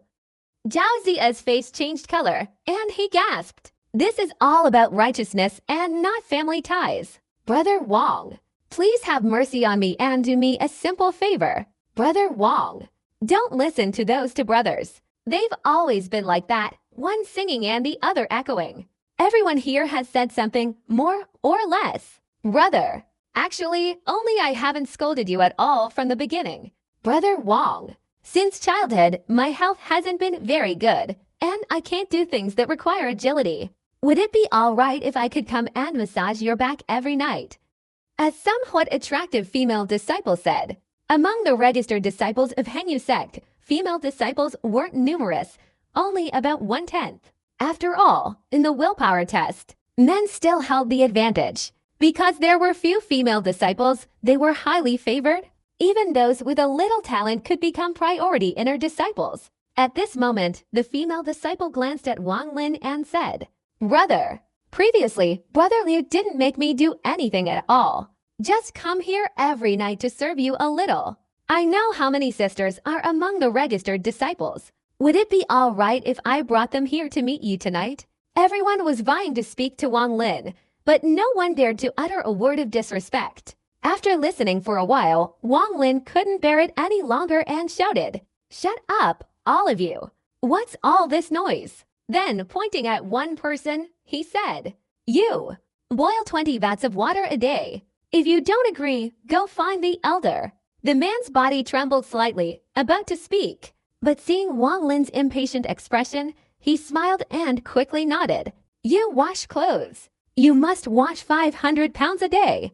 If you don't agree, go find the elder. The man pointed at, swallowed hard. His eyes darkened, and he almost fainted. He mumbled, 500 pounds. That's the clothes of the entire sect. You clean the entire sect. Again, the same words. If you don't agree, go find the elder. Go to the toilet. If I see even a fly in there, you don't need to complain anymore. Go gather herbs. 500 pounds a day. If you dare mix in any grass to deceive me, you'll have your legs broken and be expelled from the sect. The others, though they said the work was much, could still manage.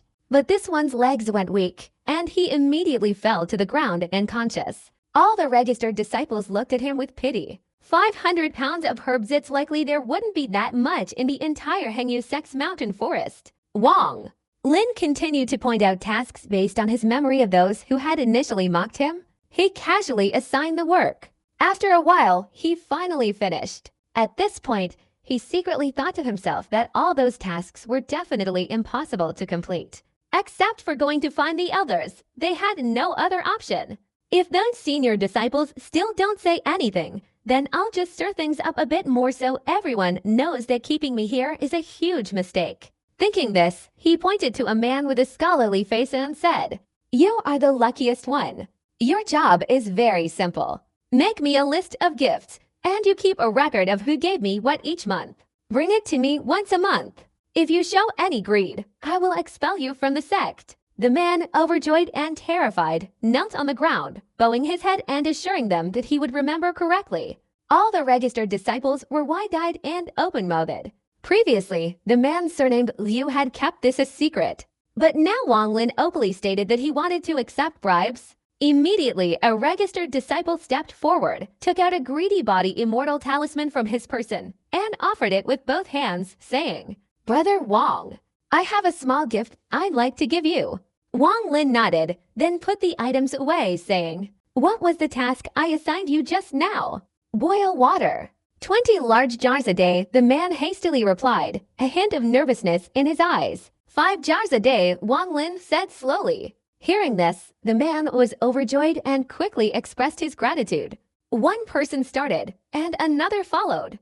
At this moment, Wang Lin suddenly stood up and said, "All right, even the gift-giving must follow rules. Write down on paper the task you are assigned and the task you want to do."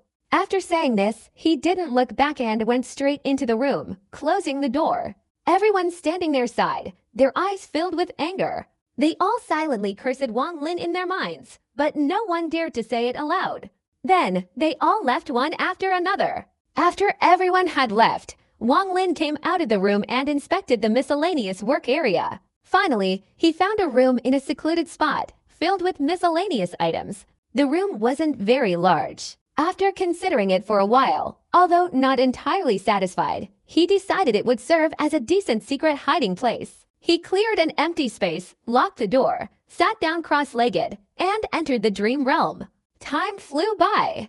In the blink of an eye, Wang Lin had been the steward here for 2 months. During these 2 months, except for a few days when he had to arrange work for the registered disciples, he devoted the rest of his time to cultivation. He basically ignored the work of the registered disciples. If there was anything, he would just coldly snort, and they would obediently bring out their talismans. Wang Lin's cultivation was constantly interrupted by the registered disciples during his 2 months here. He couldn't guess what the senior uncles and elders were thinking. Even after all his efforts, they still hadn't replaced him with someone else. Do they really want me to do even more? Wang Lin left the chores area, preparing to go outside. He wanted to see how far the senior disciples could go. To be honest, at this moment, in the hearts of the registered disciples, Wang Lin was not only a useless and shameless person, but also known by the name Black Heart King.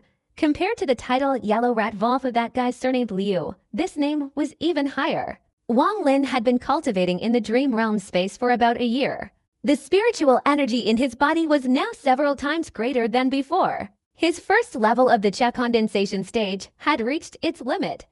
No matter how much he absorbed energy, it couldn't increase further. Therefore, he began to try using the incantation to open the second level. After several consecutive failures, but with the heavens not letting him down, he finally succeeded in breaking through the first level of the Qi condensation stage and advancing to the second. A layer of black dirt appeared on every pore of his body. After washing himself clean, Wang Lin looked at himself in the water, only to see his eyes shining brightly, but his body remained largely unchanged. He stroked his chin, thinking to himself, "I've only mastered the third level of the Qi condensation stage. If I were to tell Sun Tzu that I've reached the second level, he would definitely ask for the reason. That would certainly cause me a lot of trouble." After thinking for a while, he didn't know what to do. Sighing, he practiced the gravity manipulation technique again. A year in the dream realm had allowed him to succeed 9 out of 10 times. With that efficiency, Wang Lin decided to increase the difficulty. He found a large rock and then used it to practice controlling the gravity manipulation technique. Time passed quietly. Another month flew by. Wang Lin's handling of miscellaneous tasks caused much resentment among the registered disciples. However, it was now winter, and the sect was beginning its annual festival for inner disciples to compete. Moreover, this year also marked the 10-yearly competition for registered disciples. The top 3 would become inner disciples. All the registered disciples practiced diligently, secretly hoping for the outcome. Therefore, no one inquired about the matters at the miscellaneous tasks. Wang Lin felt a little disappointed. He had no intention of participating in the inner disciple competition. He preferred to spend that time cultivating in the dream realm. That day, the entire Hengyu sect was covered in snow. The gentle white snowflakes fell from the sky, creating a landscape of nothing but snow within a 1,000-mile radius. Wang Lin wasn't cultivating either. He stood still in the courtyard, using his gravity manipulation technique like a giant hand waving wildly in the air. Any snowflakes that came near him were deflected, not a single one touching him. His gaze was fixed on the mountain village. At this time, his parents were probably inside warming themselves. If they were, he would likely be sitting by the fire, his father carving wood, and his mother busily preparing food. Sometimes, unable to concentrate, he would sit beside them and watch his father carve. Wang Lin clearly remembered that in his small room, under the bed, there were some wooden spinning tops. During the day, he would occasionally take them out to play with the neighborhood children. Thinking of this, Wang Lin couldn't help but take a deep breath. Cultivators need to detach themselves from worldly affairs because those things will affect the cultivation process. Wang Lin closed his eyes. In his heart, he felt that he couldn't remain indifferent. No matter how hard he tried, he couldn't. Sensing this, his expression subtly changed. At this moment, he had reached the second level of the Cha condensation stage, giving rise to what people call divine consciousness. Only when he reached the third level could he clearly perceive it. His divine consciousness swept across the area and he saw Wang Hao approaching. A moment later, the outer gate of the courtyard was pushed open and Wang Hao, wearing a hat and a leather coat, looked at Wang Lin in surprise, saying, "Brother Taiju, aren't you cold? Why are you standing outside like this? I was calculating my moves and knew you were coming, so I came out to brave the cold a little to greet you." Wang Lin smiled. He truly didn't feel cold at all. Since reaching the second level of the Cha condensation stage, he could feel his body was much stronger than before. Wang Hao laughed heartily, then took off his hat, carefully observed Wang Lin for a moment, and suddenly said, "Brother Taiju, I think you seem different from a few months ago." Wang Lin smiled and said, "Of course. I've now reached the second level of the Cha condensation stage and become an immortal." Wang Hao pouted, walked into the room, and said, "Don't brag. Even with the help of spirit pills, I still haven't reached the first level. How could you possibly do it?" Wang Lin didn't say anything. He knew that if he told the truth, people wouldn't believe him. After all, he and Wang Hao weren't very close, so he was careful with his words. Wang Lin couldn't possibly act like a close friend after only meeting once. "Wang Hao, how come you have time to come here today? Is there nothing to do in the alchemy room?" Wang Lin entered the room, poured him a cup of hot water, and asked. Wang Hao took it, blew on it a few times, and took a sip, smiling and saying, "You haven't come to the alchemy room to get your things for several months. That's why I've kept them, and I'm bringing them to you today." He then took out a small bundle and placed it on the table. Wang Lin smiled and glanced at him, waiting for him to speak. He didn't believe Wang Hao would bring things to him for no reason. Seeing his gaze, Wang Hao blushed and said, "Brother Taiju, I heard you've been quite comfortable here these past few months, haven't you?"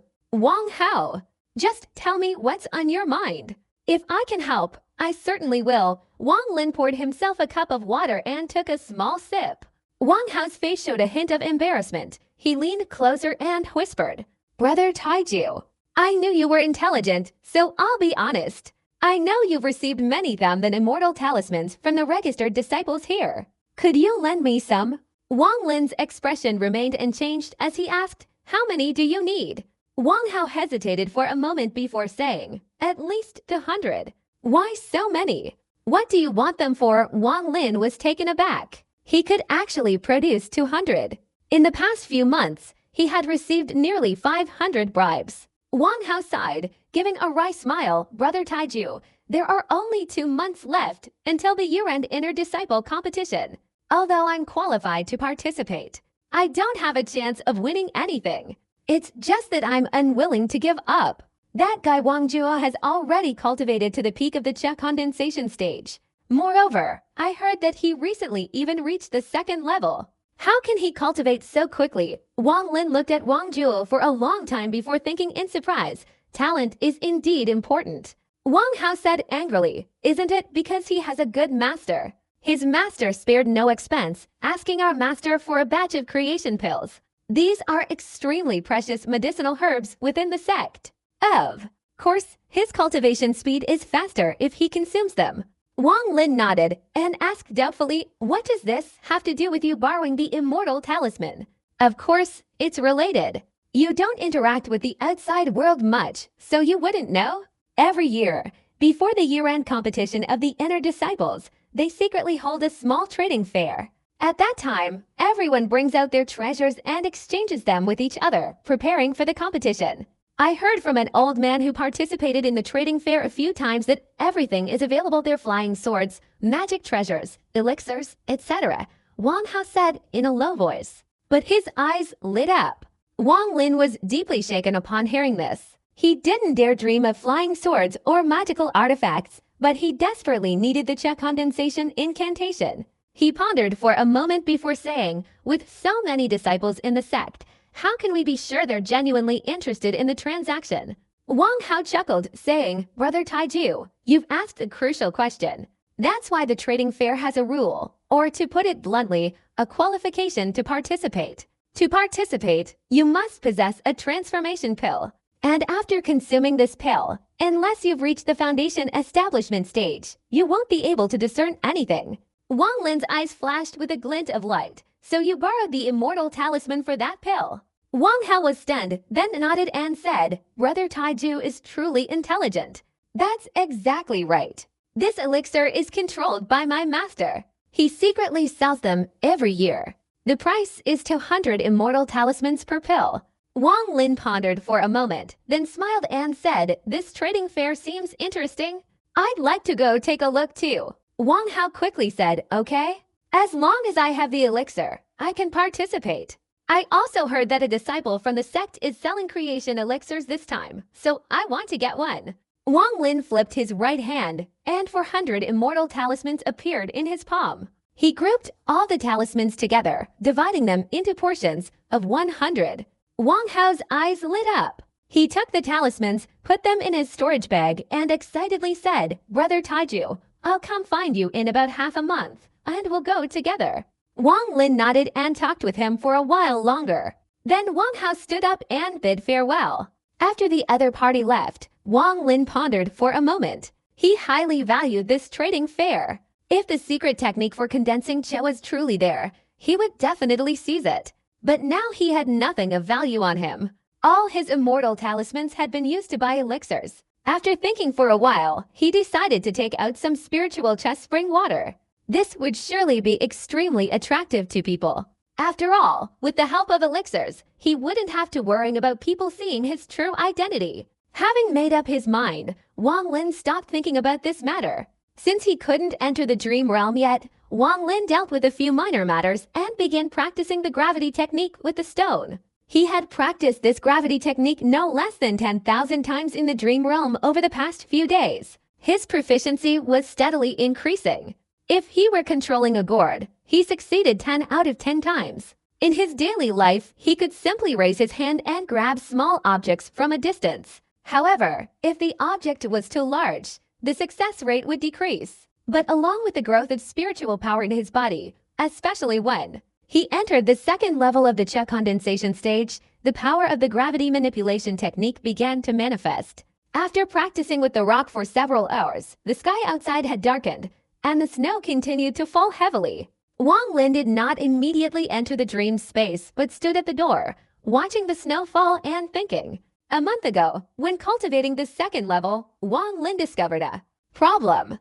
The effectiveness of the spiritual chest spring water had begun to diminish. Although the decrease was not significant and could be compensated for with quantity, it made him worried. He worried that with his cultivation constantly increasing, there would surely be a day when the spiritual chest spring water would lose its effectiveness. The liquid to soak with that mysterious pearl is dew water. Spring water is the best, followed by regular spring water. However, road water is collected in insufficient quantities, and even less so in winter. Only spring water is the quickest and never runs dry. If the spring water ever truly loses its effectiveness, I must definitely prepare a replacement, Wang Lin murmured. Looking at the snow-covered ground, he gently raised his hands and used the gravity manipulation technique. A large chunk of snow on the ground flew up, like a snow dragon, into the large cauldron. In just a moment, the snow filled half the cauldron.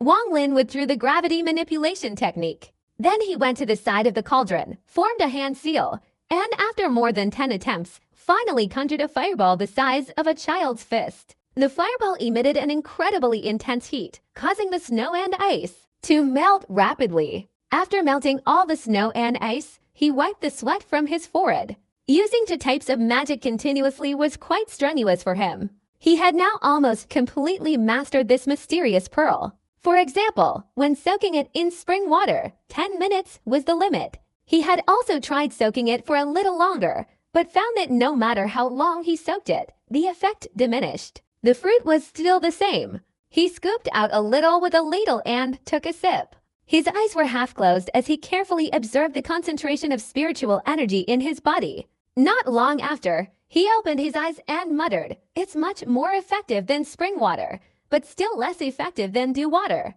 But it's still usable." He quickly took out a pile of gourds from his storage bag. These gourds were all ones he had collected over the past 6 months on the mountain. It took an entire night for all the ice and snow in the courtyard to melt completely. Only then could he fill half of the gourds with snow water spiritual energy. For the next few days, Wang Lin was busy finding ways to store snow water. If he weren't worried about the surrounding spiritual energy, he would have long since brought out jars to collect it. Currently, he only used gourds, and fortunately, he had many gourds, filling hundreds of them in a few days. He calculated that these gourds filled with snow water would be enough for him to use in the dream realm for a long time. After filling these gourds, Wang Lin began to cultivate. Although the effectiveness of the spring water had slightly decreased, it hadn't completely lost its effectiveness. It was still usable. 10 days passed in the blink of an eye.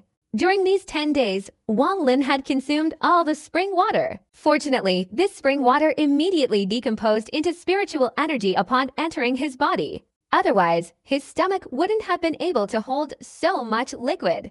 When cultivating to the second level of the Qi condensation stage, the need for spiritual energy is several times greater than the first level. In fact, Wang Lin had been cultivating in the dream realm for over 9 months. If it were the first level, 9 months of continuous cultivation with abundant spiritual energy would surely have yielded some results. But currently, although he felt the spiritual energy inside had increased considerably, he was still not satisfied. Today was the day he had agreed with Wang Hao. Wang Lin did not enter the dream realm to cultivate again, but quietly waited for the other party to arrive. In the middle of the night, a snowstorm raged outside, and Wang Hao's figure appeared in Wang Lin's consciousness. Soon after, Wang Hao pushed open the door and rushed in, anxiously saying, "Master's alchemy prevented me from coming immediately. I struggled to get out. Hurry, the trading fair must have started already." Having said that, he hurriedly went outside. Wang Lin, hearing this, immediately followed. The two walked on the thick snow covering the ground. Not long after leaving the sect, they reached the gate, then followed a small path deep into the mountains. The path was icy and very slippery. Wang Hao didn't dare walk fast, only cautiously taking 1 step at a time. He trembled all over, muttering, "This cursed weather. If this heavy snow makes me fall into a ravine, even as a ghost I'll seek justice." Meanwhile, Wang Lin, walking behind him, was very relaxed. He didn't think so at all about the weather. In fact, he thought it was good. After the trade fair ended, he would surely be able to accumulate quite a bit of the water of the Tao. After walking for a while, Wang Hao suddenly stopped, put on a mysterious expression, and chuckled as he handed Wang Lin a turquoise pill, whispering, "Hurry up. I was here once a few days ago. It's just a little further from here. Let's take this pill to avoid being recognized." After speaking, he immediately took out a similar pill and put it into his mouth. A thick, dark mist quickly emanated from his body, enveloping him completely. A hoarse voice came from within the mist. "Well, do you recognize who I am?" Wang Lin used his divine sense to scan, but found that his divine sense was like sinking into mud, unable to probe. Only then did he feel relieved and say, "This pill is truly miraculous." After saying that, he put the pill into his mouth. The two dark mists quickly moved deeper into the mountains. After several turns, a large open space appeared at the end of the small path. This space was very large. Standing there were more than 10 dark figures resembling Wang Lin and his companion, but they all stood still, neither moving nor speaking. Wang Lin and his companion walked over, found an open space, and stood there silently. After waiting a while and seeing no one else approaching, one of them stepped forward, cleared his throat, and said hoarsely, "It's time. This time, I'll preside over it. The rules are the same. I'll begin." He then produced a small silver sword and continued, "This flying sword doesn't belong to the Sword Spirit Pavilion. I obtained it by chance. Its power is considerable. I only need spirit talismans, 500 of them." Those who were traveling together began to discuss. After a while, one person immediately produced 500 spirit talismans, making the transaction. At this point, another person spoke up. I have a low-grade jade talisman here. It can trigger an earthquake 3 times. I'll only exchange it for 10 spirit pills. He quickly produced a transparent, gleaming jade pendant before immediately retracting it. I'll trade it for you, someone not far from Wang Lin immediately said. Just as they were about to step forward, someone spoke up quickly. I'll offer 12 spirit pills. The person who spoke first hesitated slightly, glared fiercely at the other party, and then fell silent. He thought 10 pills was the limit. Then everyone else successively took out their treasures. The entire open space became bustling.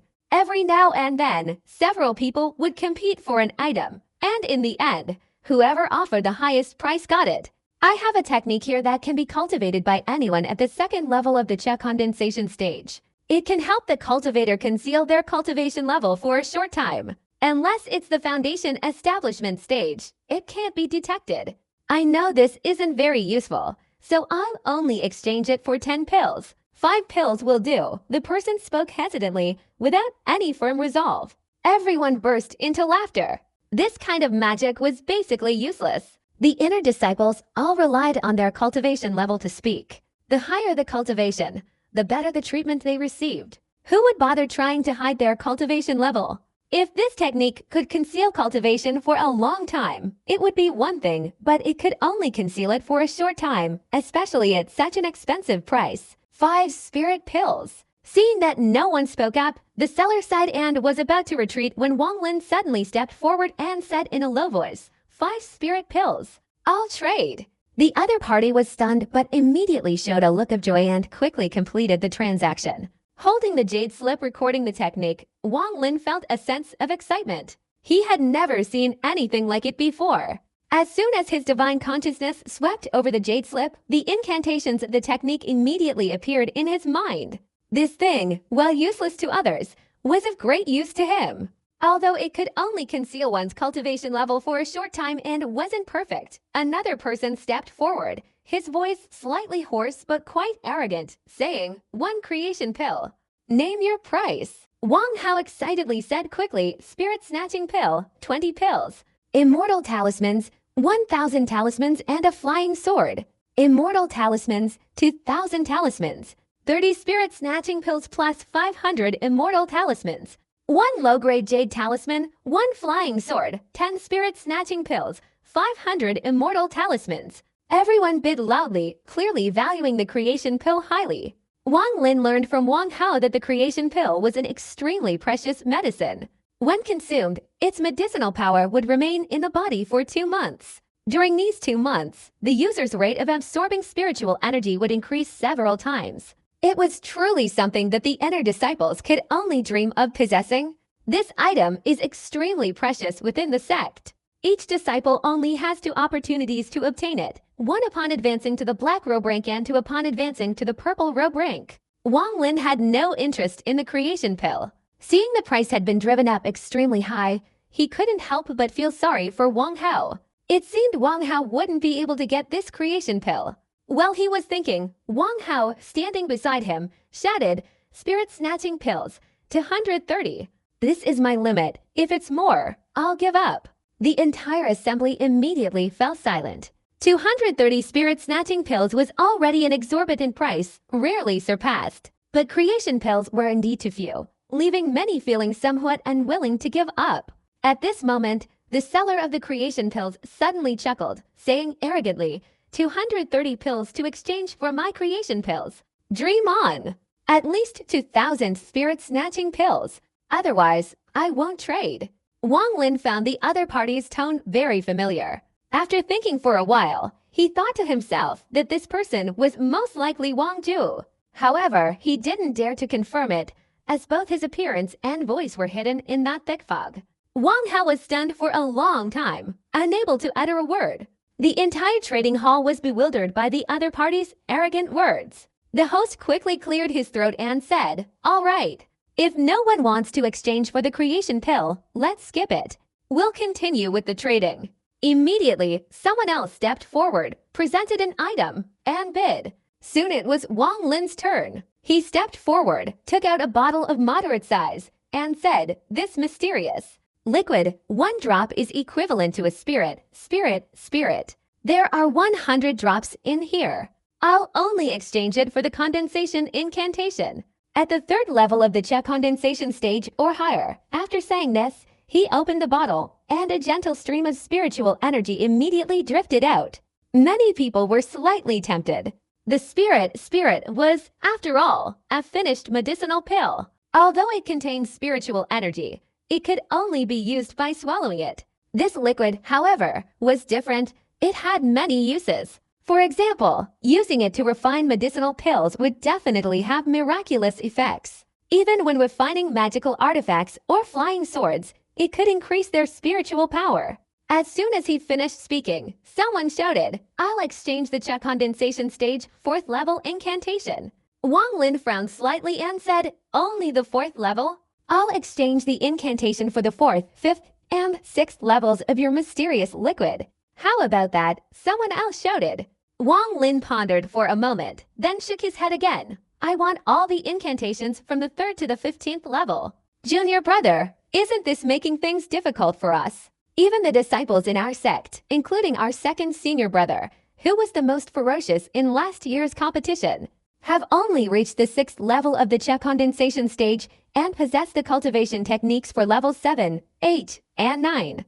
As for the cultivation techniques from level 10 to 15, except for a few senior uncles, no one else has them." The man chuckled softly. Wang Lin was stunned, hesitating, when a voice came from afar. "If you have 200 drops of this liquid, I will give you all the cultivation techniques from level 4 to level 9. Everyone looked up. They saw a man in purple robes approaching. He was about 28 or 29 years old, his face icy cold, and he hadn't used any transformation and cyanification pills. When his gaze swept over them, everyone fell silent, respectfully saying, "Greetings, 2nd senior brother."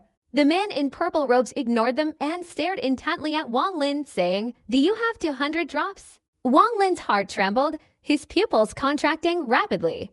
The aura emanating from the other man made him feel extremely dangerous, far more so than anyone he had encountered at the Hengyu sect. Neither his master, Sun Dezu, nor his senior brother Zhang could compare to this person. "This liquid is something I was fortunate enough to obtain. Besides these 100 drops, I only have a few dozen left for my use. Therefore, I don't have that much," Wang Lin said respectfully. The man in purple robes pondered for a moment, then waved his hand and threw out a jade slip. "All right, give me all the remaining liquid. This incantation is yours." Wang Lin took the jade slip and scanned it with his divine consciousness. After confirming there was no mistake, he took another small bottle from his storage bag.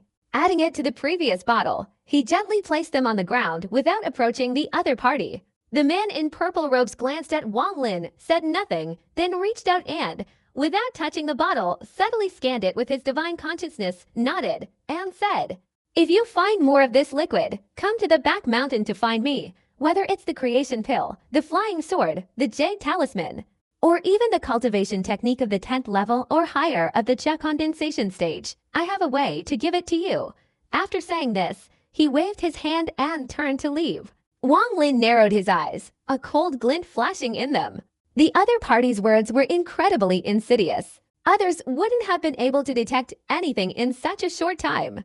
But he had been exceptionally intelligent since childhood, knowing many things in his heart, though he simply didn't speak them aloud. The other party's words implied that anyone possessing this liquid could come to him to exchange it. This single sentence had pushed Wang Lin to the brink of danger. Although he couldn't see the other person's gaze, he felt a prickling sensation. Clearly, someone had noticed him. However, when Wang Lin decided to bring out the spiritual chest spring water, he had already anticipated unforeseen circumstances. Therefore, he remained calm and composed, assessing his surroundings. Everyone continued their transactions. Finally, the trading session ended. Those who obtained what they desired were happy, while those who didn't were sad. Each person had their own feelings as they left the place. Wang Lin didn't leave with Wang Hao, but secretly affixed more than 10 immortal talismans to his feet, then instantly shot away like a sharp sword, disappearing in an instant. Wang Hao, being intelligent, saw Wang Lin's actions and immediately fled. Those who coveted Wang Lin's mysterious liquid were stunned by his sudden escape. They wanted to chase after him, but couldn't find him anywhere, so they cursed a few times before leaving. Their disciples with profound cultivation also didn't dare openly pursue him. Anyway, daring to kill someone and steal treasure during a disciples gathering in the sect, if Master Feng found out, he would definitely be in big trouble. Wang Lin fled quickly, not only daring to attach immortal talismans to his feet. These talismans could be stacked to increase speed, and using dozens of them at once made his speed incredibly fast. Before long, he returned to the sect. The person he feared most was the man in purple robes. After returning to the sect, he didn't immediately go to the servants' quarters but carefully found an empty room to hide in.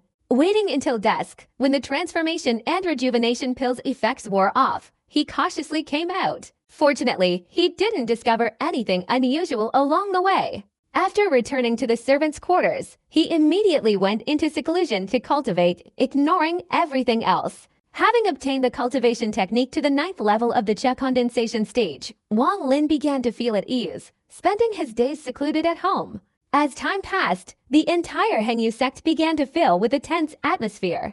All the disciples were busily preparing for the year-end competition. Once they could enter the top 10, they could obtain magical artifacts, elixirs, spirit stones, jade talismans, etc. What made them even more envious was that this time, the sect's headmaster had offered the sect's most precious treasure, the Twin Moon Ring, as a reward for the top-ranked contestant. The Twin Moon Ring was originally a relic of a senior member of the sect from 300 years ago. Its power was immense, a rare treasure capable of both offense and defense. Therefore, all the disciples within the sect clenched their fists, vowing to seize the treasure. As for the new disciple competition, the sect had also recruited several new disciples this year. However, in everyone's eyes, Wang Juo, barring any unforeseen circumstances, would undoubtedly become the new champion. The other registered disciples harbored intense animosity towards each other. For them, this competition was a turning point in their lives. Each of them secretly prepared meticulously for this competition. But all this tension had nothing to do with Wang Lin. All day long, besides cultivating, he practiced the gravity manipulation technique. One day at the end of the month, he left the servants' quarters and went straight to the main courtyard. He had perfected the technique for concealing his aura.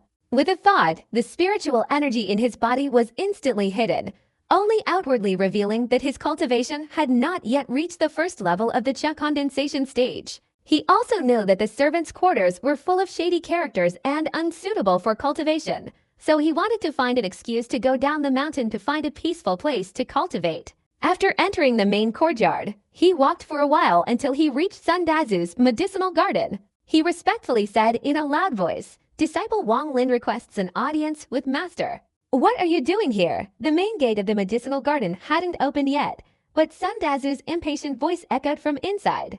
Obviously, he disliked this disciple very much. Wang Lin didn't change his expression, still respectfully saying, "My cultivation is low, and I know I can't win in tomorrow's competition, which would bring shame to Master. Therefore, I don't wish to participate." HMPH. Consider yourself wise, young man. This time, there's Wang Juo, your Uncle Dao Zu's disciple, who, despite his young age, has already cultivated to the peak. 1st stage of the Cha condensation realm. You can break through to the 2nd stage at any time. Even if you leave, they can crush you with just a flick of their finger. I heard you two are related, but why is there such a huge difference? Sun Dazu said sarcastically. Wang Lin didn't bother to pay attention, saying, "Wang Juo has been intelligent since childhood, with excellent spiritual root talent. How can I possibly compare? Have you found the gourd in the past 6 months?" Sun Dazu asked after a moment of silence. Wang Lin shook his head, looking sad, and said, "That's strange. I've searched many times, but I still can't find where the gourd fell.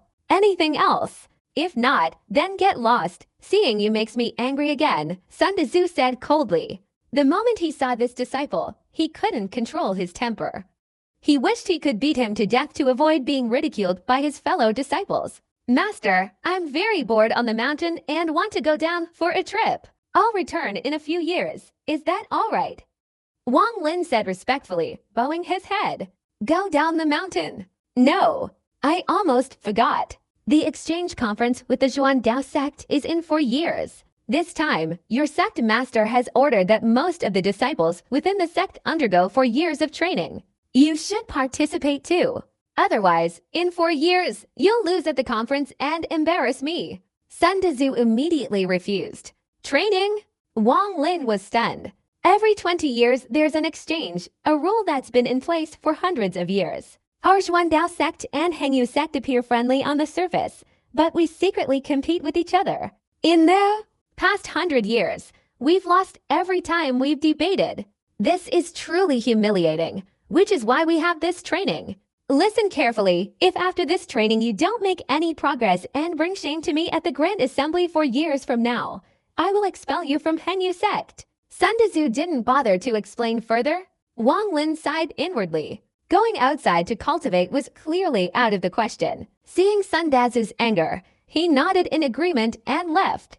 Returning to his quarters, Wang Lin meditated for a while. If he couldn't go outside to cultivate, then he would use this training opportunity to find a chance to cultivate. The next day, the sect's competition began.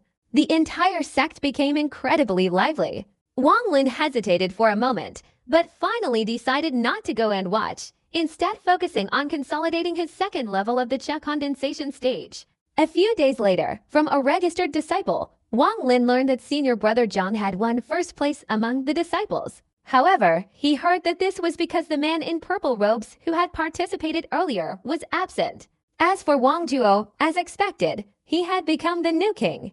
Therefore, he became even more arrogant and unruly, not bothering to look down on any of his peers. A week later, early in the morning, the sound of bells echoed throughout the Hengyu sect. The ringing of these bells meant that all disciples had to quickly gather in the sect's main hall. Wang Lin was in a dream world and didn't hear it. It wasn't until Sun Dezu, in a fit of rage, kicked open the door of the service area that he woke up. He hastily retrieved the pearl and concealed his cultivation. He opened the door and saw Sun Dezu, his face flushed with anger, shouting directly at Wang Lin. Wang Lin, are you deaf? Didn't you hear the bell? You wretched disciple! All the disciples participating in the training have arrived. Only you are missing. You've made me lose face in front of my brothers. You're making me furious. Wang Lin frowned slightly, remaining silent. Sun Dezu glared at Wang Lin. He knew this wasn't the time to discipline a disciple. The sect master and senior brothers were waiting, so he didn't bother saying anything more. He grabbed Wang Lin, stepped on the clouds, and quickly flew into the sky. Sun Dezu flew at top speed to the outside of the main hall and threw him to the ground. Sun Dezu whispered, Wang Lin, follow me inside. If you disgrace me again, even if the sect master punishes you, I will beat you to death.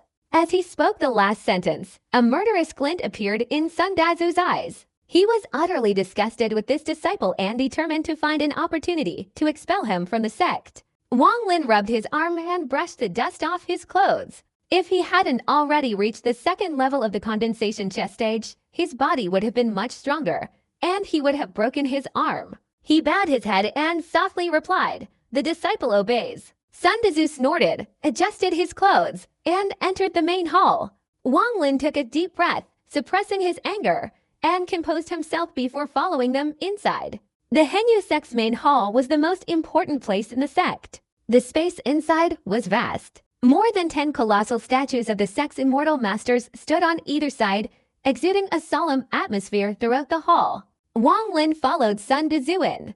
More than 10 pairs of eyes immediately focused on him. He instantly felt his breathing become difficult and quickly lowered his head. In the main hall stood over 40 inner disciples dressed in black, white, and red robes, with only purple robes absent.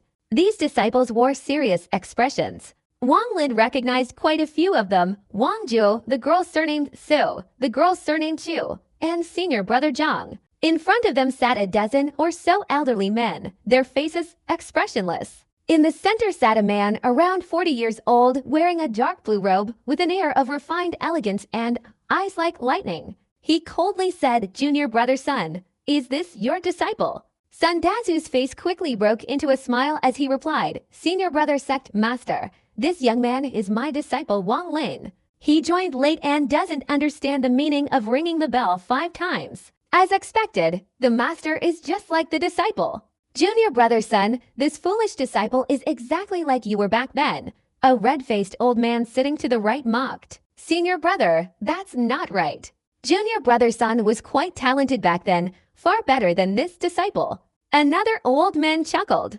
The man in the blue robe frowned, coldly glanced at Wang Lin, then ignored him, saying in a deep voice, "As I said earlier, this training must be a success. 4 years from now, we must compete with the Zhuandao sect, and we absolutely cannot lose. From today onwards, you will enter the back of the mountain. Each of you must diligently cultivate and improve your cultivation level. The sect will provide 10,000 spirit pills for you to use. During this time, you cannot leave the mountain gate without permission. Do you remember?"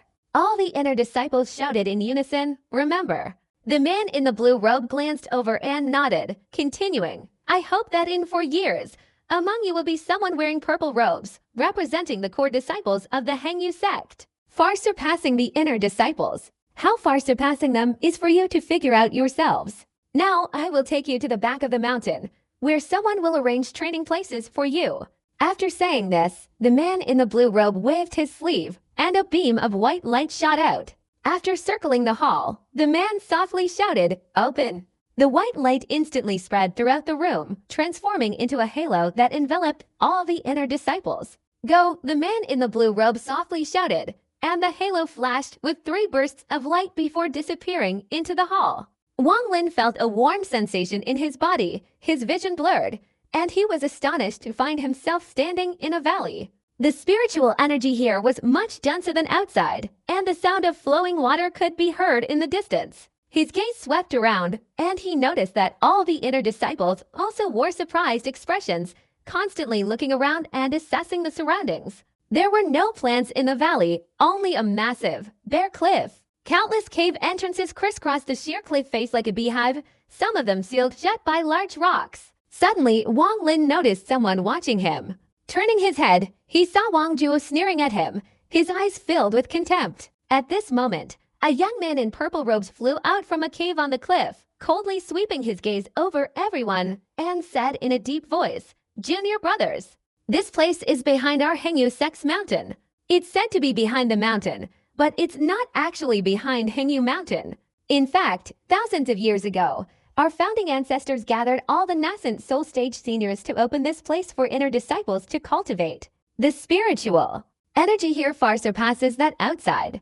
If you come here, you must seize the time to cultivate and not slack off, otherwise, don't blame me, your senior brother, for throwing you back behind the mountain." Wang Lin recognized this young man in purple robes.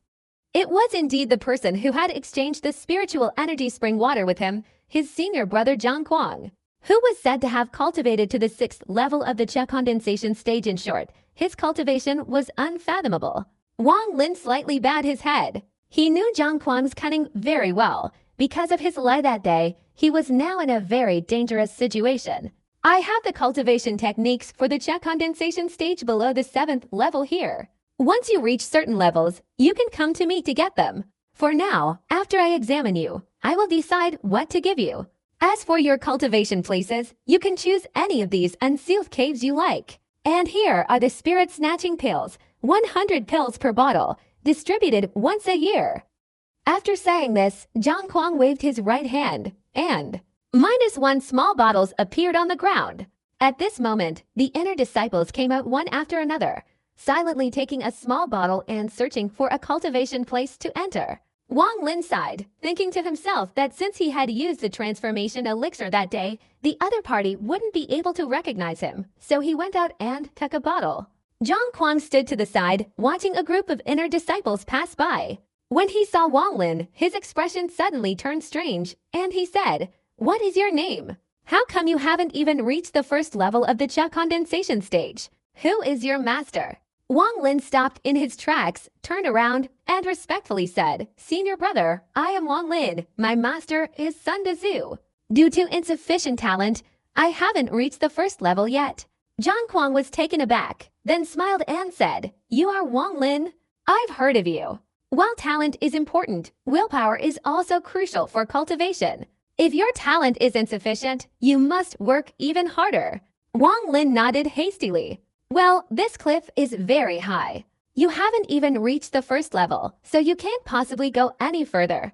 I'll see you off. Zhang Kuang waved his sleeve, and a powerful force appeared beneath Wang Lin's feet, carrying him into a cave before disappearing. Wang Lin respectfully said to Zhang Kuang, "Thank you." Then, turning around, he entered the cave, his expression grim. He thought to himself that if it weren't for what had happened before, he would have thought this second senior brother was incredibly kind and considerate. Unfortunately, he had long known the other party's true nature, and naturally wouldn't take such a small favor to heart. The cave wasn't large, containing only a stone bed. On one side of the wall was a handle that opened and closed the door. Wang Lin focused his gaze, then pulled it. Immediately, a series of rumbling sounds echoed, and a stone wall descended from top to bottom, sealing the cave entrance. Carefully inspecting the cave, he found nothing special. Wang Lin was very satisfied with the interior. Previously, he had sought out Sun Tzu to find a reason to lead the sect and find a place to cultivate. Although he had been refused, this was no different from his initial intention. The only slight drawback was the lack of water in the cave. Wang Lin's cultivation primarily relied on liquid spiritual energy, but he had previously accumulated a considerable amount of snowmelt in his storage bag, which should be enough for a while. Furthermore, he had just heard the sound of flowing water in the valley. The water problem wasn't insurmountable, with a little care. Thinking this, he took out the mysterious pearl and began his first secluded cultivation. Time flew by. In the blink of an eye, 2 years had passed. During these 2 years, if he wasn't practicing breathing exercises, he was practicing force manipulation techniques. He didn't feel lonely at all. Although it was only 2 years, if you include the time spent in the dream realm, he had actually been in seclusion for nearly 13 years. The concentration of spiritual energy here was very high. He understood that although it was inferior to the spiritual energy spring water, each time he performed breathing exercises, he felt the density of spiritual energy was several times higher than outside. Since beginning his cultivation at the second level of the Cha condensation stage, his cultivation had become more leisurely. 6 years ago, while in the dream realm, he had reached the peak of the second level, and finding that the spiritual energy wasn't increasing any further, he began to try to break through. After several breakthroughs, he finally succeeded in entering the third level. What frustrated and puzzled him most was that 7 years later, in his dream, although he had reached the peak of the third level, no matter how hard he tried, he couldn't successfully break through to the fourth level. This wasn't due to insufficient spiritual energy, but rather a mysterious force constantly hindering him at crucial moments. Moreover, the third level of the Cha condensation stage was somewhat peculiar. Unlike the first 2 levels where, once the limit is reached, if one doesn't advance to the next level, the spiritual energy won't continue to condense. This third level seemed to have no limit. Although Wang Lin knew he had reached the peak when he breathed in and out, the spiritual energy continued to increase, and his body was constantly being transformed by it. This greatly astonished Wang Lin, and he couldn't understand it at all. By today, all the snow-water spiritual cha had been used up. Only one last gourd of liquid remained in his storage bag. This gourd was very old. It was one of the 3 gourds he had buried on the mountain years ago. He had used it before, but drinking from them all at once nearly cost him his life. Therefore, he had always been wary of this gourd filled with dew. Hesitating for a moment, Wang Lin still didn't take it out. In his opinion, the spiritual energy in this gourd had now reached an incredibly terrifying level. He had already nearly died once, so it was better to be cautious. He could use it later when he reached the higher levels of the Cha condensation stage. He stood up, stretched his body slightly, and placed his hand on the wall. Immediately, small rumbling sounds echoed. The stone wall slowly lifted, revealing a door. Sunlight streamed through the door into the cave. Wang Lin was blinded by the sudden light, and it took him a while to recover. Only then did he step out, taking a deep breath. Looking down from above, he saw quite a few people chatting amongst themselves in the mountain valley. They were probably all bored and had come out to relieve their boredom. After a moment's thought, he decided to conceal his cultivation level, only revealing his first level Cha condensation stage cultivation. Then he waved his hand, and a force from below propelled him upwards, gently lowering his body downwards. In the dream realm for 13 years, he had cultivated the gravity manipulation technique to a perfect level. Now, he almost didn't need any incantations. The moment his thoughts arose, the gravity manipulation technique instantly manifested. For example, his current flight was using the gravity manipulation technique to control his body. While this could be achieved with a certain level of cultivation, the speed was extremely slow. Once accelerated, it would become uncontrollable. Wang Lin was now very confident. Even at high speed, he could control his body. This was something that couldn't be achieved without practicing the gravity manipulation technique for over a decade. But who would spend over a decade practicing this basic immortal technique? Immortal cultivators race against time. Basically, no one would waste time. Practicing this was far less worthwhile than cultivating advanced immortal techniques. To avoid attracting attention, Wang Lin slowly descended into the valley. But just as he landed, a boisterous laugh rang out. Heavens, the sun has risen in the west. Even the useless Wang Lin has managed to reach the first level of the Cha condensation stage. Finally, he can descend the cliff without assistance. Wang Lin turned his head and coldly looked at Wang Zhuo's disdainful expression. Beside Wang Zhuo were several other people, all disciples of the sect. A young man in white, around 24 or 25 years old, spoke up mockingly. Wang Lin, you really shouldn't have come here. You could have stayed in the miscellaneous affairs area with the registered disciples. There you could have felt superior. But now you're the weakest among us. Wang Lin's divine sense swept over them. Wang Zhuo had also reached the third level of the condensation chess stage, just like him. And the young man who just spoke had reached the peak of the fourth level, ready to break through at any moment. Wang Lin, in the competition 2 years ago, you were quite clever. Knowing you were no match for me, you voluntarily gave up. But let me tell you, a worthless person will always be a worthless person. You'll never be able to compare to me, Wang Zhuo, in this lifetime. I was the new king too. Years ago, how could you possibly compare? The young man in white beside him also laughed mockingly. Little junior brother, go get me some water.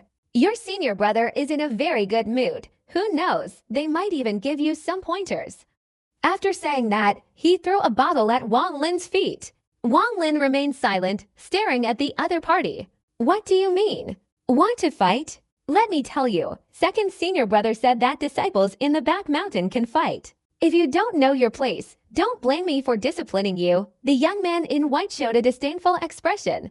Enough. Shut your mouths. A shout came down from the cliff. Then a dark figure shot down like lightning.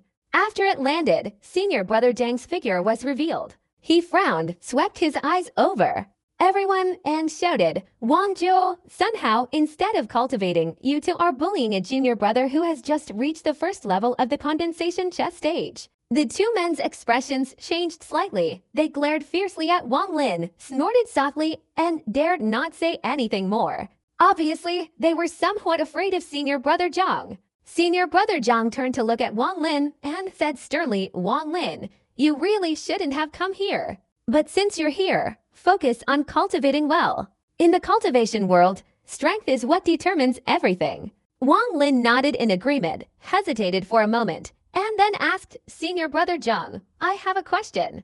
When I reached the peak of the first level of the Cha condensation stage, why couldn't I break through despite trying every method? Senior brother Zhang glanced indifferently at Wang Zhu and said, the key to breakthrough is indeed greatly related to talent. Some people succeed on their first try, while others require hundreds or thousands of attempts, and some may never break through in their entire lives. Wang Lin suddenly looked troubled and asked, Senior brother Zhang, is it true that breaking through all levels is so difficult? Second to third, third to fourth. Is it always like that? Senior brother Zhang nodded and said, yes, it gets harder and harder the further you go, especially third to fourth and fifth to sixth. As senior brother Zhang answered, a girl suddenly asked, Senior brother, what exactly is so difficult about the third to fourth level? I'm currently at the third level of the Cha condensation stage. The speaker was indeed the woman surnamed Chu whom Wang Zhuo had been desperately pursuing. Senior brother Zhang pondered for a moment before saying, today, I will take this opportunity to explain in detail the bottlenecks of the Cha condensation stage. Below the 6 levels of the Czech condensation stage, there are 2 bottlenecks. The first is the 3rd to 4th stage. This bottleneck is easy for some, but for others, it may be impossible to break through in their lifetime. The key has nothing to do with talent. The key lies in whether or not one has comprehended the Great Tao. After saying this, he looked at everyone meaningfully and continued, a cultivator must sever ties with the mortal world. If one can reach the 3rd to 4th stage, it's not difficult, but if one cannot, it's even harder. As for the 5th to 6th stage, that's because this is a fundamental transformation of the Czech condensation stage. The body is transformed by spiritual energy, requiring a series of changes. The necessary spiritual energy is consumed greatly, thus becoming a bottleneck that hinders most progress. Upon hearing this, Wang Lin's heart trembled, and he remained silent. The other inner disciples, their expressions varied, continued to ask questions until dusk, at which point they dispersed. Wang Lin frowned and walked towards the valley. The sound of flowing water gradually grew louder, and before long, a small river appeared before him. A faint trace of spiritual energy emanated from the river water. Wang Lin took a sip, thinking to himself that although it was less potent than the spiritual spring water, it could still increase his spiritual energy. Therefore, without a word, he took out a number of gourds and filled them with river water. After a while, he finally filled all the gourds. Just as he turned around, his pupils contracted. He saw his second senior brother standing like a ghost not far behind him. While he was scooping the river water, his divine sense had been observing the surroundings, and he hadn't detected any abnormality. The other party had clearly been there for some time. Wang Lin's heart sank. Junior brother Wang, this river water contains spiritual energy. Drinking a little more will benefit your cultivation. However, I see you've prepared quite a few gourds. Did you know beforehand that the river water here could be used? Zhang Kuang's eyes flickered as he spoke in a low voice. Wang Lin calmly put away the gourds in his hand and respectfully said, "My master once told me that the river water here is helpful for cultivation, so I prepared quite a few." Zhang Kuang stared at Wang Lin for a long time before nodding and saying, "It's quite normal that senior uncle knows about this. Go back and cultivate. In just 2 short years, you've reached the 1st level of the Czech condensation stage. It seems you've truly made a great decision. Well done. I hope you can reach the 2nd level." Wang Lin bowed respectfully and carefully departed. Only after returning to his cave did he breathe a sigh of relief. His back was soaked with sweat. Fortunately, he had the habit of constantly concealing his cultivation. Otherwise, if the other party discovered that he had actually reached the 3rd level of Czech condensation, they would surely be suspicious. At that point, with his current strength, he wouldn't have the strength to fight back even if he were killed. Cultivators are actually similar to ordinary people. They all have various desires, and sometimes they are even more ruthless. Therefore, I absolutely cannot let anyone know that I possess the mysterious pearl. Wang Lin silently warned himself. After sealing the cave, Wang Lin sat cross-legged, lost in thought. Logically speaking, cultivators sever their ties to the mortal world to eliminate all desires, thus preventing them from affecting their cultivation. However, after entering the Henyu sect, he saw that most cultivators couldn't truly eliminate all desires. On the contrary, they had even more desires than ordinary people.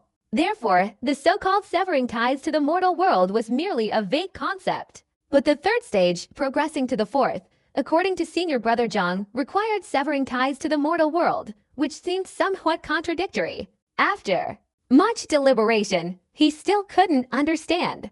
Wang Lin admitted that he couldn't sever his emotional ties. Fortunately, the 3rd stage of the Czech condensation stage was different from the previous 2. Although he couldn't break through, his spiritual energy was still increasing. Therefore, after much worrying, he abandoned the idea of breaking through. Breaking through the mental barrier in a short time, he calmly consolidated the 3rd level. Time passed, 1 year, 2 years, and before he knew it, 2 years had gone by. Wang Lin had been in seclusion in the back mountain for 4 years. After 2 years, Wang Lin went out once to replenish the river water and soak the pearls in it for future cultivation. 4 years in reality, 25 years in the dream world. If calculated again, Wang Lin had actually been cultivating for 27 years. His Czech condensation stage remained stagnant at the 3rd level without any breakthrough. However, the spiritual energy within his body continued to grow. After 4 years of cultivation, a booming voice rang out, "Junior brothers, the 4 years have come to an end. The sect master is performing a ritual in the main hall to summon you back." All the cave entrances opened, and the inner disciples emerged. Over 40 people who had been in seclusion for 4 years had all made progress. Standing in the valley, Wang Lin's divine sense swept across them.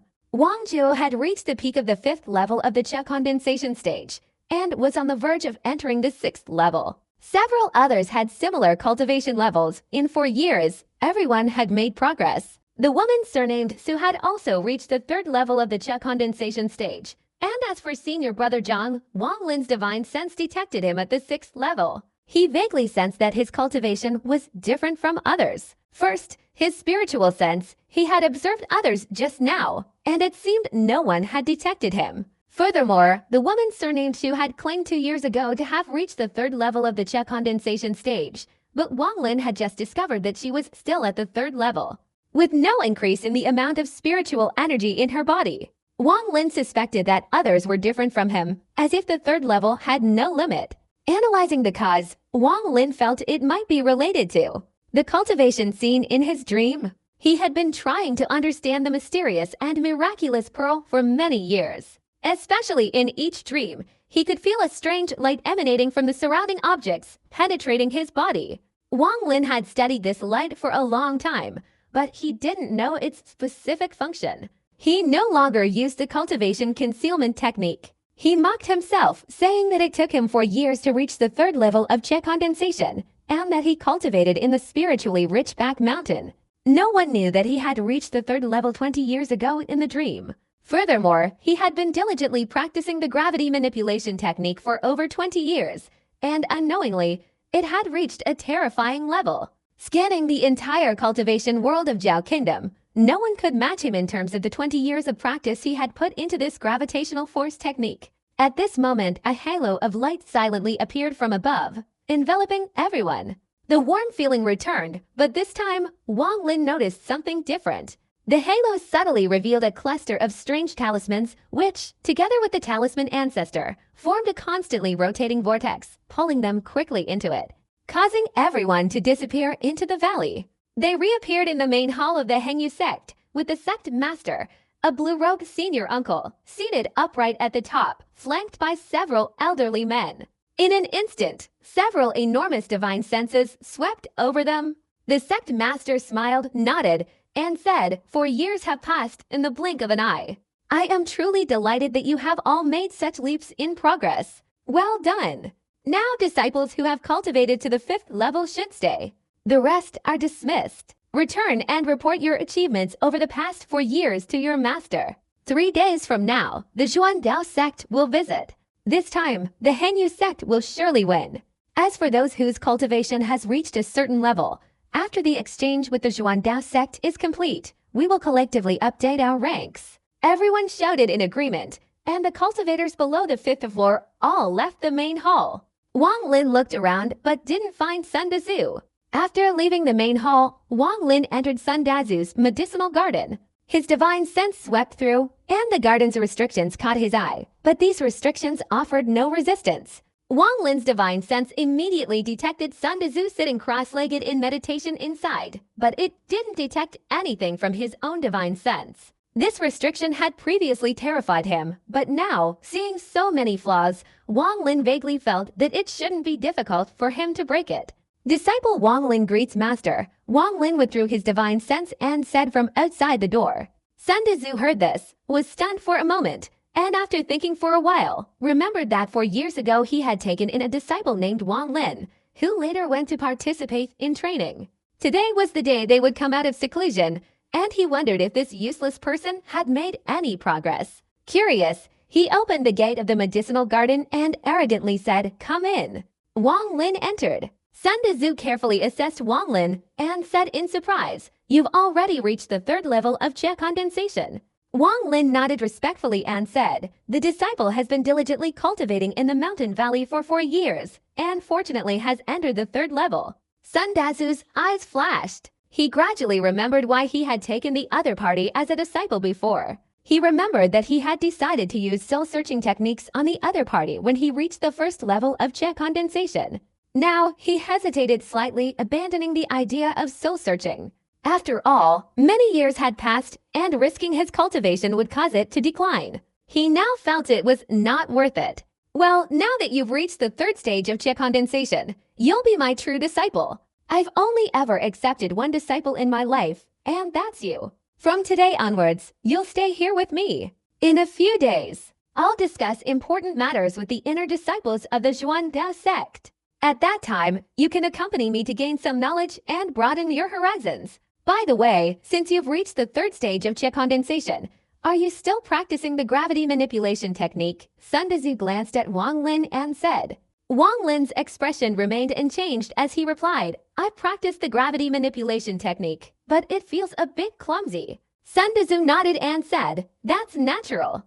This kind of basic immortal technique really depends on proficiency. The more you practice, the better it will become. Back then, I practiced it for almost a year, which was the longest practice time in the sect. You see. After speaking, he moved his hand, and a small, 7-colored sword flashed out, its cold light quickly circling around before gently landing in Sun Tzu's palm. If you master the gravity technique, and later reach the second level of the Qi condensation stage, you can practice the object manipulation technique. This flying sword relies on the object manipulation technique to operate. Of course, to reach that level, you must have the fourth level of the Qi condensation stage. However, the upcoming exchange with the Zhuangdao sect cannot be a laughingstock. Your cultivation is low, and your chances of winning the competition are slim, but you cannot let my honor be tarnished. This flying sword can be partially controlled using the gravity technique. I'll give you a token. Take it to the Sword Spirit Pavilion and choose any flying sword you like to use. Sun Tzu finished speaking and threw out a token.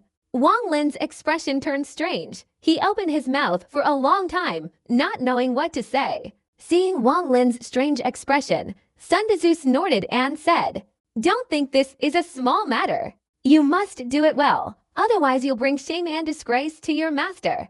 When we get back, I'll give you a good beating. Back then, your master made our grandmother proud. Wang Lin said with a wry smile. Your disciple will certainly not disappoint you, master. Please rest assured.